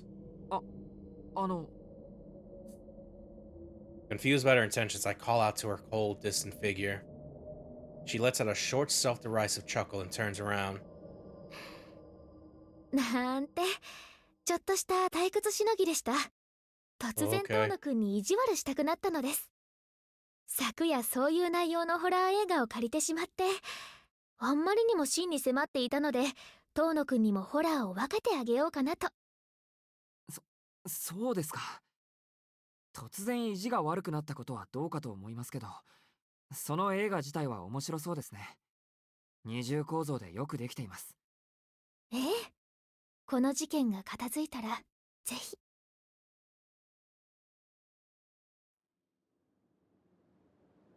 At some point during our conversation, our investigation reaches its end. We arrive at the last remaining staircase on the third floor. The ceiling is collapsed here, granting us a clear view of the blue sky outside. This is... おっと、この部屋で最後ですね。残念。いえ、幸いなことに使徒の痕跡はなし。今回は完全に外れでした。Ciel's voice seems a little more cheerful than it was earlier. Now that our investigation is over, and she has deemed this place safe, she probably no longer needs to be as cautious as before. Ooh, baby. What the hell are we going to do here?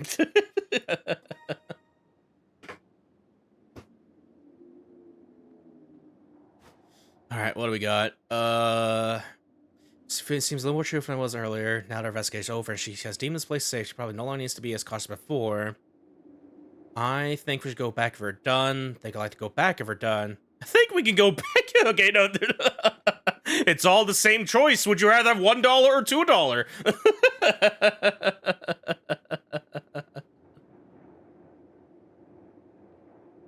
I was hoping I'm gonna mash this out. I'm gonna close my eyes here. 3, 2, 1. そっか。 I didn't even look at what answer we picked there. I should make a PNG where I have like my eyes closed. Actually, it does really have the same effect a little bit. Like, but either way. さすがに疲れました。昼間とはいえ、廃病院っていうのも気持ちが悪いし。 The only thing I know about Tsukihime is the funny cut. That's fine. It is a pretty funny cat. おや、あの地下広場でも音を上げなかった遠野くんらしくありませんね。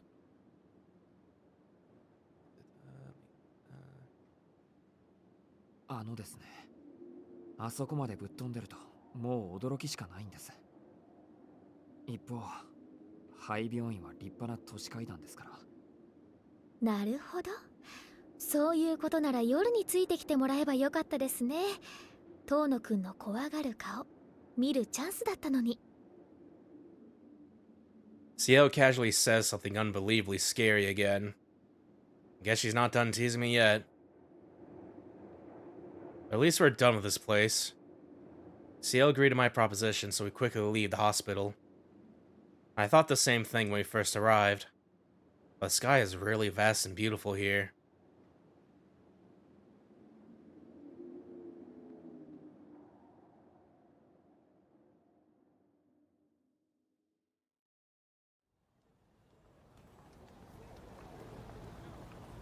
It's just past 3 p.m. when we get back.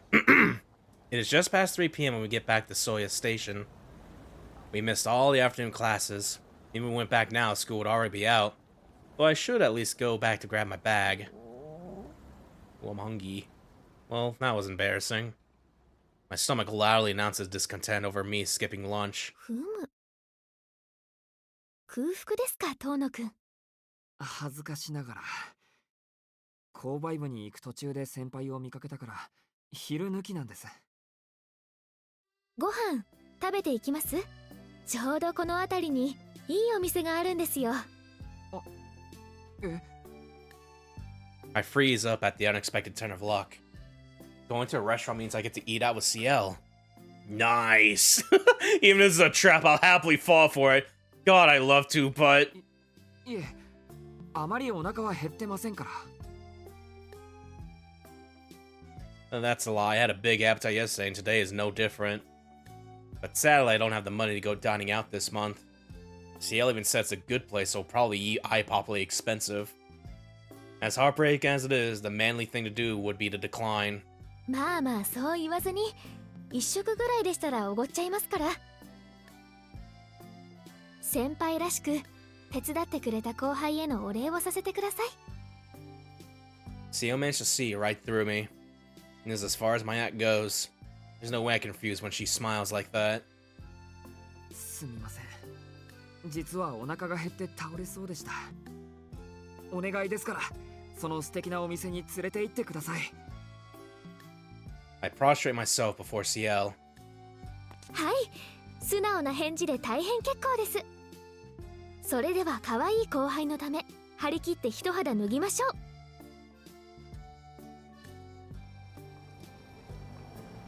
She leads me towards the shopping district with a skip in her step. Is she that happy I asked her to treat me? The area is crowded with a bunch of small eateries. Perhaps one of those well-hidden 3-star restaurants.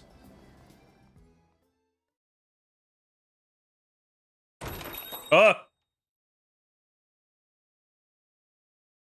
gotta stop. It's like every just pop-up jump. It's like yell like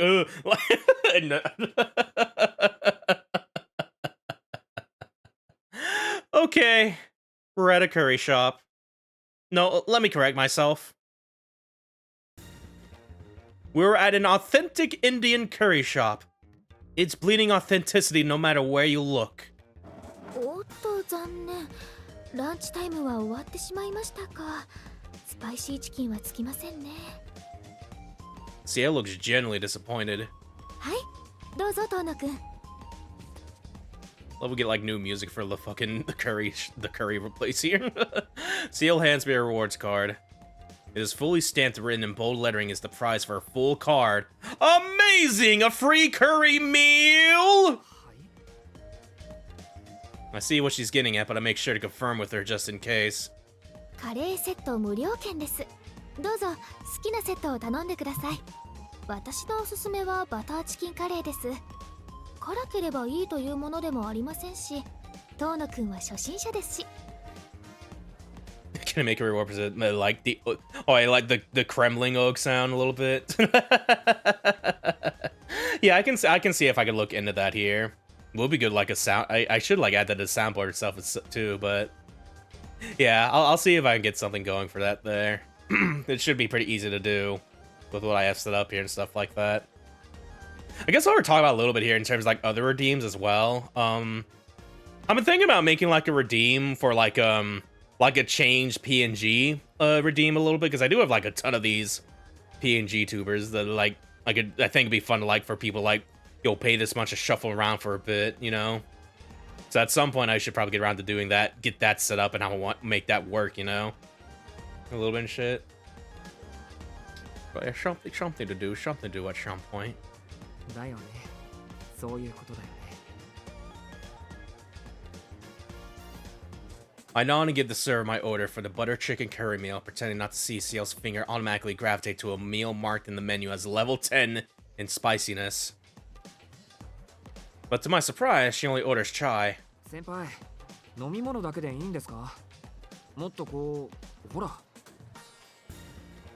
You've come all the way to a curry place on her recommendation, so it'd be weird if she didn't get a serving of her favorite food. いえ、私はお昼はちゃんといただきましたので、夕食前だし、今食べてしまうと1日4食になっちゃいます。In other words, she's practicing self-restraining, considering what a what a healthy caloric intake would entail for a girl her age.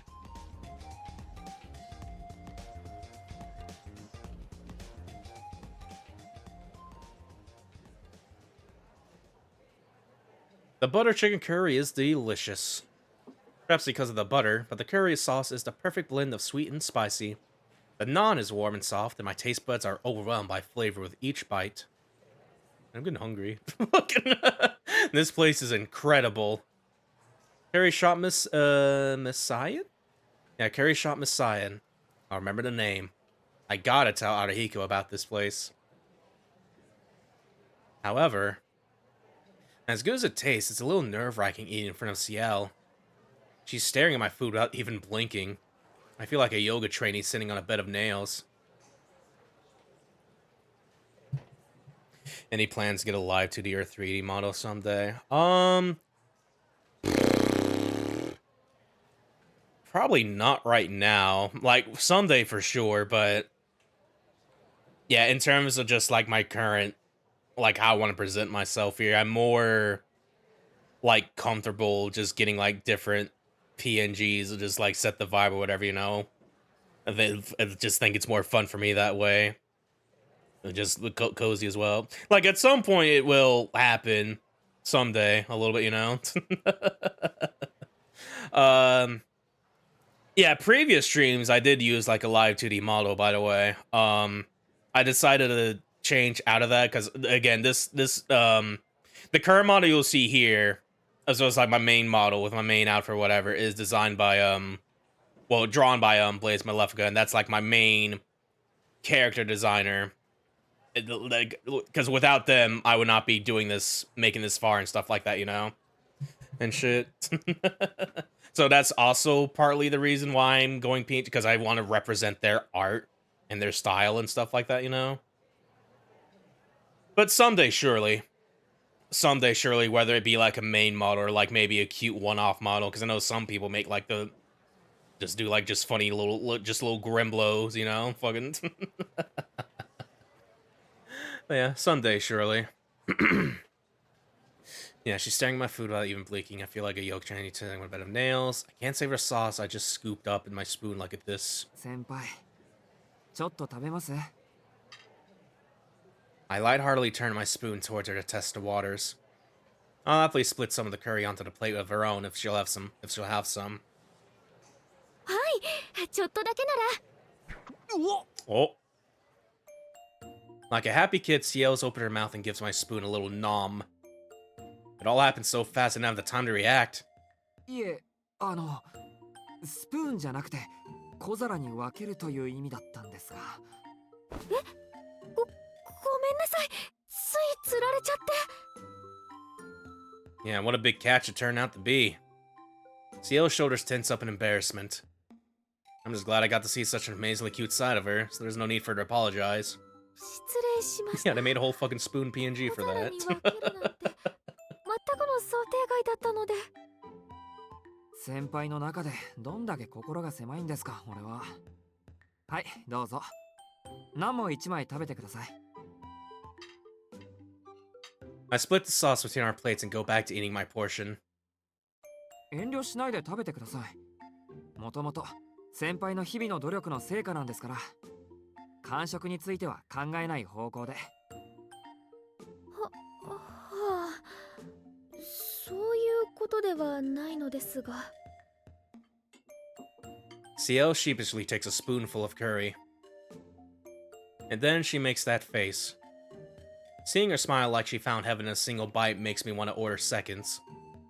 If I can see her smile like that, I could keep eating curry forever.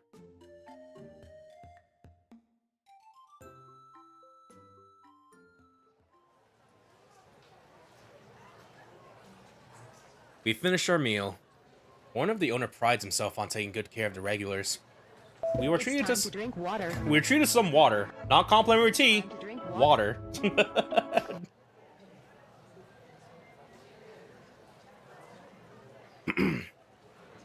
We were treated to some complimentary tea, so we're sticking around to relax a little. We talk idly about school for a while, but then Ciel straightens up. いい機会だから聞かせてください。どうして遠野くんはこの事件に関わるんですか？あんな目にあったのに怖くないんですか？それとも使徒を殺せる異能があるから怖くないとか。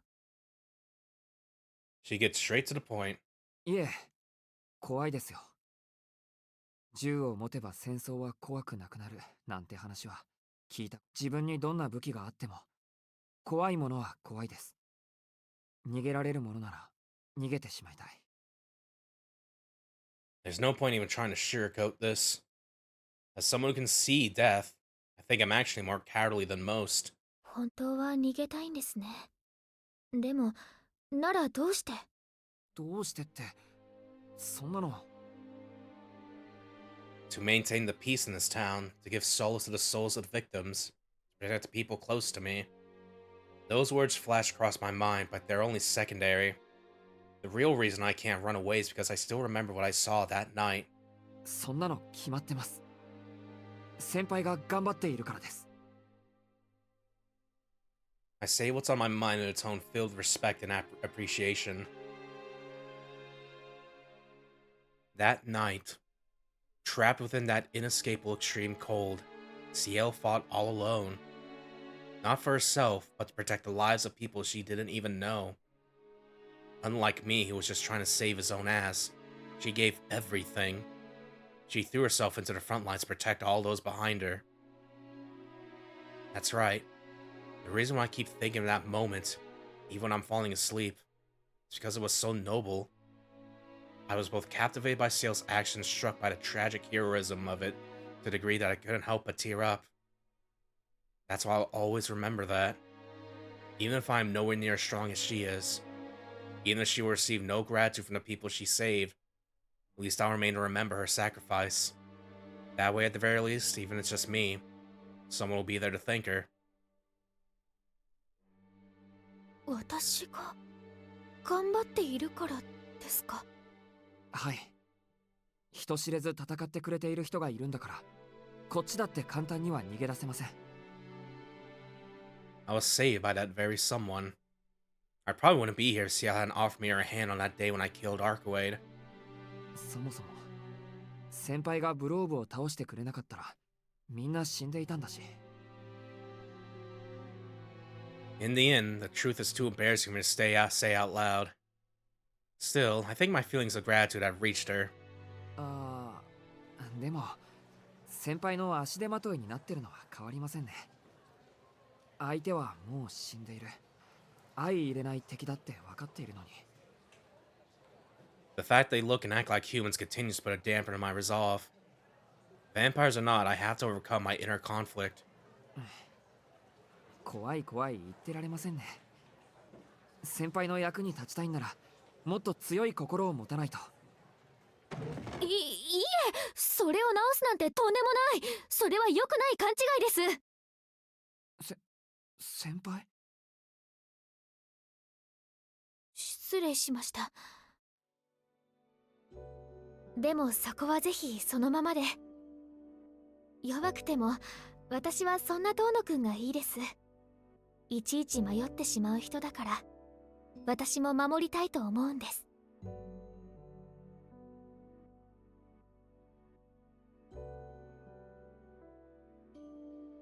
Dang, I'm not sure if I'm more embarrassed or happy. Either way, I can't look her in the eye right now. Likewise, Ciel doesn't seem to be able to meet my eye either. She's covering up by idly tapping her teaspoon. 5 minutes pass just like that. The tea has gone cold. I can't stay like this, so I push myself to find something to talk about. そうだ先輩。先輩はすごく強いけど、格闘技とかやってるんですか？ほら、武器もいっぱい持ってたし。Damn it, what am I saying? 格闘技とは言えませんが、基本的なサバイバル技術は教え込まれました。あとは対吸血鬼専門の対処法をいくつか習得したぐらいです。骨剣も結界も秘跡もそれなりに使えると思います。そうなんだ。俺は見ることしかできないけど、先輩はやっぱり色々できるんだね。I laughed to forcibly cover up my foolishness. But, for some reason it seems the mood has shifted. 見るだけですか。私もまだ詳しい説明を聞いてはいませんでした。遠野くんはブローブの腕を切断していましたが、あれはどういったものなんでしょう。どういったものって。It'd be easy to demonstrate, but I don't want to take off my glass and see Ciel covering those awful lines. But one way or another, I managed to put my abilities in the lines I see into simple terms. 直視の魔眼、死の概念を捉える魔眼なんて。そんなに珍しいんですかこれ。先輩の方が何倍もすごかったけど。珍しいとか強いとかそういった次元の話ではありません。これは魔術と魔法の関係に近いです。私の黒剣や武装は言ってしまえば確かに超常のものではあるが、今の技術でも到達できる物理現象です。戦闘機や空母を個人で保有できる人物とそう大差はありません。一方、あなたの魔眼はどうあっても今の技術では到達できない現象です。死に向かうのではなく死を形にするなんて、それこそ人の手に余ります。厳密に言えば人間はまだ死を知らない、まだ誰も見ていないものをあなたは見ているようなものです。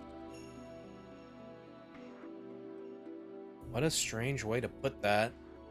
Surely humans know what death is by now. Death is all around us. 人間は誰だって死にます。みんな生きているうちは経験こそしないけど、死はやってくるんじゃないんですか？それは生命活動の停止に過ぎません。人間という装置が活動できなくなっただけの結果を私たちは死と呼んでいるだけです。人間が死んでも失われるものは何もありません。ミクロの視点で見れば素粒子は失われていませんし、マクロの視点で見ても個人が死んだところで星に損失はありませんから。でもあなたの目が見ているものは違います。過程を飛ばして物事を終わらせるのなら、それはエネルギー保存則に頼らないある司祭からの受け売りですが、死とはこの宇宙に未だないもの。あると想定することで多くの事象を説明できるけれど、実在してはいけないものとされています。 I nod solemnly at her explanation. Ciel stares at me sternly. ごめんなさい。全然わかりません。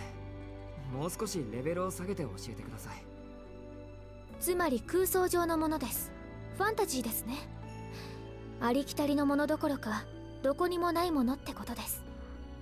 まあレアケースなのは確かですが、神話にはそういった魔眼の伝承があるので、過去に何人かのホルダーはいたんでしょうけど、でもその目ならブローブを切断したのもうなずけますね。てっきりあのナイフが特別なものだと勘違いしていました。それでその目は遺伝ですか？遠野くんのお父様もそういった目を持っていたとか。いえ、違いますよ。親父は普通というか、うちにこんな目を持ったやつはいません。異常なのは俺だけです。子供の頃、事故に遭ったって言いましたよね。その後遺症なんです、これ。後遺症？生まれついてのものではないと。はい。線が見えるようになったのは7年前からですし。Ciel takes a long, hard look at me, then gets up from the table with a deep sigh.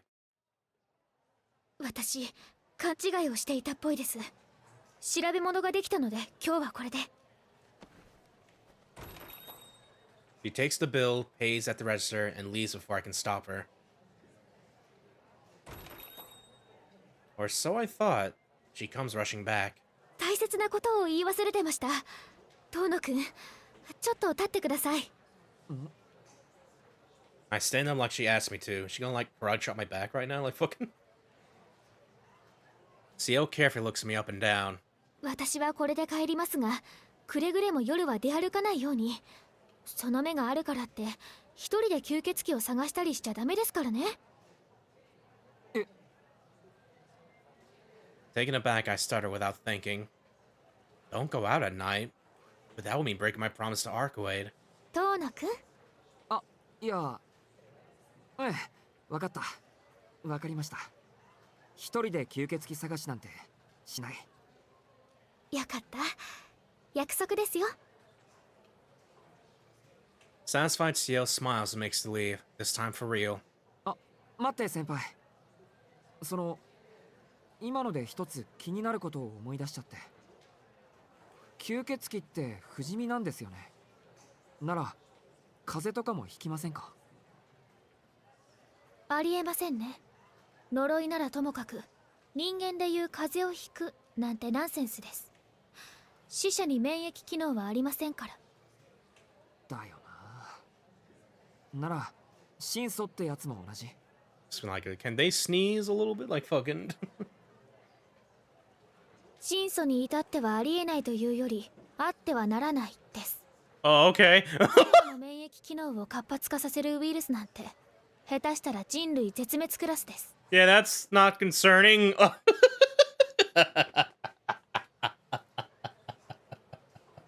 Arcade, you might have the most fatal sneeze I've ever seen right now.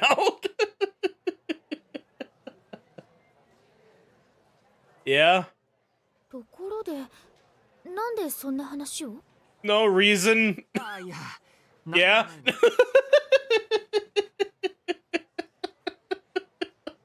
それじゃあ先輩、また明日学校で。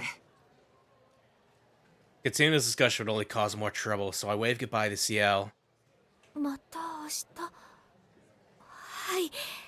また明日ですね。それではごきげんよう。と。Ciel leaves so quick I can all but hear the wind swirling in her wake. Well, then.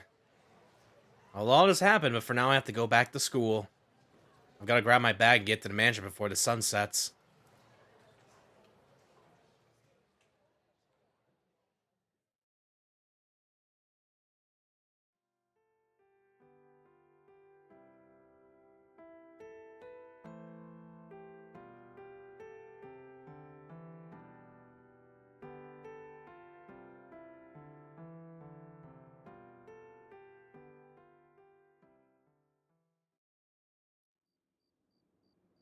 We'll just like fast forward that あらかじめ night 言 scene ってお there. くと、俺は嘘は言っていない。吸血鬼探しはしている We're doing this, 一 okay. 人ではないのである。The park is dark and deserted. My flimsy my flimsy excuse aimed at no one in particular disappears into the night. 何か言ったシキ？いや、別に。アルクエイドには関係のないことだ。And besides, as far as the promises go, I made a promise to Arcade first.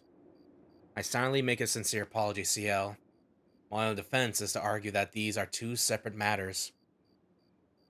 よし、吸血鬼探しを始めよう。今夜はどこに行くんだ？今夜は特に当たりをつけている場所はないわ。街を歩いて死者を見つけるぐらい。あなたの目なら生きている人間と死んでいる人間一目で判別がつくから。ちょっときついだろうけど、できる？式。Arcade's telling me to take my glasses off and walk around town.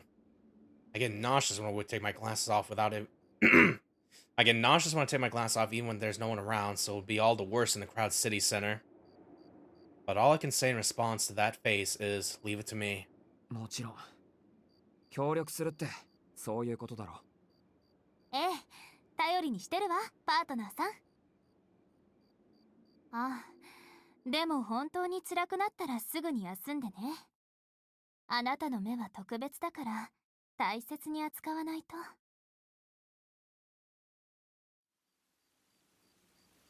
At Arcade's command, we march towards the bustling downtown area. I feel a strange surge of motivation as I resolve to take off my glasses. First up is the shopping district. We need to find and eliminate as many vampires as we can.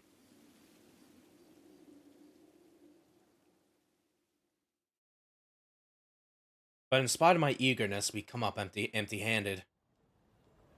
We go from the shopping district to the back alleys, to the office district, then all the way to an abandoned factory without finding a single vampire. Everyone must be on high alert after hearing about Ro's death. Afraid of Arcade, they're holed up in their rooms, wherever those might be. We won't be able to find them like this. They can't stay hidden forever. If they don't eat, they'll turn back into corpses. One way or another, they'll have to take a risk they want to survive. Will they come out of hiding first, or will we let up on the hunt? Will they come out of hiding first, or will we let up on the hunt first? This waiting game will likely continue for some time. It's kind of anticlimactic, but it's better than there being more victims. And more than anything, this means I get to spend more time walking around town with Arcade. 今夜は完全に無駄惚れだったな。緊張して損した。I sit down on a bench and wait for my lingering headache to pass. The night air is cold. Feels like every breath I take frees the toxins that are making my head pound. My dizziness and nausea slowly start to subside. そうね。でも私は楽しかったわ。式は相変わらず文句ばっかりだったけど、無駄なことがこんなに面白いなんて知らなかった。その点は空気を読んだ人たちに感謝ね。お礼に出会った時は容赦なく粉々にしてあげる。Despite that disturbing declaration, Arcade is in a good mood. She's spinning around in circles in front of me as I rest on the bench. What's up with her? She's like a kid who just stepped outside for the first time in her life. Or a prisoner who's finally gotten a taste of freedom after being locked away for years. まあ、元気なことはいいことだけど。While my mouth spouts off a sarcastic remark, my eyes can't help but follow Arcade's form. I guess I can't deny it any longer. I care deeply for Ciel, but I'm completely smitten by Arcade. Just as I feel drawn to Ciel, I feel drawn to her. I was obligated at first because I had killed her, but that excuse no longer applies. What a fool I am. Although I want to be useful to Ciel, I'm infatuated with her mortal enemy. Vampire. There must be something wrong with me. Logically, I know that I should keep my distance from Arcade, but this primal urge pulls me towards her otherworldly beauty. Once, I even went so far as to give in to my lust and ruthlessly committed an unforgivable act. I shake my head to clear away the lingering images.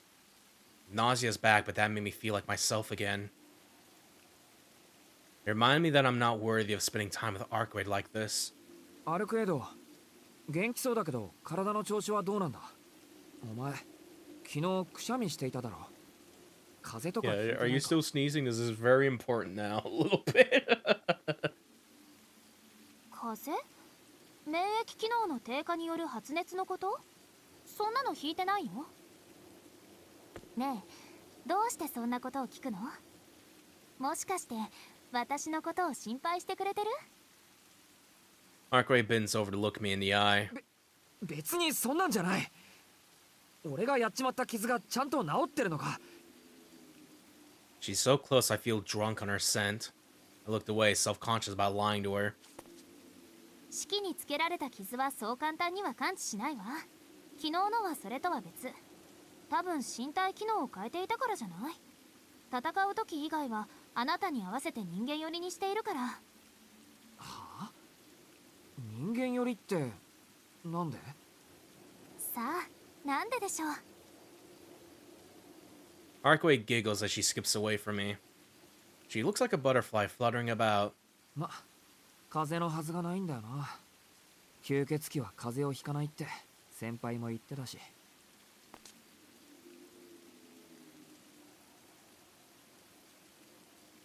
Becoming more human sounds a bit pointless to me, if not outright dangerous. As long as she's making a steady recovery, I'm happy. Being relieved, I lift my face up to see. 先輩ってあの女のこと？ Oh no. Arkway standing even closer to me than she was before, glaring into my soul. なんだよいきなり。あの女って誰さ？とぼけないで。あの女はあの女よ。ブローブと戦っていたあいつ。やっぱり昼間はあいつにまとわりつかれてるのね。いや、そんなことは。 I'm the one clinging to Ciel, but telling Arkway that would spell certain doom. まあ吸血鬼のことを教えてくれたのは先輩だけど、いいじゃないか。先輩もお前もやってることは同じなんだから。ロアは倒したんだし、もう敵対する理由はないんだろう。理由はなくても相入れないの、私たちは。いい？神祖であろうと使徒であろうと吸血鬼にとって大公者は敵なの。前にも話したでしょ。あいつらがどれだけ陰湿な奴らかって。もう忘れちゃったの？式のバカ。覚えてる。ちゃんと覚えてます。確か。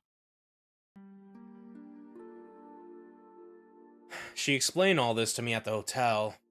An organization formed for the sole purpose of exterminating vampires. Hundreds of heretics who execute the Lord's teachings in his holy name. The executors of the church, Ciel's true allegiance.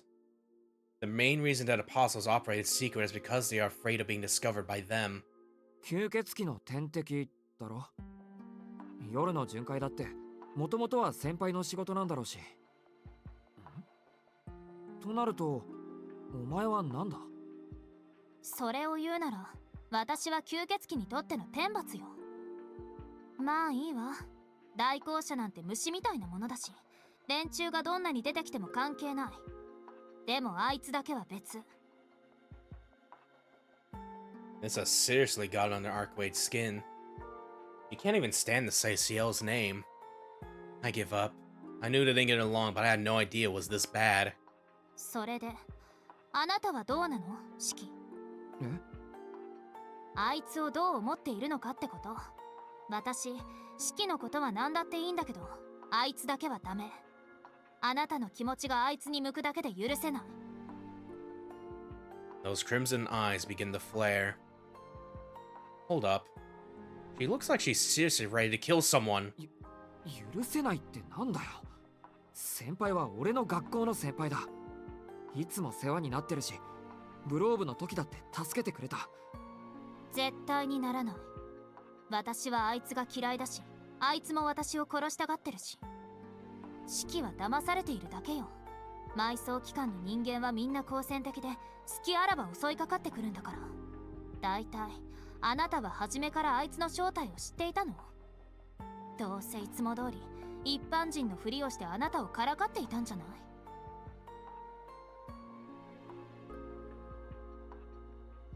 Gotta go have a good night. Okay. Have a good night yourself, Pixel Dominus. Thank you for stopping by. That's true. Ciel did hide her identity from me. But she had her reasons. The only way she could protect people is by keeping the existence of vampires a secret. Since vampires disguise themselves as humans, revealing her identity would alert them of the executioner's presence. Besides, Ciel is still Ciel. knowing the truth hasn't changed that.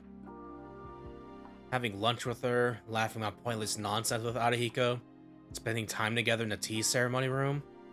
It was all so much fun. If such a thing were possible, I might have been better off never knowing Ciel's identity. そう。シキ、あなた、あの女と私、どっちの味方？ Her tone is openly hostile. It seems that Ciel is an enemy that Arcway will never embrace. That's why she's glaring at me so fiercely. Anyone who sides with her enemy, even Shikitono himself, is her enemy too. そんなことは絶対にないと思うけど、あの女に関わるのはやめて。万が一にも仲良くなんてなってたら殺すから。Looking at the route we're on, I'm just like, oh, okay. アルクエイド。 The words get stuck in my throat. Ooh, baby. Ooh, buddy. Oh, save, save, save, save, save, save.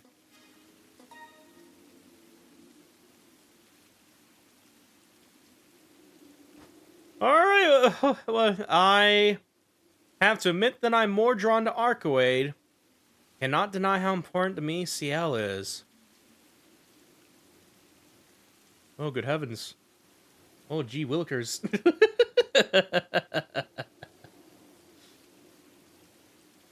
Well, we are on a route, so it's like, I can't deny how important to me Ciel is, so I'm gonna say that. No matter what, I can't think of Ciel as an enemy. 先輩は大切な人だ。味方とか敵とか、そういう割り振りはできない。何よ、それじゃあ私はどういう割り振りなの？お前は放っておけないやつっていうか。Unable to say what I mean, I arcly scratched the back of my neck. Even Anaya withstood the pain of going without glasses just so I could walk around town with Arcuade. I don't know why, but just being with this woman makes me feel like my sins and fears are all erased. So much so that I have to constantly force myself not to wrap my arms around her right here and now. In other words, I just want her. あ、いや、それは。A little glass break there? This is bad. This is really bad. It's unfair, really. Arcway is just charming with her overwhelming beauty. That's gotta be it. ああ、もういいだろ。なんだってそんなことを聞くんだ、お前は。そんなの私にわかるわけないでしょ。もういい、私帰る。また明日ね、シキ。I lose my cool and yell at her, only to have her yell at me right back. 帰るっていきなりか。というか、明日もここで待ち合わせでいいんだな。当たり前です。もし破ったらシキの家に押しかけてやるから。Arcway leaps away in a flash after taking a horrifying parting shot. たく、なんなんだよ、一体。She's mad at me, but we're still on for tomorrow. And this flip-flopping is driving me crazy. でも、今ので怒るってことは、あいつ。Yeah, hello, Skydam. It might be reasonable to assume that Arcway likes me in her own way. I'd feel the same way if a friend of mine were close with someone I didn't like. あいつ、人間なんてどうでもいいって言ってたのに。I'm doing good. We're pretty much about to end stream here since we're like at the end of the day, and so we're gonna be going for 5 hours, almost 5 hours. But I'm seeing the tensions rise a little bit in the Ciel Route a little bit. We're at the end of day 8. We're about to go into day 9, but we'll continue that off next time here. I'm just seeing like a powder keg getting ready to explode a little bit with what we know so far and shit. Then we got Roa just dead over there. Like, fuck, what's gonna happen now? Like, Roa 2 or something. I don't know. She claims to be a vampire. What is she thinking? Not that I know what vampires think about in the first place. 帰るか。そろそろ0時だしな。With a sigh, I head out from the park. I sow my strength, and my steps feel strangely heavy.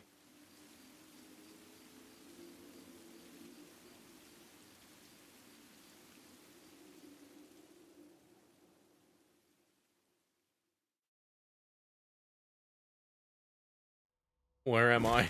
Ugh! The iron rod is raised high and swung down with one fluid motion. At its end is a blade over 50 centimeters long. It has seen many years of use, and its once keen edge remains permanently blunt. Weighing it in at 1 metric ton, gravity is all it takes to propel it downward. The dual blade crashes the skull of its panic-stricken prey with its immense weight. The force with which it turns bone to powder is something to behold. It's time to drink water. Yeah, I'll drink water this. Time to drink water.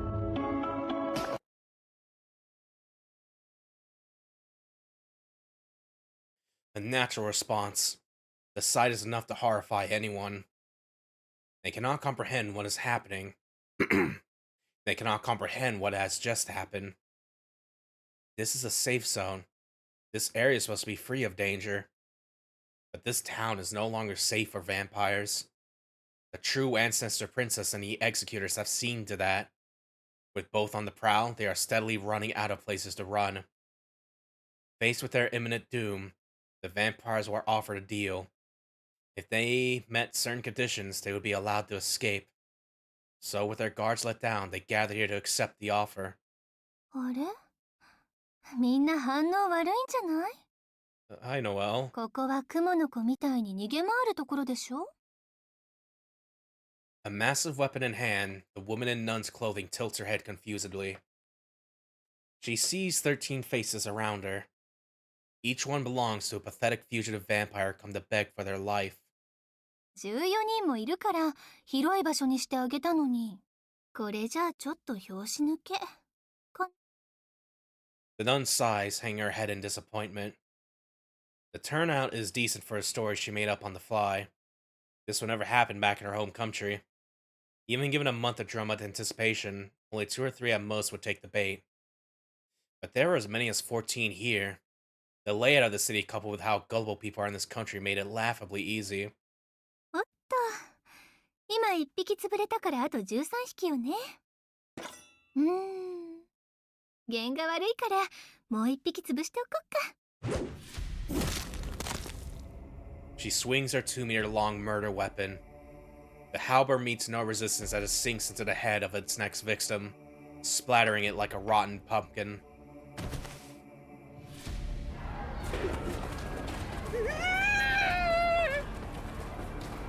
Human-like shrieks of despair fill the air. The men and women gathered are mostly in their early 20s. None of them had even seen the face of their blood-soaked companion, but they've all received the message. The nun slowly steps forward, savoring every second of the spectacle. あらあら。危機感のないいい子ちゃんばかりなのに、こういう時の反応はどこの国でも一緒なのね。真夜中の台所に集まったネズミみたい。電気がついた途端、我先にと逃げ出すんだけど。ほら、かわいそう。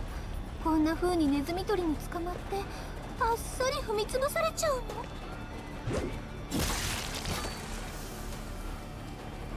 Blood sprays into the air for the 3rd time this night. A menacing blade sets its sights on a nearby mark and comes swinging down on top of their head. This time the impact is devastating.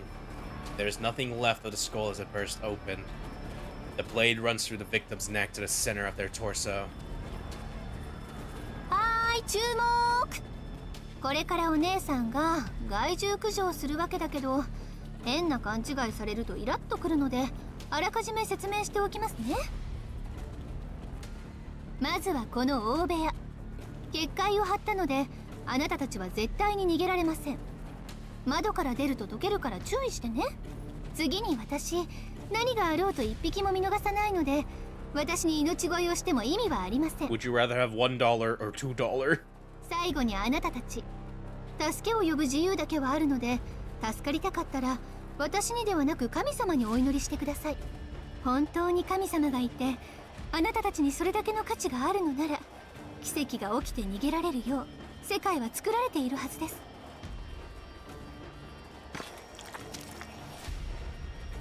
The Holy One removes her halberd from her last victim, now nothing more than a pile of flesh.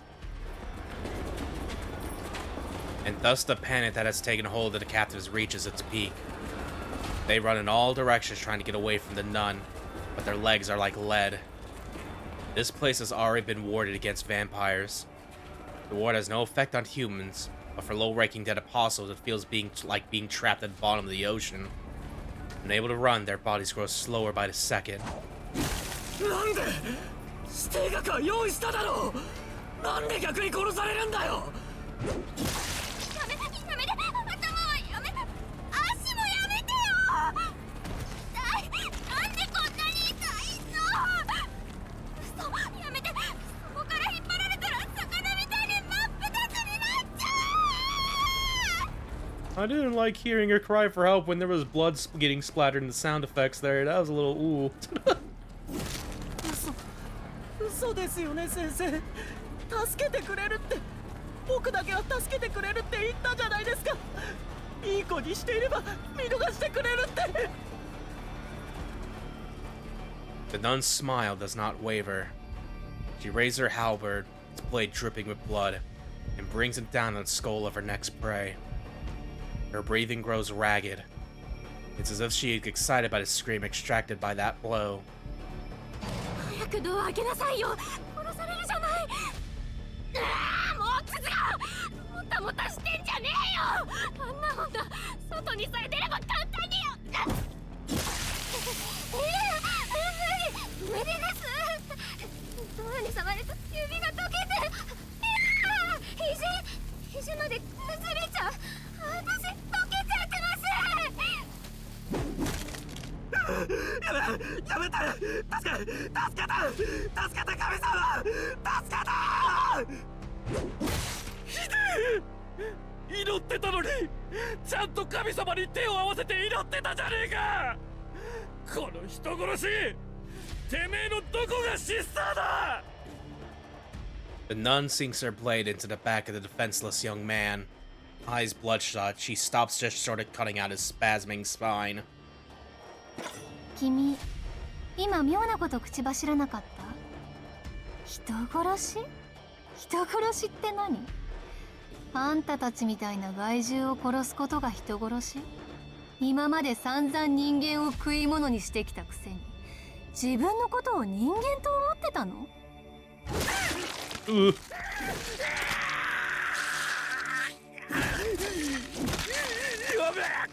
やめて。それもぜ。ごめんなさい。謝りますから。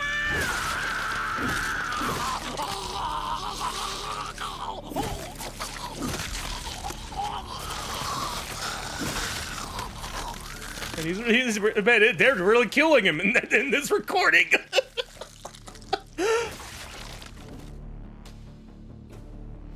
His screams utterly fill the room. The 5 remaining captives can do nothing but tremble as a horrific scene unfolds before them. The nun drops her weapon and meticulously, relentlessly begins to torture her fallen prey. First, she uses a sacrament to restore his sense of pain. Then she nails his eyelids open so he's forced... What are we doing? He is forced to watch! She strips him naked and flays him, exposing his innards. One by one, she cuts out his organs with her black keys. The pain that assails him enough to make him wish for death. After removing all of his organs, she saws off his ears and nose. Upon seeing his own mutilated body, "Kill me" is all he can think to say. For her final act, she cracks open his skull and fills it with holy water. To a vampire, holy water may as well be sulfuric acid. The brain shouldn't be able to feel pain, but the blessed liquid envelops her prey in an agony so complete that it transcends the senses, driving him mad. "Kill me, kill me, kill me," he says over and over again, a record player on repeat. The sister lets out a sigh that sounds out of place in the sister lets out a sigh that sounds out of place in this hell. She lifts her halberd with a grunt and destroys the endlessly looping phonograph. 失敗失敗。あんまりにも面白いこと言われたから趣味に走っちゃった。安心してみんな。今ので満足しちゃったし、あなたたちは適当で済ませるから。手抜き作業でごめんなさいね。The nun flashes the group a sweet smile. It is the final straw. They go into a frenzy, shrieking as they pound as they pound against the walls, even as the bounded field melts away their hands and feet. They are begging for freedom from the depths of their beings. やだやだやだやだ、お願い、殺さないで殺さないで殺さないでください、神様。お願いします。お願いします。何でもします。何でもします。どうか私だけは帰る。今度こそちゃんとお家に帰るから。助けてよ、お母さん。お母さん、お母さん、お母さん。待ってよ、私はまだ誰も食べてない。昨日こいつらに襲われてまだ吸血鬼にもなってないのに。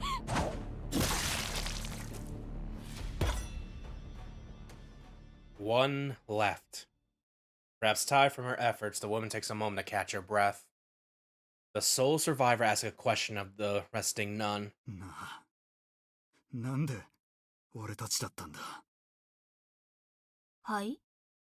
俺たちはただの雑兵だ。放っておいてもあと数日で餓死していた底辺の怪物だった。あんたみたいな掃除屋がわざわざ手を出す必要のないクズだ。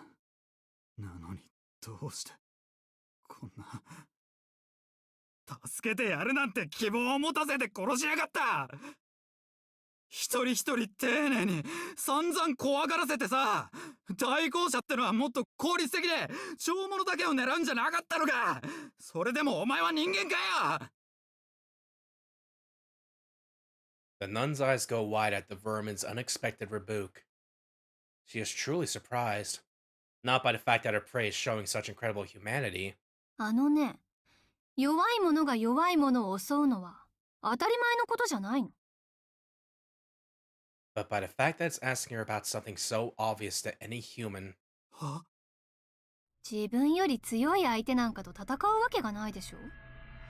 私は弱いから自分より弱いやつにしか手を出さない。これ人間社会じゃなくて生き物の一般常識よ。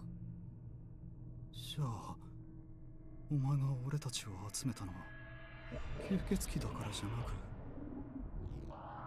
そう、都合よくストレスをぶつけられる相手が欲しかっただけよ。そんなの見てわかりなさいよ。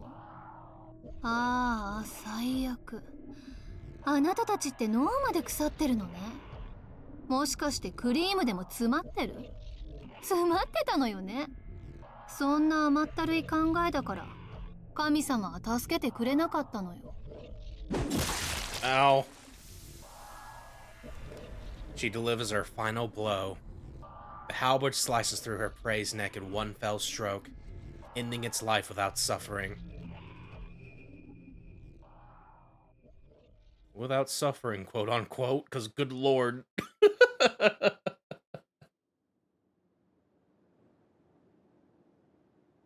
After cleaning the room of all trace of the 14 corpses she has scattered across it, the nun goes outside. The excitement that coursed through her only moments ago has evaporated. She wears a dejected look on her face as she throws down her blood-stained halberd. With dead eyes, she lets out the air in her lungs. It is such a depressing sight that it sounds like her soul leaving her body. 雑魚どもをまとめて処理か。さすが下っ端。ドブさらいだけは慣れてるじゃねえか。Hearing a voice behind her, the nun frantically arms herself. She is adept at picking off enemies weaker than her, but woefully inadequate when it comes to anything of equal or greater power. Her tendency is to handicap herself by imagining the worst-case scenario, a habit that prevents her from deploying her true strength. Even now, thoughts of the worst are already beginning to form in her mind. Though she has yet to see who the voice belongs to, the very thought of an unknown third party approaching is enough to chip away at her sanity. ああ、あんだけの殺しをやっておいて何ぶるってやがる。落ち着けよメス豚。てめえにとっちゃ神に等しい上司様だっつの。マリオ、司祭代行。Relieved, the nun relaxes her shoulders and lowers her halberd. But the knot tension in her chest remains. She understands the danger that she is still in. これは正当な討伐です。ロアをいぶり出すにはまず血液を集める兵隊を根絶する必要が。知ってるよ。いちいち弁明すんな。初めっから見てたからな。スコアを報告しなくてもいい。だがまあ、ちょいとやりすぎだな。A little bit. 使徒どもに懺悔の機会なんぞを与えやがったのは見なかったことにする。代行者の殺し方はそれぞれだからな。問題は死体の数だ。中にはまだなりきれてない犠牲者もいたように見えたがね。いいえ、あれは吸血鬼より始末が悪いものです。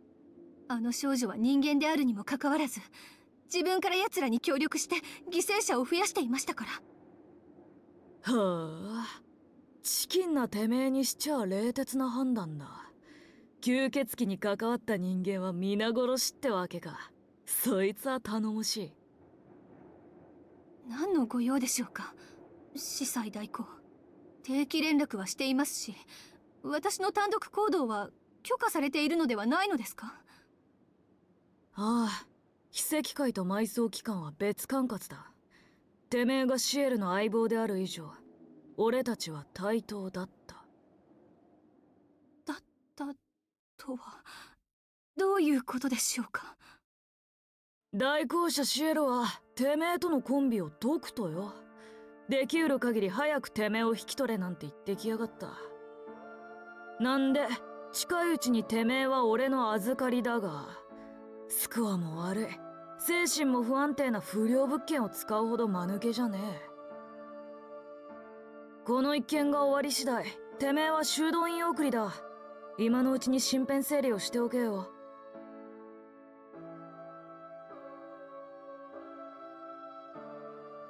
The convent. An institution for the faithful who have chosen to lead a communal life under the teachings of the church, away from the secular world. Just as the Holy See is the smallest country in the world, each convent operates as its own isolated little world. Once a nun takes her vows, she pledges to live out her life at the convent and becomes a member of the community.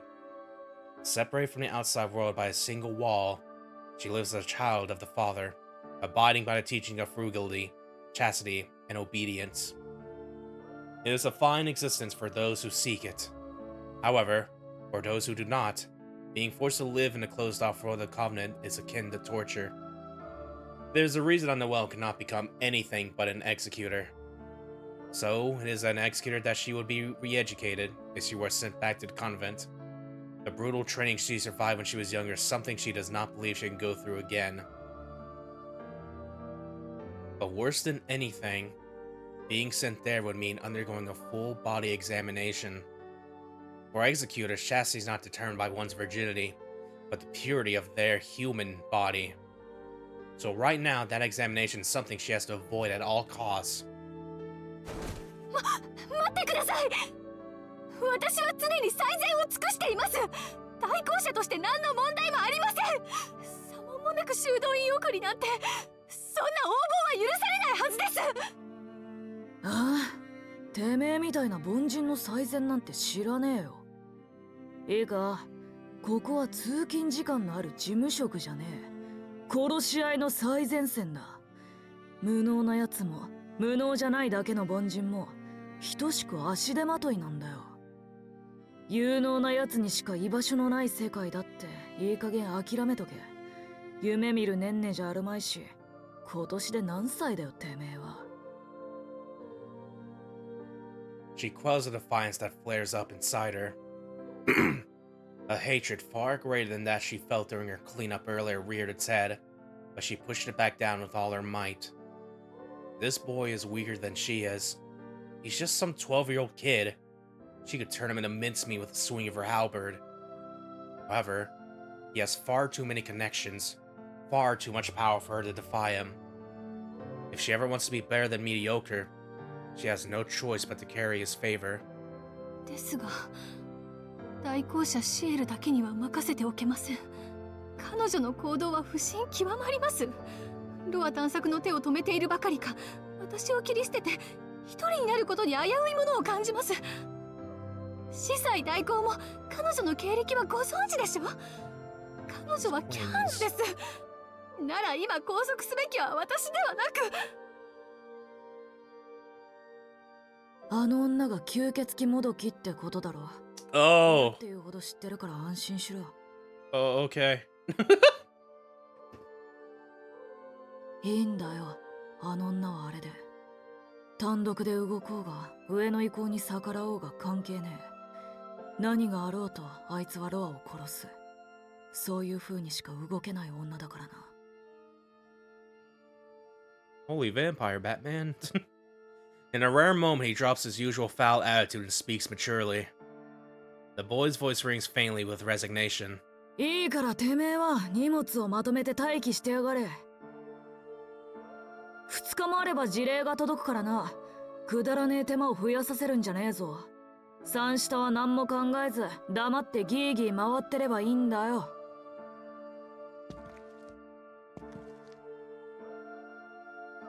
With one last tirade, the boy leaves the back alley. Only the blood-splattered nun remains. After making sure that the boy has indeed left, she picks up her weapon and swings in a discarded steel beam with all her might. 何よあのガキ。何なのよ言いたい放題。子供のくせに大人を舐めるんじゃないっての。The clanging metal does not just come once. She swings a total of 8 times, hurling curses not meant for human ears. The steel beam is completely crushed, now just a pitiful wreck, a sculpture perfectly portraying rage.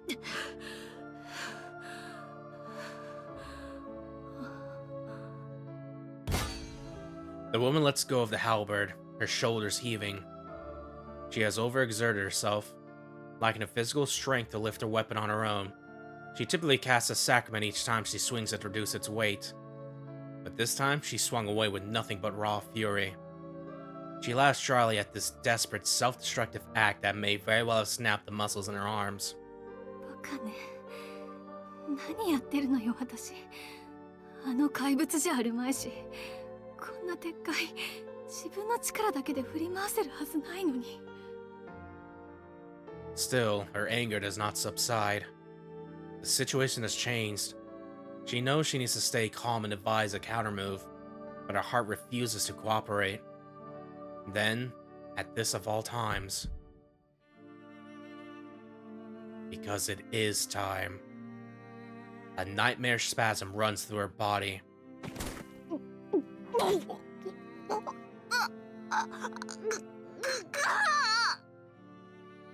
She crumples as her insides assail her. She kneels on the ground, digging her fingers into the dirt as she clings onto her current self. Nausea comes over, accompanied by a terrifying chill that freezes her to the bone. Though she has never experienced it herself, she imagines this is what morning sickness must feel like.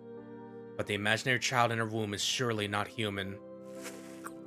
さないと早く吸血鬼を殺さないと。私がダメになる前にロアを探し出して殺さないといけないのに。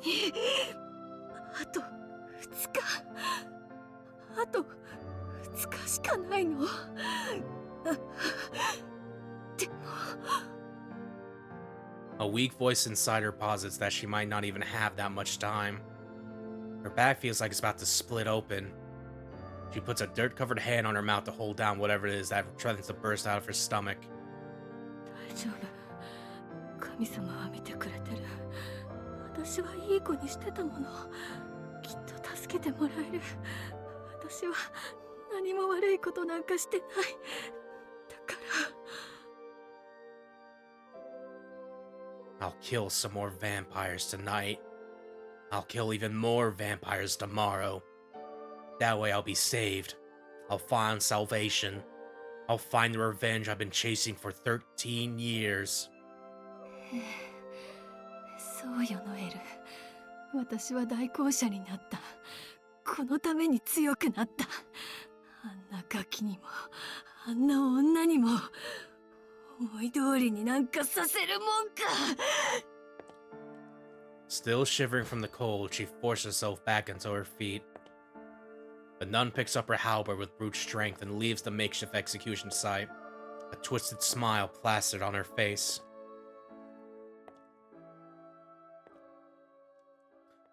So things are going really good right now, everyone!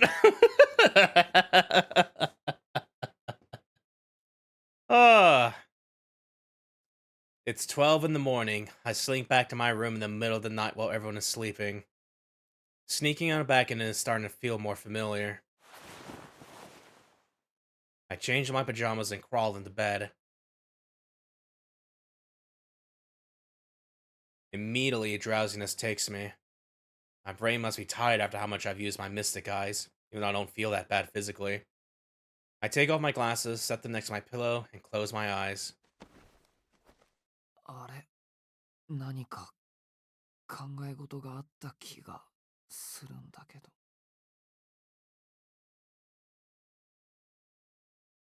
I give in to sleep. An unpleasant floating sensation washes over me. I manage to clamp down on it as I fall asleep and release my grip on consciousness.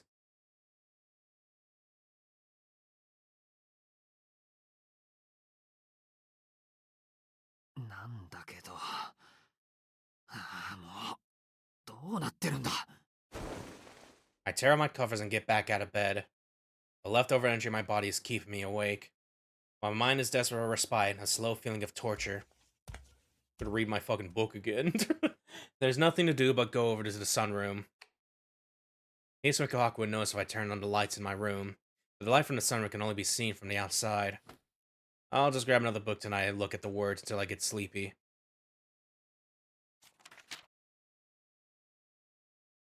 Alright, one more story time before we end off the stream, especially after all that happening, because good lord.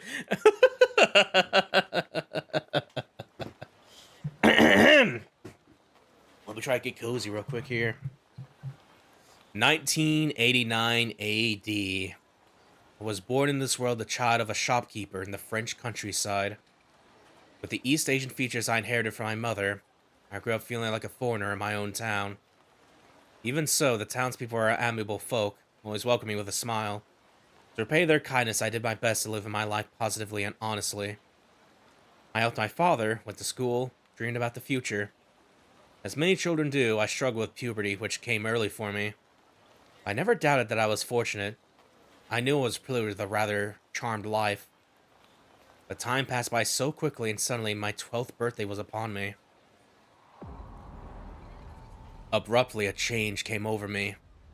Sometimes when playing with my friends, I would have this sudden desire to snap their slender necks.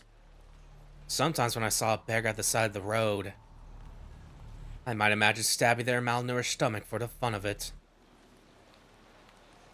The impulses came without warning and followed no pattern. I would unexpectedly find my head filled with violent thoughts. But just as I was about to act on them, I would remember my own name and run away with my face in my hands, holding back the scream in my throat and tears in my eyes. I was healthy of body, sound of mind, and held no hatred for anyone. Yet whenever I was faced with something within my power to destroy, I felt compelled to try. And I would find my face contorted with joy at the idea. I became afraid of going outside, afraid of people, afraid of myself. I was terrified of the joy that swelled within me with every passing day. But I could tell no one about it, so I grew more reclusive day by day until I stopped leaving my room altogether. I kept my composure to the very end. Had I developed a split personality? Was I possessed by someone else's spirit? I never once entertained such unscientific notions. In the end, my conclusion was these were the same fleeting, invasive thoughts that everyone shared. I might complain when my father came to wake me after I'd stayed up late at night before. I might get upset after being splashed with water by a passing car while I walked down the main street after heavy rainfall. These impulses were no different. Small internal rebellions that momentarily took me over. But, while perhaps other people could control them, I was never someone who could go against their own heart. I knew it was only a matter of time before I ended up doing something that I couldn't take back. All I could do was lock myself up in my room. I was dead set on living out my days doing nothing and meeting no one. That way, I wouldn't have the chance to get angry about anything or build resentment for anyone. So I thought, I should have feared myself less, trusted God more, and turned to a priest for advice. Hiding away in prison I made of my own Hiding away in the prison I made of my room wore away at my soul, until eventually, I reached a breaking point. It's time to drink water. But just drink some water. Like, It's time to drink water.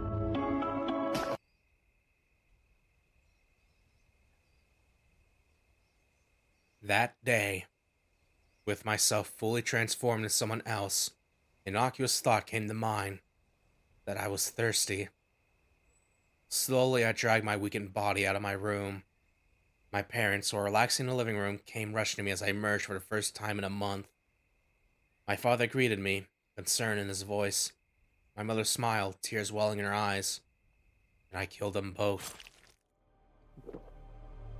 It was all too easy. My body was still weak, still thirsty, but I had the strength to bite down on my parents' throats and drink and drink. After draining them both of blood and life, I stood up. 素晴らしい。素晴らしい。この肉体は過去最高の才能だ。An unfamiliar voice spoke with my tongue. The thing that was once me painted its mouth red and wrapped its own body in an embrace.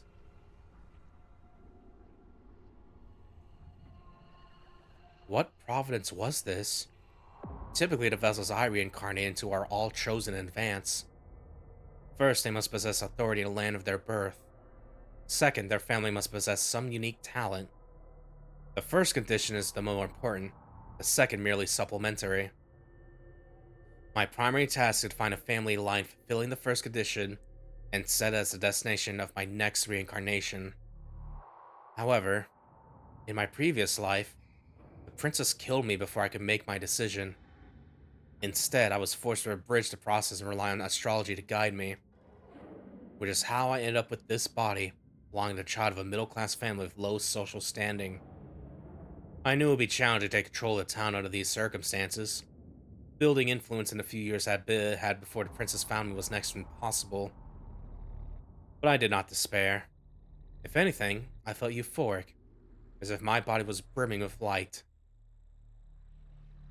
When weighing lineage against talent, I had always chosen the former. As a consequence, my hosts had never physically excelled.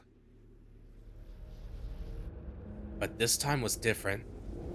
This body possessed magic circuits such abundant quality that they could generate more magical energy than 100 mages. Even the most talented mages would be considered defective compared to this. I could only laugh at the miscalculation of my past generations. All this time, my conditions were backwards.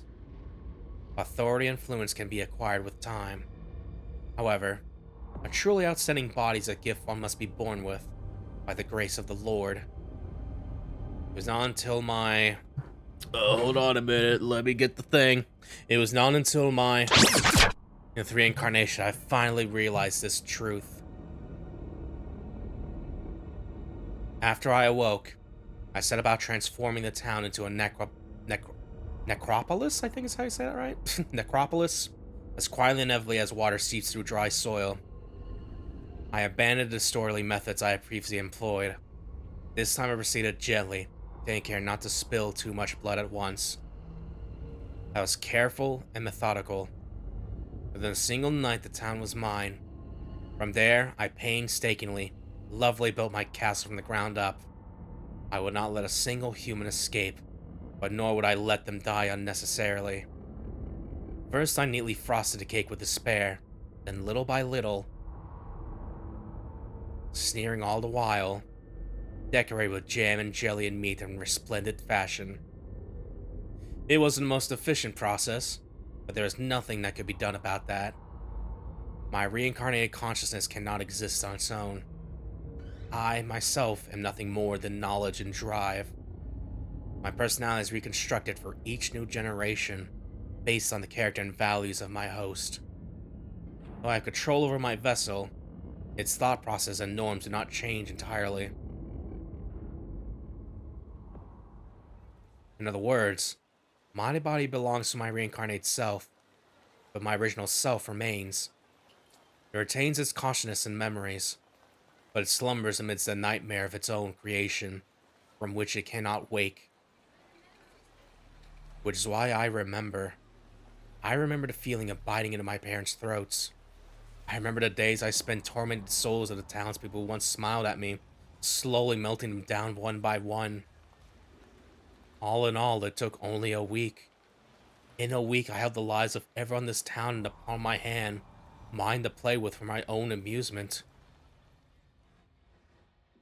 I wished to lose all reason, go insane and yield everything to my impulses. But if I did, I knew that I would only commit even worse atrocities. I had to hold on. If I maintained my sanity, at least I could limit the harm I could do.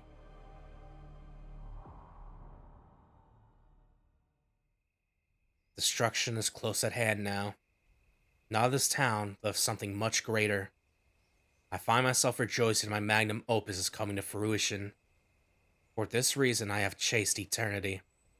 For this reason I have collected the blood of so many. For this reason, others like myself, masters of far greater necropoles, have converged on this town. Before long, my conscience will flicker out. Tonight, a world would end, but I would fade away before I could see it, cursed to the last. If this nightmare had one saving grace, it would be that its end came quickly.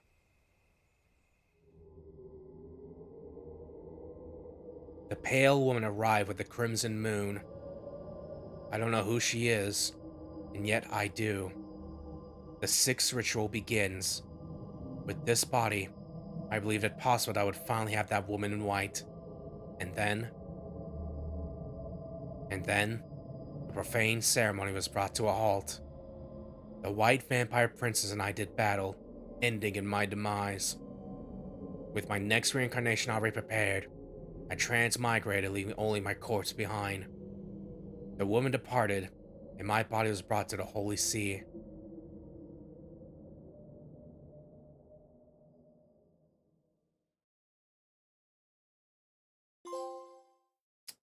Well, that was Metamorphosis 2, everyone. Alrighty. Ooh-wee. I would love to save, and we're gonna go and call this session here. What's the next day gonna be called here? What's day 9? Arc in Ciel. Oh, hell yeah, dude. Yeah, that's a cool-ass name for shit's about to go down here, because, yeah, this sure has been a slow burn of, like, things building up. It's like, oh, yeah, bad things are about to happen, huh? Like, oh, yeah. Yeah, alright. Yo, with the church building over. Yeah, and this is also a part 2 part, it looks like here, too. Oh, God. No, don't look any more of that. Spoilers, so we'll save it up for next time here, so. But alright. Alright. Yeah, we will continue day 9 next session here. Oh, yeah. A good chance we might be able to finish this week, probably. I don't know. Like, I still have to do, like, one more session of Crisis Core, the finale of that. And then we'll probably swap to this here. But, depending how it goes, because I know there's not many days left. There's, like, 6 days left, the total of 15 or whatever. We could probably do 9, 10... No, that's still probably way too much, actually, thinking about it. It's gonna depend how long this goes, maybe, but yeah. Have to like get all the way 9, 10, 11, 12, 13. I was like, oh god, maybe not. Like, fucking. But yeah, we'll see. We will see, we'll see, we'll see. But yeah, that is gonna be it for today's reading session of Tsukihime Remake here. So yeah. We will continue this next time. But until then, that is gonna be it for the stream. So, friends, guildmates, thank you so much for watching. Yeah, we will probably stream Crisis Core Final Fantasy VII Reunion on Wednesday. So 2 days from now, a little bit. The day after tomorrow. That's gonna that is going to be the finale session probably. So I'm gonna probably spoiler proof that a little bit because the thing is going to happen if you know, and I 50-50 that I might shed a tear a little bit or two thumbed. So yeah, I'll probably like prep up that a little bit with how I want it to and shit. And after that, we will probably do another session of Tsukihime Remake here. Try to get as much as we can get done here. A little bit here and shit like that, so. But yeah, that is the current plan right now. A little bit, so. Oh yeah. But until then, I have been your host, Laguo Jadeheart, your favorite little fishman VTuber. Thank you guys so much for watching. Have yourselves a good one. And take care. I will see you guys next time. Change the world. My final message. Goodbye.